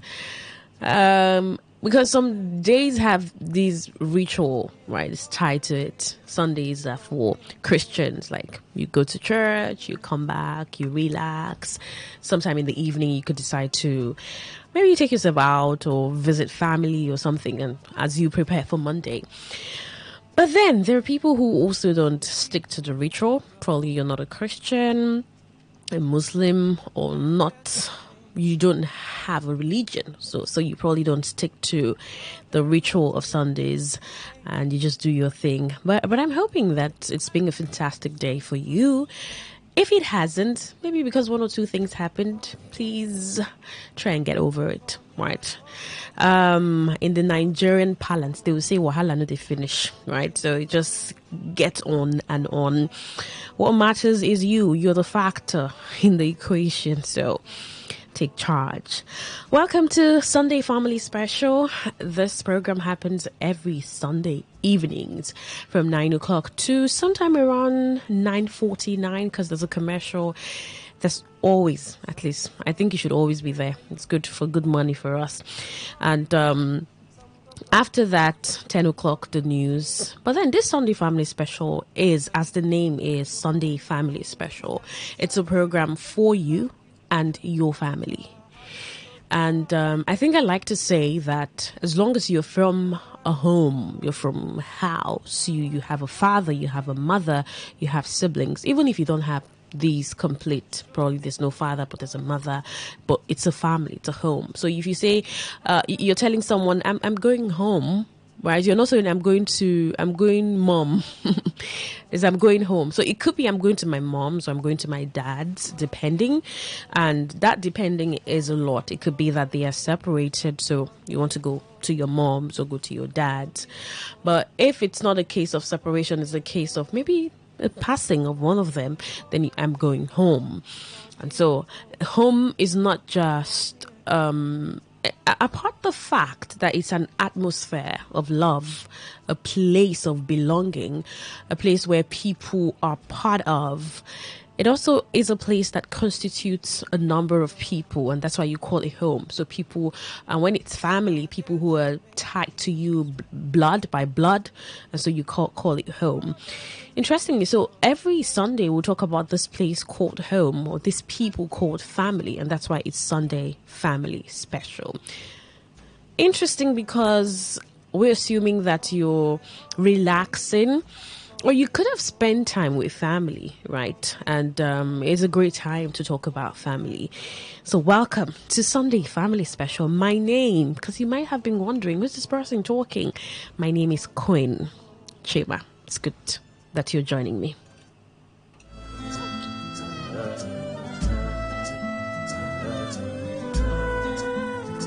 All right. The conversation today is who does. Okay, maybe before I get into that question, let me just let's talk. Right. When we talk about a broken home, probably the first thing that comes to mind is a family that's no longer together. So you could be talking to someone and they say, oh, how's your mom? How's your dad? How is family? And they say, oh, my parents are no longer together. Or my parents separated when I was a child, when I was 5, when I was 10, when I was grown. Right? Separated. Or they got a divorce. They went apart. They went their separate ways. And you're like, oh, okay. Oh, wow, sorry about that. Most times, sorry about that. That's what you say, right? Because every home of family is built in a way that there should be nothing missing, not even the child or the parent as the mother or the father. Everyone should be together in it, grow together, go through the challenges together. Whatever happens, it's just supposed to be in unity. And so a broken home is that home where there's something missing. So it's like a plate. And in this case, let's use a circular plate for this instance. And let's say it gets off your hand, it falls, ceramic, and a part, even if it's a tiny part of that plate, it just gets broken. And you just look at the plate and like, oh, this is no longer beautiful. Most times you discard it. Right. Even if you don't want to discard that plate, you'd hardly use the plate to serve anyone anything, right? Not a visitor, not your child, not even your husband, or because it doesn't look presentable. So it's broken. There's a part missing. So if you get that part that's broken and put to the plate, to that part of the plate, you probably use a glue, whatever that glue is, no matter how strong it is. It's still a misfit. Somehow it just doesn't work. So wholeness is important, and when the part of a whole is out, something is missing. And so a part of a whole can be out, and several things could be responsible for that whole that's left. Well, it could be death. It could be separation, like I mentioned earlier, divorce, and there's just a level of incompleteness, no matter how you want to see it. So today we're going to be talking broken home. And not just broken home, but who does it affect the most? Who does a broken home affect the most? Who? And this conversation is very important because at the end of the day, I want you listening to understand the importance of the home, not just the importance of the home, but the importance of marriage itself. Not just that, but the importance of family. So it means that if you're making up your mind to start to start a family, then you should consider staying. Because when something is broken, somehow, some people, 1, 2, 3, or all are affected. It affects them. Maybe we might begin to ascertain the level of damage that it does. So who that damage is on the most. Maybe we'll do that here because I'm here to talk to you about it and in turn get your thoughts. Who does a broken home affect the most? Who does? And now, so this means I am talking about the broken home where there's the child or children, and then there's the man and the woman, in this case the wife and the husband. But then when there's a separation, they're no longer husband and wife. People could call them partners or ex-partners. Somehow I don't really like to use that word partners for husband and wife, but that's like what they are, right? I think the dictionary might even explain people who are together in the same business or in the same endeavor. When I'm talking about husband and wife, father, mother, and then you have the child or you have the children. So when there's a separation, when there's something missing, the father says, you know what, I can't take this anymore. I can't be with you. I'm leaving. And we have a child. We'll look for a way to take care of that child. But I don't think we can work. And so the child, who probably knows or has grown up all his or her life, knowing that she or he had a father and a mother, begins to deal with just getting to see one person all the time. And then there's a visit that's granted for the other person. So one person, most times the father, depending on the conclusion of the separation, the father has the opportunity to go visit the mother, and then he has to see his kids, or you have to go for a holiday to see your father. That's in some cases. There are cases where these things don't happen, right? It doesn't happen at all. You just have, I know of a case where this woman, has about 5 children, and her story is that her husband just woke up one day and left. Well, things were really tough for them. It was tough. They were plenty, 5, the mother 6, him 7, and they were struggling. And so she thinks that's the reason he left, according to her. So this boys, she had all 5 boys. They woke up to not getting to see their father anymore. Like, he's left. Where's our father? He has left. He's no longer with us. So these things happen. And then there are cases where the man and the woman cannot just stay together. Irreconcilable differences. Sometimes that's what they say. Or we cannot come to a conclusion to this matter. So we can't be together and we have to leave. And the essence of family or home is an essence of wholeness. And you could say that the wholeness comes from a lot, but it also importantly comes from a man and a woman who's a husband and a wife playing their roles separately or individually, but in unison to promote a certain culture, and that's family. And in that culture is embedded a lot of things: family culture, what we do in this family, what we don't do, values and all. And so when one person is missing, maybe the mother or the father, and these children are supposed to stay with any of them, mother or father. So we've had a lot of cases where, it affects the children the most. Okay. So the man who leaves or the woman who's not there, do they also have some form of affecting? Do they? Because I read somewhere where he said that people who have had a divorce, the likelihood of settling is slim.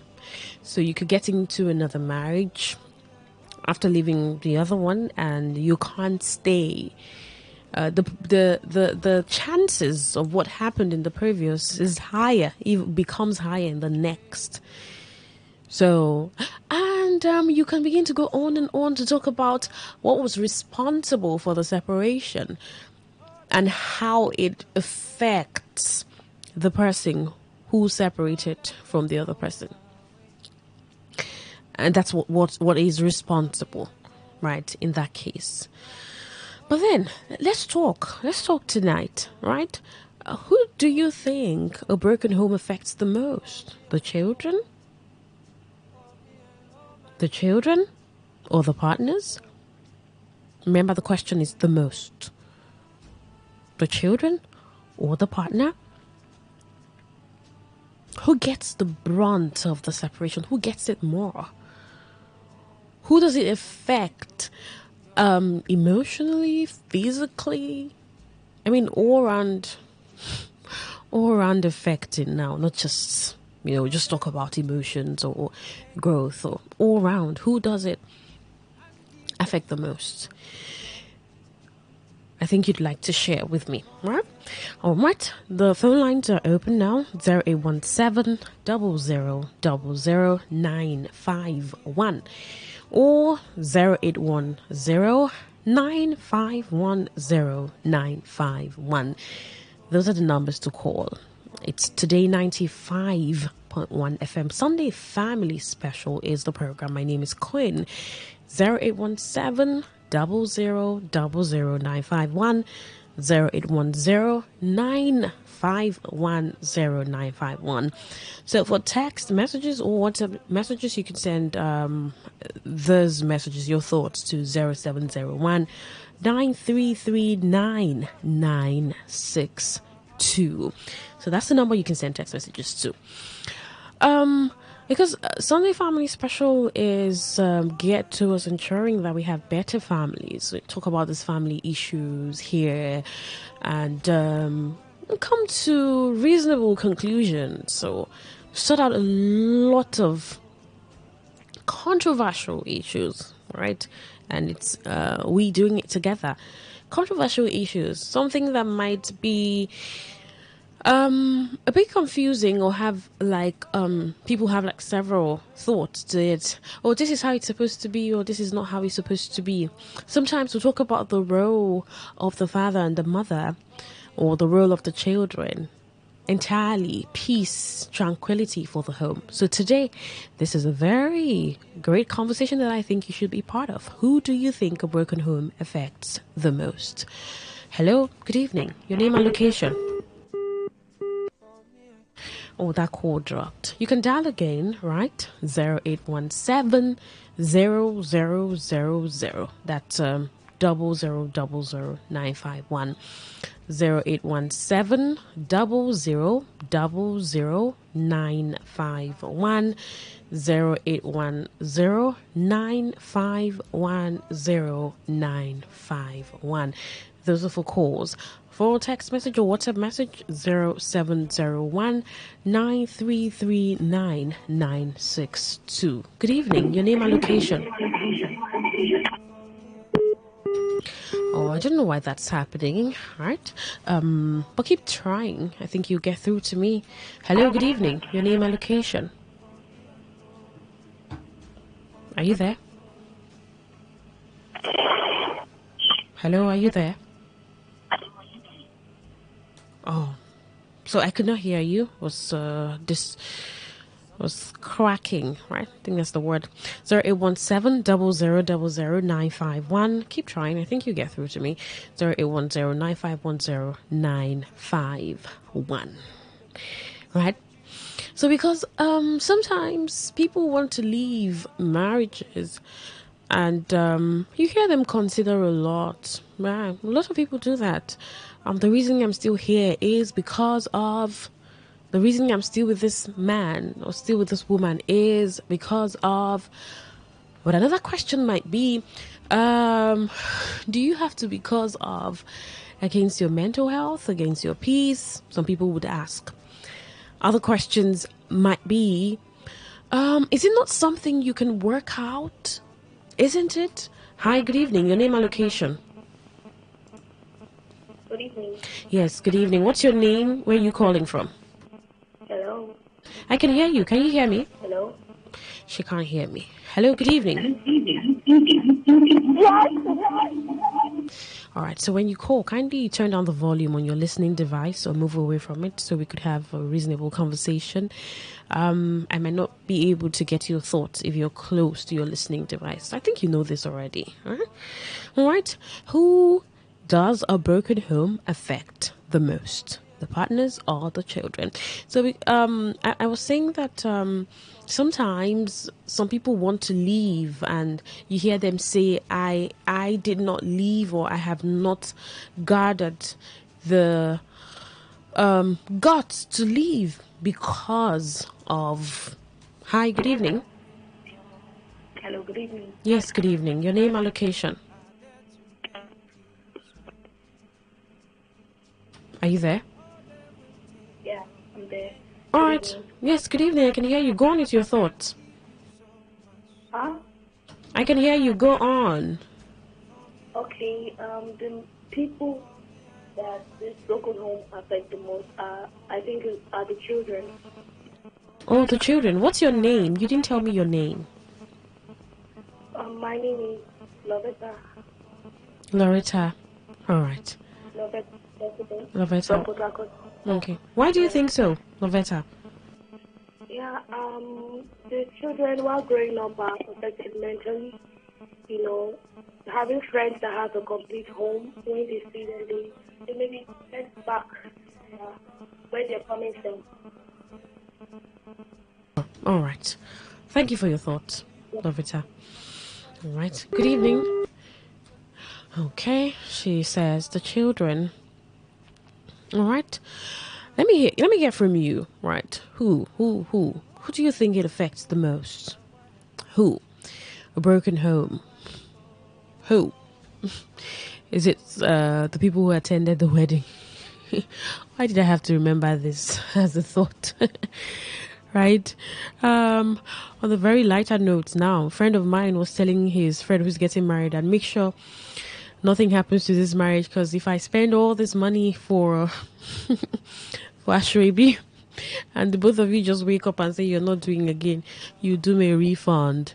And he was saying that's because he attended a wedding and after a week they separated. That was on a lighter note though. So who do you think that a broken home affects the most? Good evening. Your name and location. Hello, good evening, ma. Yeah, good evening. What's your name? Where are you calling from? My name is Wisdom. I'm calling off Ikaodili Road. All right, Wisdom. Wisdom, you can call me Queen, right? That's my name. Okay. All right. Go on. I really enjoy your program. Right now, I'm feeling very so down because of this topic. I'm also passing through this kind of situation at the moment. But I feel the people who are affected most is the children. And at that very moment, they both separated. It might affect the mom, because he has a kid, he has a children already to take care of. But the man easily move on. But the people who affect most is the children, because when you grow up and you didn't meet the father and the mother pets on you, like those family care that mom and dad putting hands together to raise a child, it normally come in passion, like there's that family love on it. It normally affects the children more because you find it like if there's no love in between. You cannot find what you have, like what you expect from your parents when they are both separated. Yeah. So you when you started, you said that this conversation is making you sad. Can you talk to me about it? What's happening to you? No, I'm 25. Okay. By now, and I find myself in a situation whereby I can't identify my dad even up to this age. And anytime I ask my mom about it, I should just forget about it, that my dad is no longer existing. And even if my dad does not exist anymore, cannot tell me about it, like how did he go, and even as I am right now, I don't have to know any of. Hello, are you there? Are you there? I think he got really emotional. That's okay. That's okay, right? That's okay. All right. Who do you think a broken home affects the most? We just had the young man call and see the children, and that's such a heartbreaking story, right? Sometimes I don't know why. Right, that's why I'm asking this question, right? Because it's possible that the woman is badly affected. Do you understand? You don't know how the separation happened. So she's badly affected that it's even it's contributing to her relationship with her son. So she can't even tell her son who his father is. That's why I'm asking this question. Because let's assume that she was so hurt by this person, or it was a terrible, terrible experience, and each time she remembers, she can't put herself together. So maybe, I'm just saying, maybe that's why she's not told him who his father is. So he says it's the children that he affects the most. Let me hear from you. Good evening. Your name and location. Good evening, please. Yes, good evening. Okay, my name is Kingsley. All right, Kingsley, it's good to hear from you. Go on with your thoughts. Okay, actually, we are looking at whom affects most. Actually, to me, it is the children, and also, okay, let me put it this way. It is for a married man that has children. So it's actually the children that suffers most. And some cases, I have seen people whereby a man just leave the wife and the children alone, and the woman don't have anything to do, and is struggling to feed herself and the children. So it's actually the children that suffer most, because the man has gone on his own way, maybe take another woman, continue enjoying life with the hope that one day maybe my children will come back. Yeah, so you mean that the mother begins to do what the father is supposed to do, carry everything, and she doesn't have... The responsibility of the father now is on the shoulder of the mother. The mother. And mother always loves the children. So you cannot be there and be seeing the children. So what about... So what about the case where they are separated, the father still provides, right? But he's not with their mother, but he still provides, still gives money to take care of them. Okay, let me tell you now. It's not the way we think. It's not actually that way. It is only when maybe the courts are pronounced that this is problem. Yes. Hello? Oh, I have to let you go. So at a time, I couldn't hear you correctly. Right? The line was acting up. So you could dial again, 0817 0000 951, 0810 951 0951. For text messages, 0701 9339 962. Who does a broken home affect the most? I hope that the young man who called earlier, Emmanuel, is that the name? I hope I didn't miss it. I hope you could call again, right? Your story is really sad, I must say.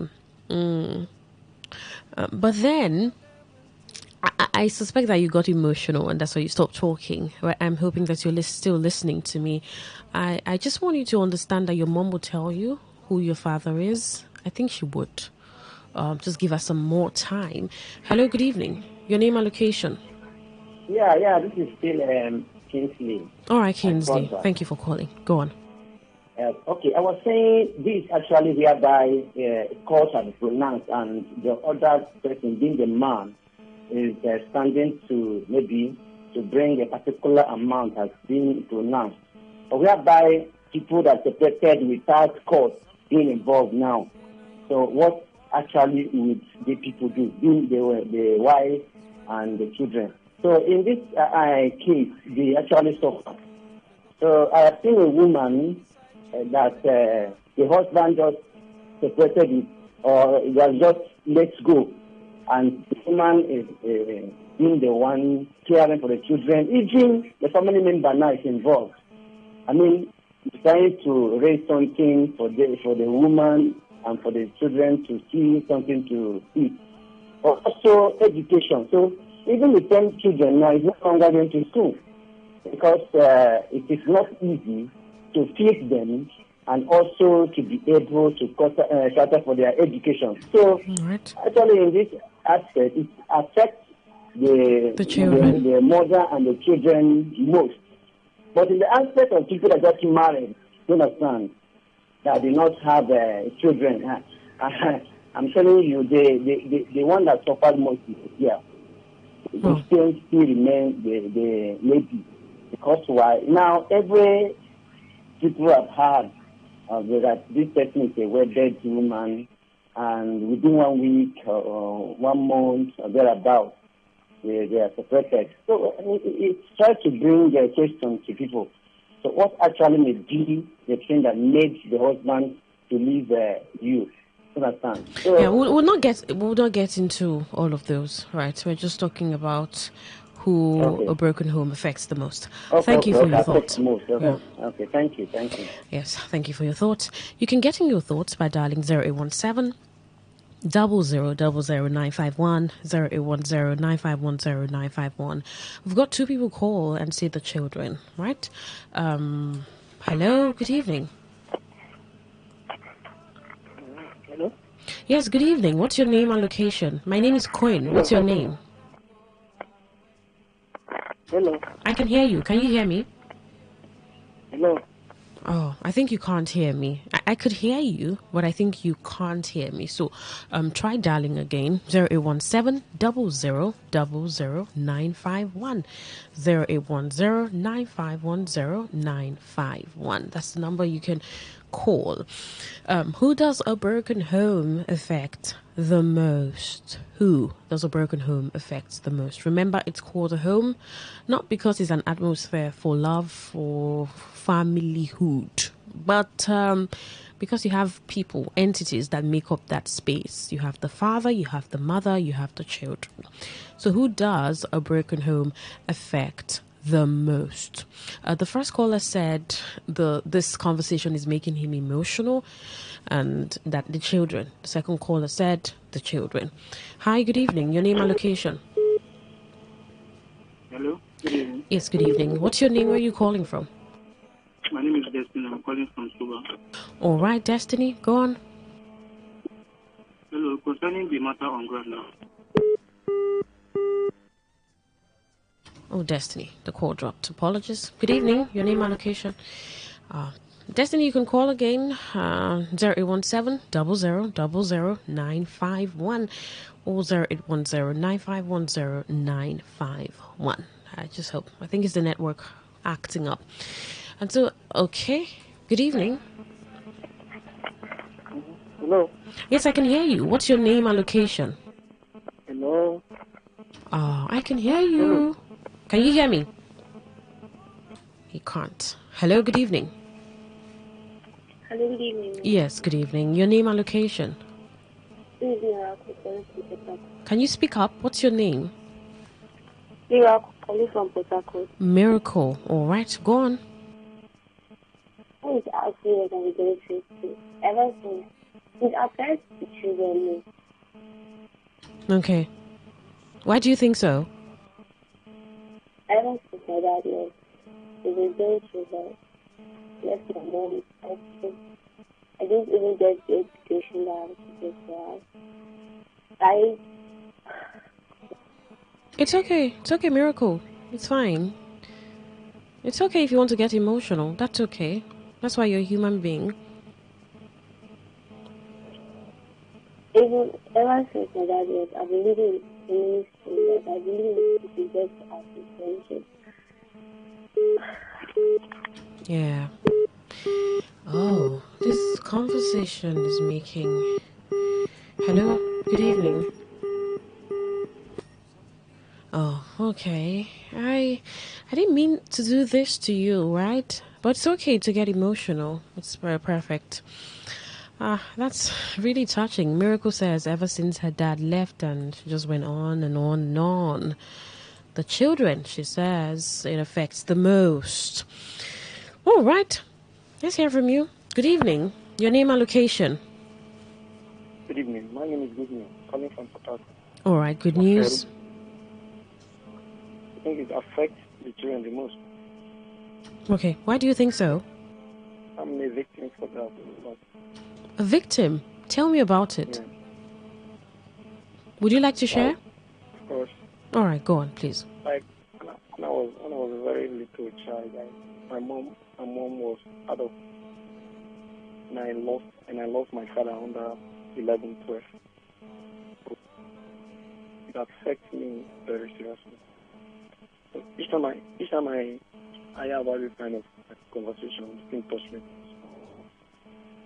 Yeah. So I don't want to go for that. that's okay. That's okay. Thank you for calling. All right. Seems to be an emotional night. Ooh, I didn't prepare for this myself, so but it's fine. It's okay that you're talking about it. It's possible that you haven't talked about this for a long time, and so it's okay to just let it all out, right? Who a broken home affects the most, and we've heard people who've been affected by a broken home talk about it, and say children. Hi, good evening. Hello, good evening. Yes, good evening. Yes, that's my name. What's your name? My name is Alex. I'm calling from Port Harcourt. Alex from Port Harcourt. It's good to hear from you. Go on with your thoughts. About the subject at hand, it affects the children most. Imagine the situation where a child will grow up under his father or his mother, not knowing the second partner. And you can't speak in the public. It will be a shameful thing to speak in the public because even your mates will be telling you, is it not you that your mom left your father, or is it not you that your father left your mom? Do people use that as a way of getting back to people? Do people really say that to people? Yeah, yeah. Really? I've come across it severally. It affects the children most, even physically and emotionally. And you will see them not talking in the public because they don't know the reaction they will get from the people they are discussing or having one-on-one conversation with, even with their mates and the society at large. Then when you come to the maybe where the mom comes from or where the dad comes from, you will see the children even feel nervous. They can't speak. They can't do anything. When they get to the community, you will see them, keeping quiet, not saying anything because they will not know the reaction of the elderly one they meet in the village. Because it's kind of a trauma to the children growing up. I think no matter what the situation is, I believe the two couples should join heads together to know the way outcome. In tolerance, we live together. If you don't tolerate one another, you can't live. But I believe tolerance makes the two parties to live together. But if both of them are saying, I don't want to agree, this one is saying, I don't want to agree, two disagreements cannot make a right. Now, people do say that two friendships that will last in a long time lies in the hands of one person, But I believe the society should at least try as much as possible to make things work right, most especially for children growing up with a single parent or mother or father. All right. That is my contribution. All right. Thank you for your thoughts. Okay, I think I can further one more call. Let's see if we have some text messages and we could take them. If there are any text message or WhatsApp. Okay, none. Let's see if we could take one more call. And that might just be for a minute because there's a commercial for 9:49. Okay, I don't think I can.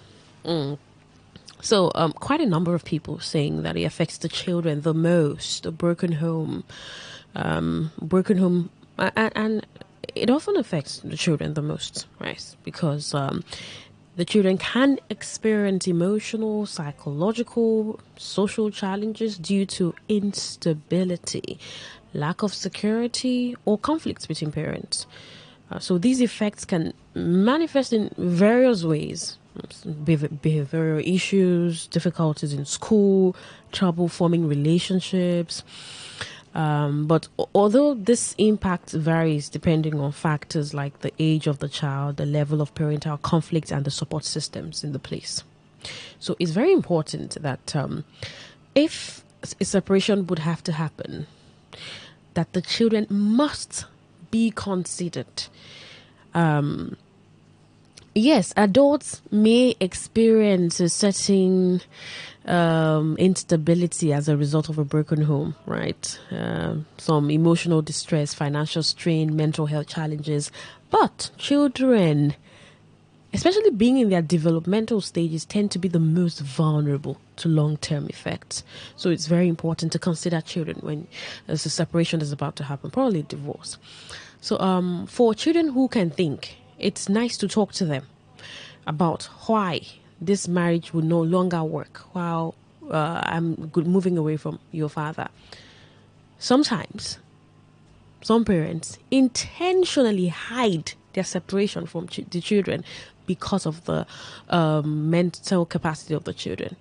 So this conversation, like I said when I started, is one to give you an important aspect to family, so that before you begin, you count, you count everything, you count the cost, and try to stay, and try to make it work. But there are cases where you shouldn't or you can't. Yes, in those cases, exceptions, maybe violence, physical abuse, and you can't stay with this partner. And the children can be explained to and they might understand. This is quite a lengthy conversation. We might continue with this next week on Sunday Family Special on Today 95.1 FM every Sunday from 9 p.m. to 9:49. Thank you for those of you who called, and please, for you who called and talked to me about your parents, I want you to hold on strongly, right? Hold on strongly, and say to yourself, it might have happened to you, but you're going to pick up yourself and be better. Thank you for tuning in. My name is Coin. The world news will be up at 10 o'clock. Do stay here. Today 95.1 FM. I am Coin Shima. Good evening.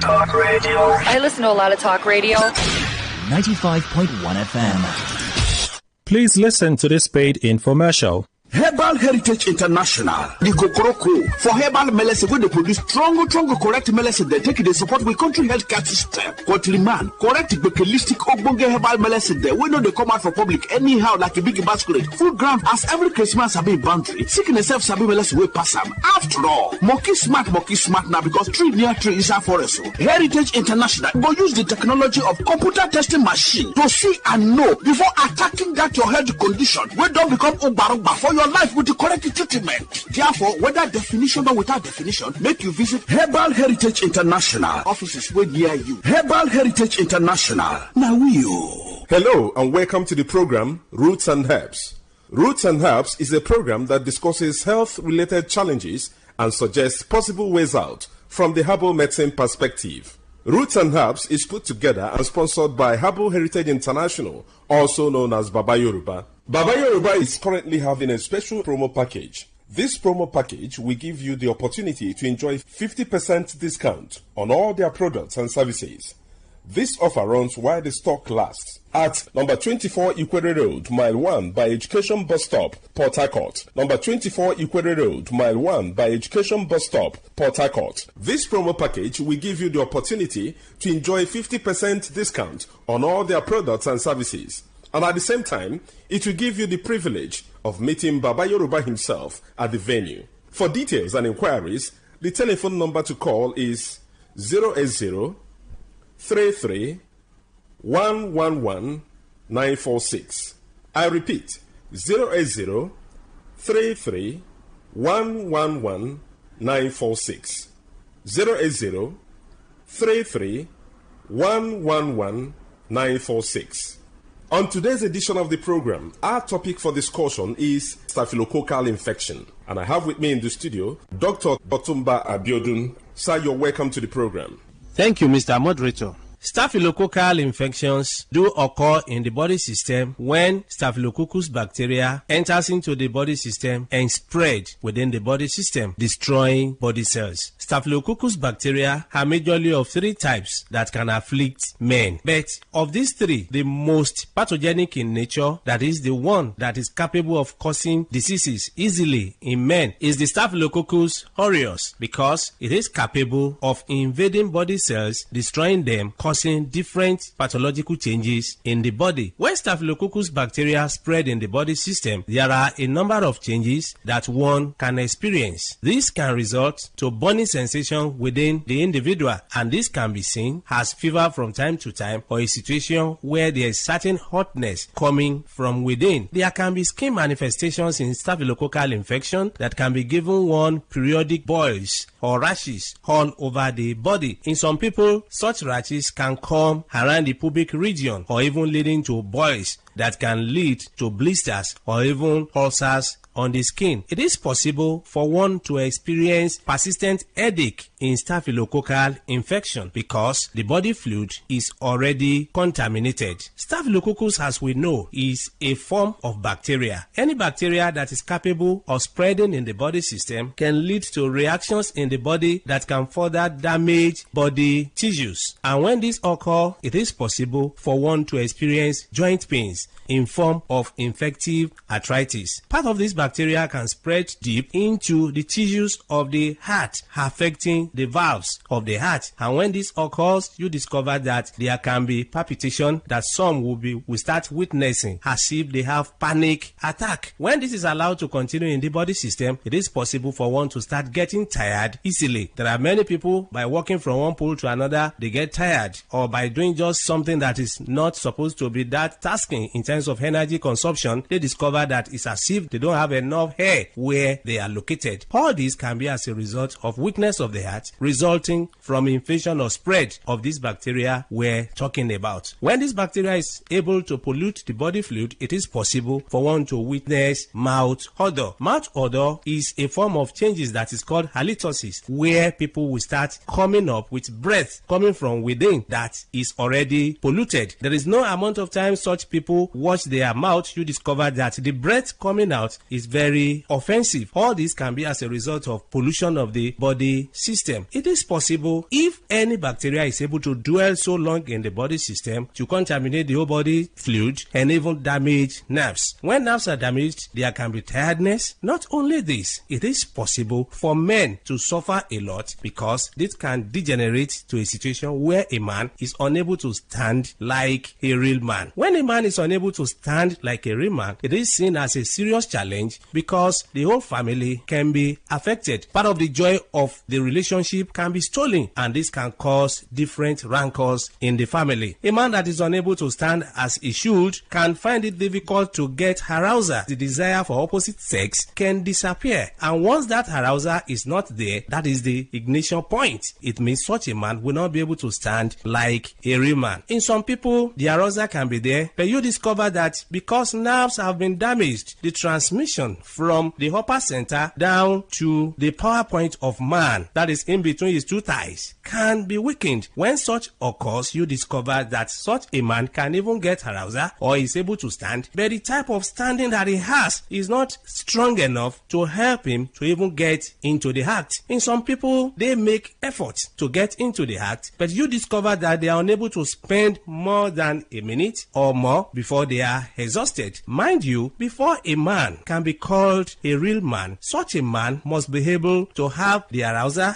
as desired and also be able to sustain the energy he has been able to gather for a considerable length of time. That is when such a man can be able to make his partner happy when it comes to man-to-woman interaction. So such men do suffer from this from time to time. It's after knowing the root cause of the challenge that one will be able to know the right step to take for one to be totally free. Whenever you experience anything that we have been able to mention or other things, it's very important for one to visit a competent healthcare giver who will be able to run tests on one and pinpoint where the problem lies and prefer solution. For more enlightenment and advice, the number to call is 080-33-111-946. I repeat, 080-33-111-946. Thank you all. All right, you've been listening to the program Roots and Herbs. Roots and Herbs is a program that discusses health-related challenges and suggests possible ways out from the herbal medicine perspective. Roots and Herbs is put together and sponsored by Herbal Heritage International, also known as Baba Yoruba. Baba Yoruba is currently having a special promo package. This promo package will give you the opportunity to enjoy 50% discount on all their products and services. This offer runs while the stock lasts. At number 24 Ikwere Road, Mile 1 by Education Bus Stop, Port Harcourt. Number 24 Ikwere Road, Mile 1 by Education Bus Stop, Port Harcourt. This promo package will give you the opportunity to enjoy 50% discount on all their products and services. And at the same time, it will give you the privilege of meeting Baba Yoruba himself at the venue. For details and inquiries, the telephone number to call is 080 33 111 946. I repeat, 080 33 111 946. 080 33 111 946. I repeat, 080 33 111 946. Let's take our sponsor's message. Don't go away. We shall be right back. Herbal Heritage International, the Kokoroko, for herbal medicine, where they produce strong, correct medicine, they take it, they support with country healthcare system. Man, correct, bekelistic, ogbonge herbal medicine, they know they come out for public anyhow, like a big basket. Full ground, as every Christmas have been boundary. Sickness self sabi medicine will pass them. After all, monkey smart now, because tree near tree is a forest. Heritage International go use the technology of computer testing machine to see and know before attacking that your health condition. We don't become Obarugba for your life with the correct treatment. Therefore, whether definition or without definition, make you visit Herbal Heritage International. Offices way near you. Herbal Heritage International. Now You're welcome back to Roots and Herbs. Roots and Herbs is a program that discusses health-related challenges and suggests possible ways out from the herbal medicine perspective. Roots and Herbs is put together and sponsored by Herbal Heritage International, also known as Baba Yoruba. Baba Yoruba is currently having a special promo package. This promo package will give you the opportunity to enjoy 50% discount on all their products and services. This offer runs while the stock lasts. At number 24 Ikwere Road, Mile 1 by Education Bus Stop, Port Harcourt. Number 24 Ikwere Road, Mile 1 by Education Bus Stop, Port Harcourt. This promo package will give you the opportunity to enjoy 50% discount on all their products and services. And at the same time, it will give you the privilege of meeting Baba Yoruba himself at the venue. For details and inquiries, the telephone number to call is 080 33 111 946. I repeat, 080 33 111 946. 080 33 111 946. Until we come your way again, remain blessed. And that was a paid infomercial.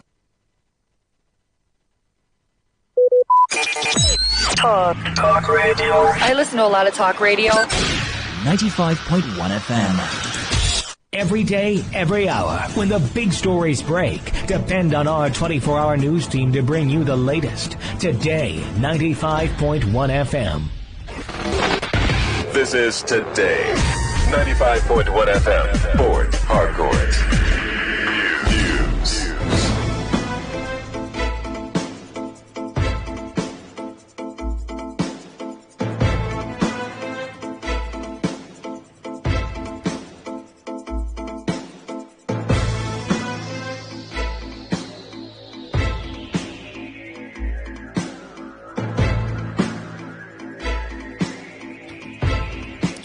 Good evening, this is the World News on your premium talk radio. Today 95.1 FM Port Harcourt. I am Queen Chema. The headlines.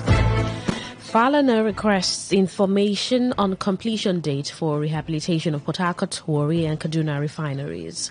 Nigerian army neutralizes 2 armed pipeline vendors, arrests 18. On the foreign scene, Trump rules out running again in 2028 presidential election. Now the detail.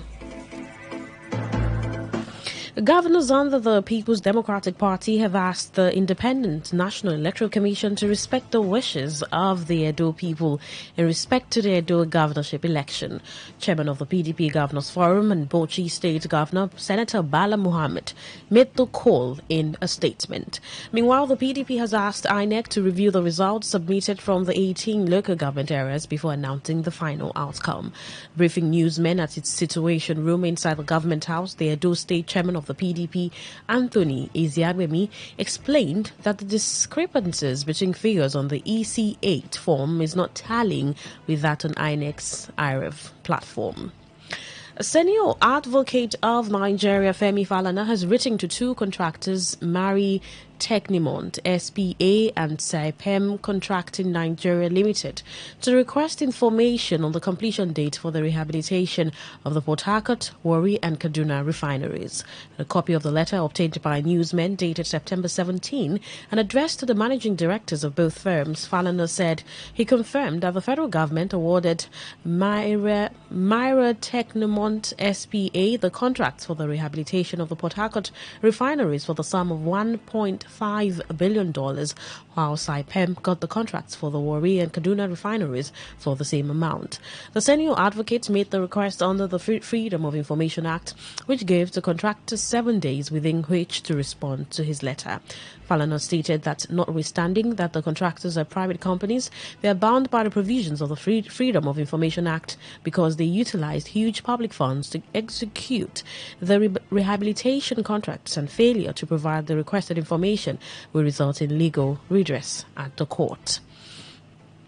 Socio-Economic Rights and Accountability Project, SERAP, has urged President Bola Tinubu to direct the Attorney General of the Federation and Minister of Justice Lateef Fagbemi and appropriate anti-corruption agencies to promptly investigate the spending of the billions of naira of ecological fund collected by Borno State since 2001, including the 816 million naira collected by the state between January 2024 and June 2024. SERAP said suspected perpetrators of allegations of corruption and mismanagement of ecological funds should face prosecution as appropriate if there is sufficient admissible evidence, and any proceeds of corruption should be fully recovered.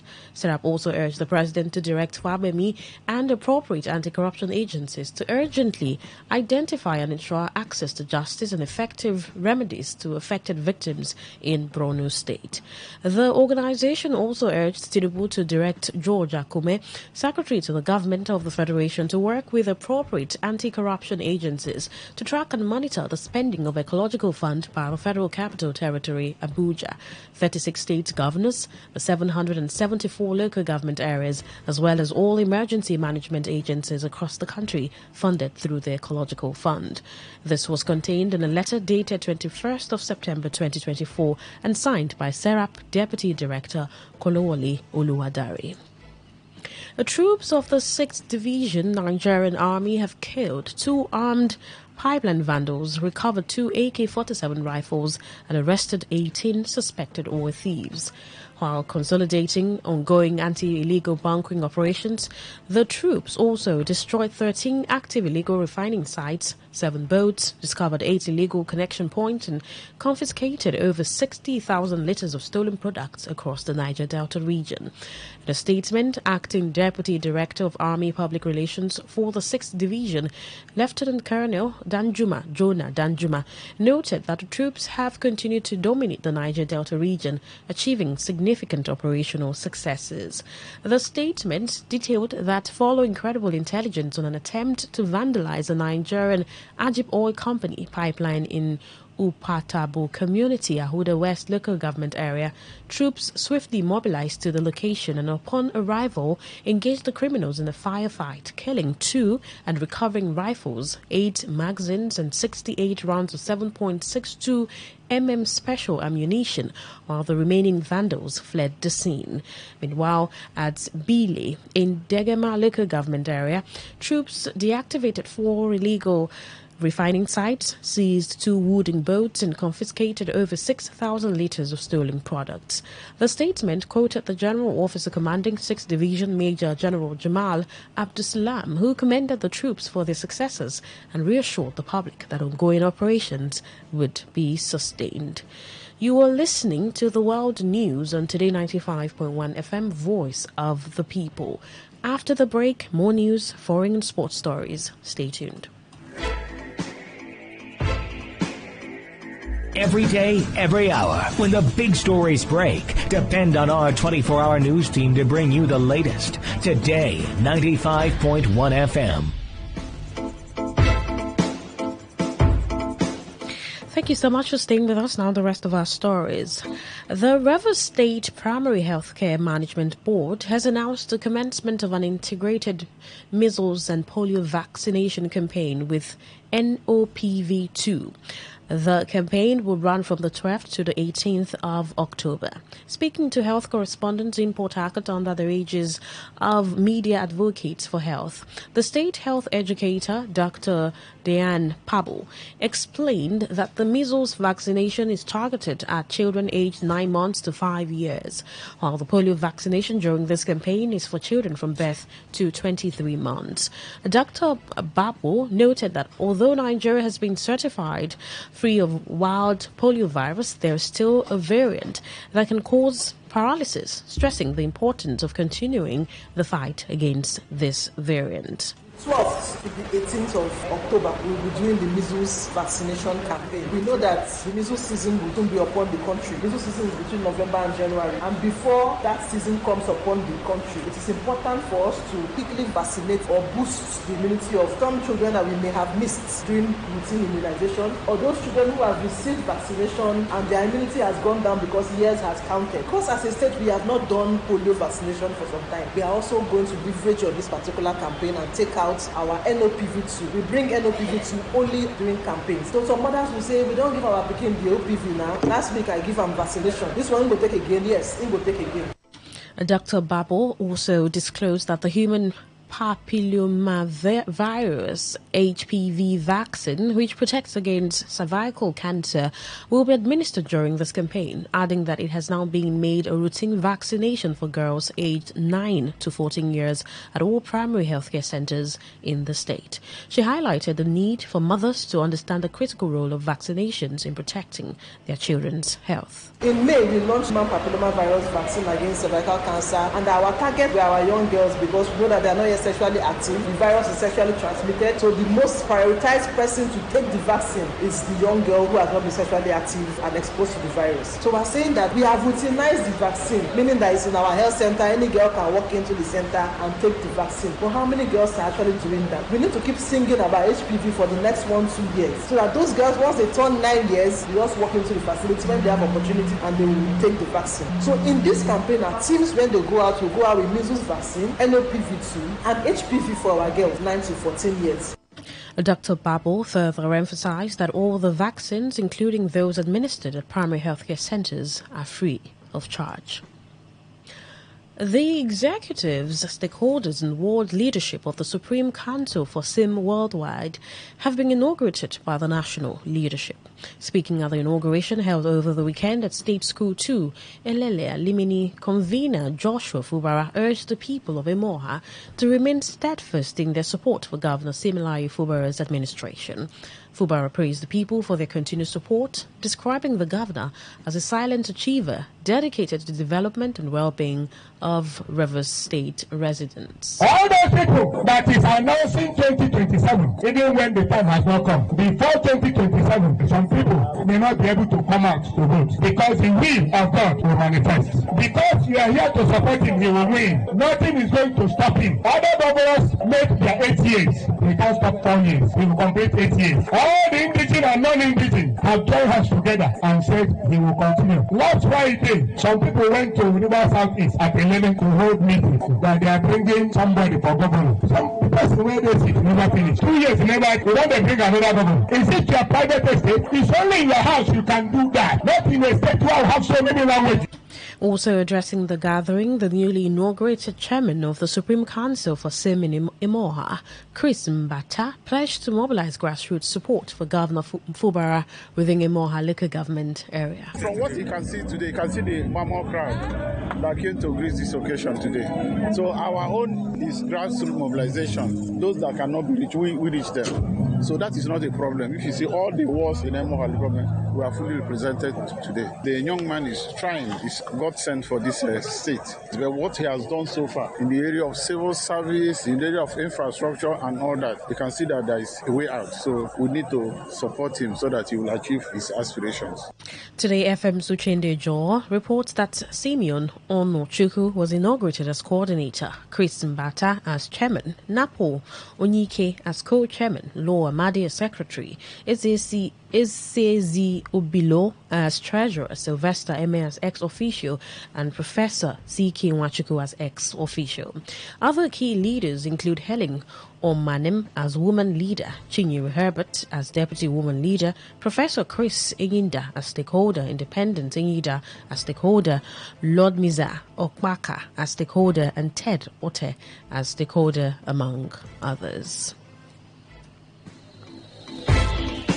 On the foreign scene, former U.S. President and Republican candidate for the November 2024 election, Donald Trump, has ruled out running again in the United States 2028 presidential election if he loses in the upcoming November poll.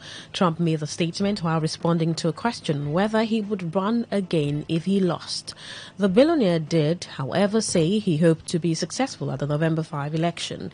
Trump is currently neck and neck with Democratic candidate Vice President Kamala Harris, including the key battleground states that often decide close U.S. elections.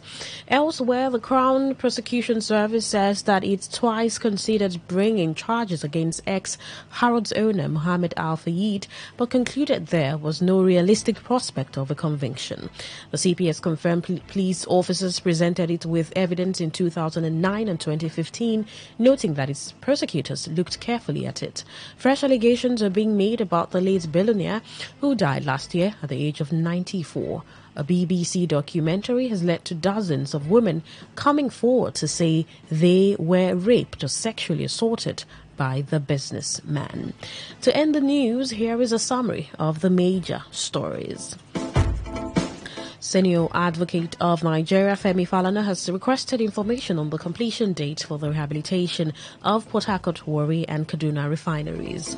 You heard that the Nigerian army has killed 2 armed pipeline vandals and arrested 18 suspected oil thieves.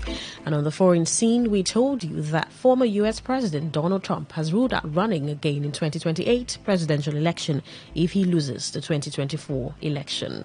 That was the news as edited by Ifunanya Obemendukwe. For comments and inquiries, please call 0818-389-2850 or send your emails to news@todayfmlive.com. You can also read our stories on www.todayfmlive.com. My name is Queen Chima. Thank you so much for listening. Good evening.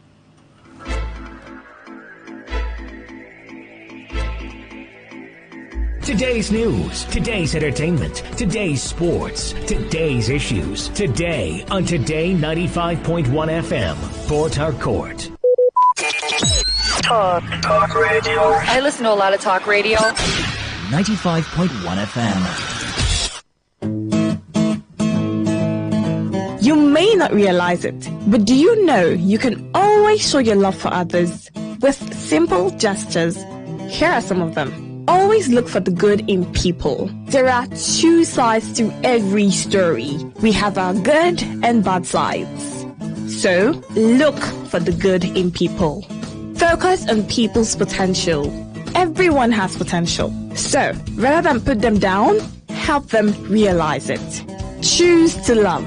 If you're given an option between giving love and receiving love, choose giving because that is a more practical choice. Treat everyone as equals. This means letting go of all the prejudice and partiality.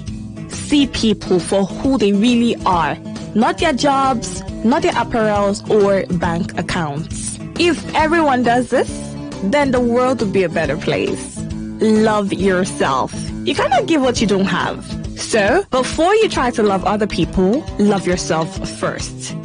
Forgive. We all make mistakes. So, whether it's a family or a stranger, the best way of showing love is forgiveness. Everyone deserves a second chance. Show compassion. Care for other people. Care for what they are going through. Do what you can to help. Give back to the community. Remember that a single drop of water can cause countless ripples. That donation, no matter how small, can inspire others to do the same. Smile, even to strangers. Remember that you're never fully dressed without a smile. So, do not underestimate the power of a smile. Not only does it lighten up your face, it will also brighten up another person's day. Be the spark of positivity you want to see. When you smile, the whole world smiles with you. This message is brought to you by Today95.1 FM, the voice of the people.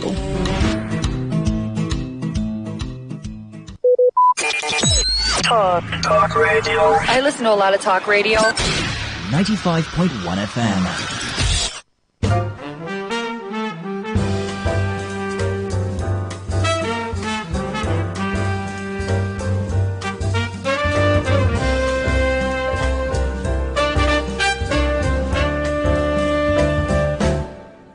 Hello again, and welcome to this week's edition of Jazz from the Heart of America here on VOA.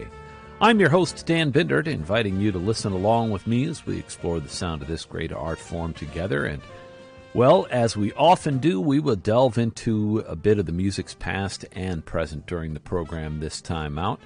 We'll have some songs for the season, or the turn of summer into fall, as is happening now across North America, where I'm coming to you from. We'll also remember the late guitarist Russell Malone, and we have a whole bunch of good new releases to play for you, including the piece that we're going to open the program with. This is actually a newly reissued album that was issued for the first time back in 2007 and is now finding its way back onto the market with a brand new release. The disc entitled Rhythm Edge from saxophonist Eric Person, a real strong band that he put together for this one, including the trumpeter Ingrid Jensen, the trombonist Robin Eubanks. We'll hear Ingrid Jensen's trumpet as a part of this piece that opens the album. Got a lot of fire and kind of reminiscent of the music that John Coltrane and McCoy Tyner made together. In fact, the title of it is Tyner Town. Here's saxophonist Eric Person on Jazz from the Heart of America.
Saxophonist Eric Person, he was playing the soprano on that one.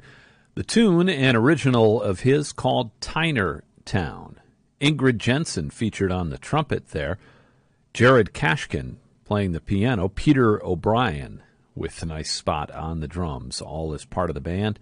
Tyner Town from saxophonist Eric Person. That's from a newly released package that came out originally back in 2007, but just now back out on the market under the title Rhythm Edge. Eric Person here on Jazz from the Heart of America. One of the new vocal releases that has really caught my ear is that of vocalist Milton Suggs, who, along with pianist Michael King, both came from Chicago but have made their home now for the last few years in New York. They have a new album out called Pure Intention. Just piano and voice here. And let's listen to what Milton Suggs does to update the lyric of a classic old song that in its original form had American Civil War references, but he's taken a few of those out and quite nicely added a different bit of history to it. The tune is called Old Folks.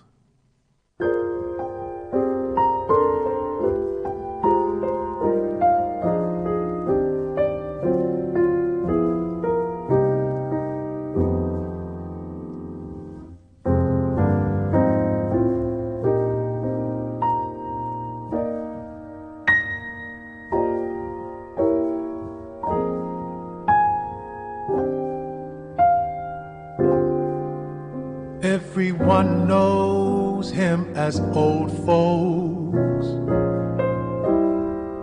Like the seasons, he'll come and he'll go. Just as free as a bird and as good as his word. That's why everybody loves him so. Always leaving his spoon in his coffee. Tucks his napkin up under his chin. And that yellow cob pipe, it's so mellow, it's ripe. But you needn't be ashamed of him. Every evening after supper, what stories he would tell. How he heard the speech in Washington from Martin that day. I know that one so well.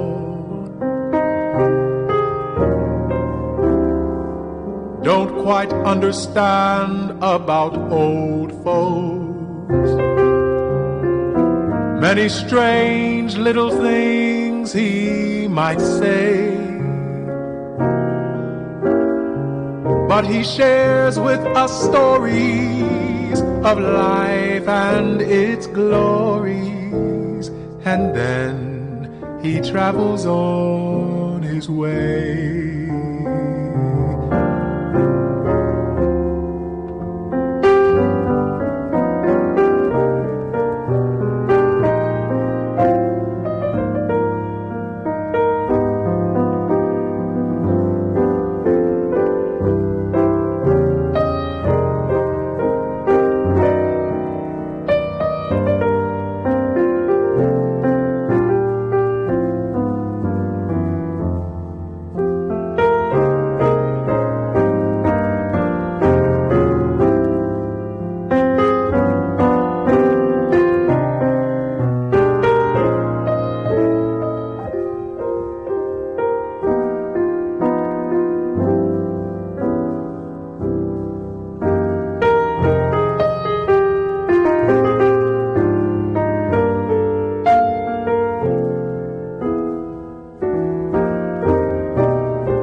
Every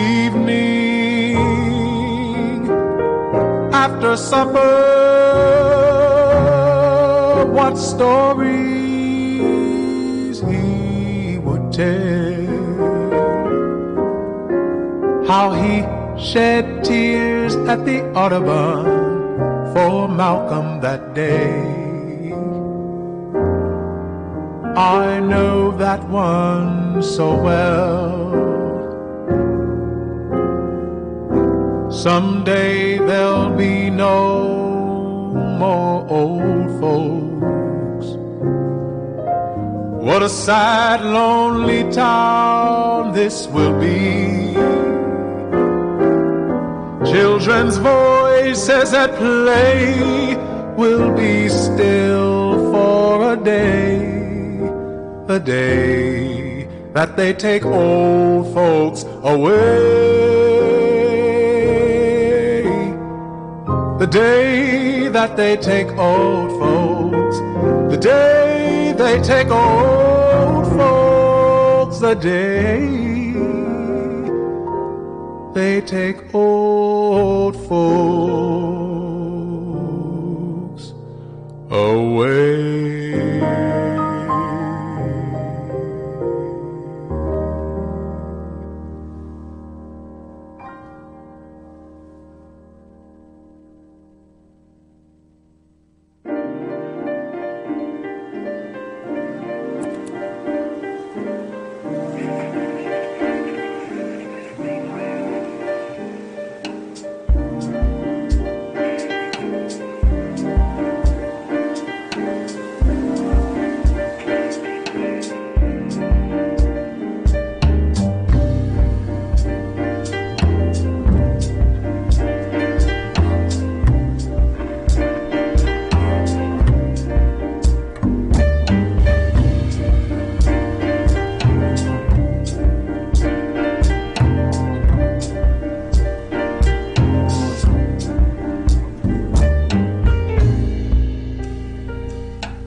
That's drummer Alvin Cobb Jr., along with bassist Katie Ernst and keyboardist Julius Tucker. Together, they're part of a new CD that Alvin Cobb has out titled You'll Need This Later, his 2024 release. Alvin Cobb Jr., a native of Atlanta, Georgia, but these days residing in the city of Chicago, part of the music scene here. Alvin Cobb Jr. with a tune called There's Still Time.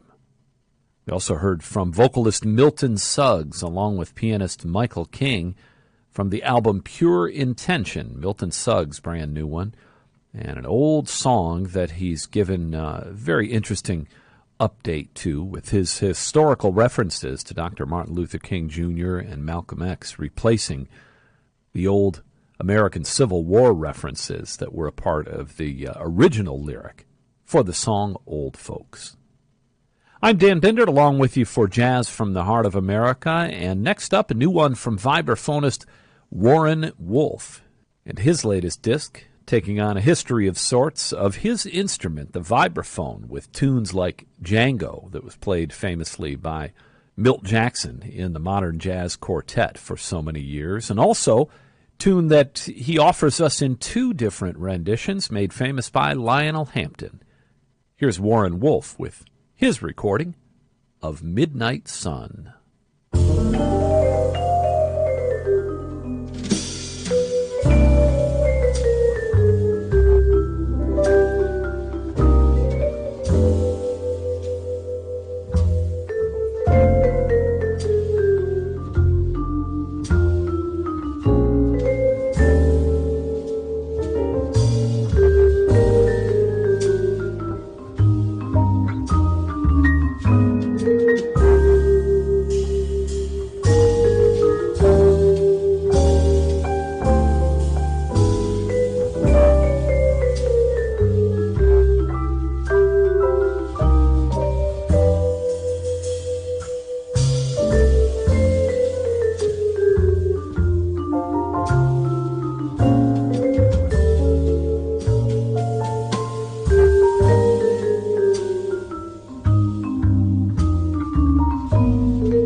That's Baltimore, Maryland's Warren Wolf from his new release titled History of the Vibraphone and the old Lionel Hampton classic, Midnight Sun.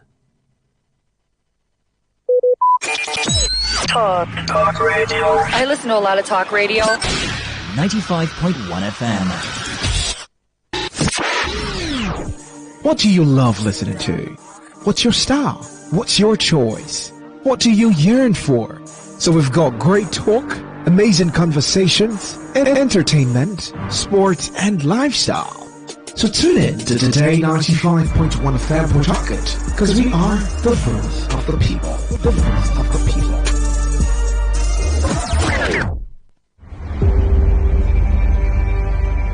people. Maybe home is somebody's smile when they look at you for the first time. Maybe home is being a home to something you love and adore with all your heart, and that is what life, friendship, and love are all about. Maybe home is listening to all of your favorite shows on Today 95.1 FM. We create memories. We inspire comfort. We are the voice of the people, and we are home away from home.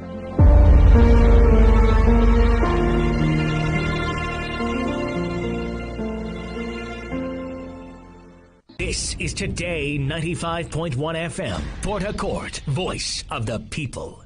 Radio has never been this good. Today 95.1 FM, Port Harcourt. Talk radio. I listen to a lot of talk radio. 95.1 FM. Okay, all right. All you need to know about this one is that 95.1 FM? Such a unique dial.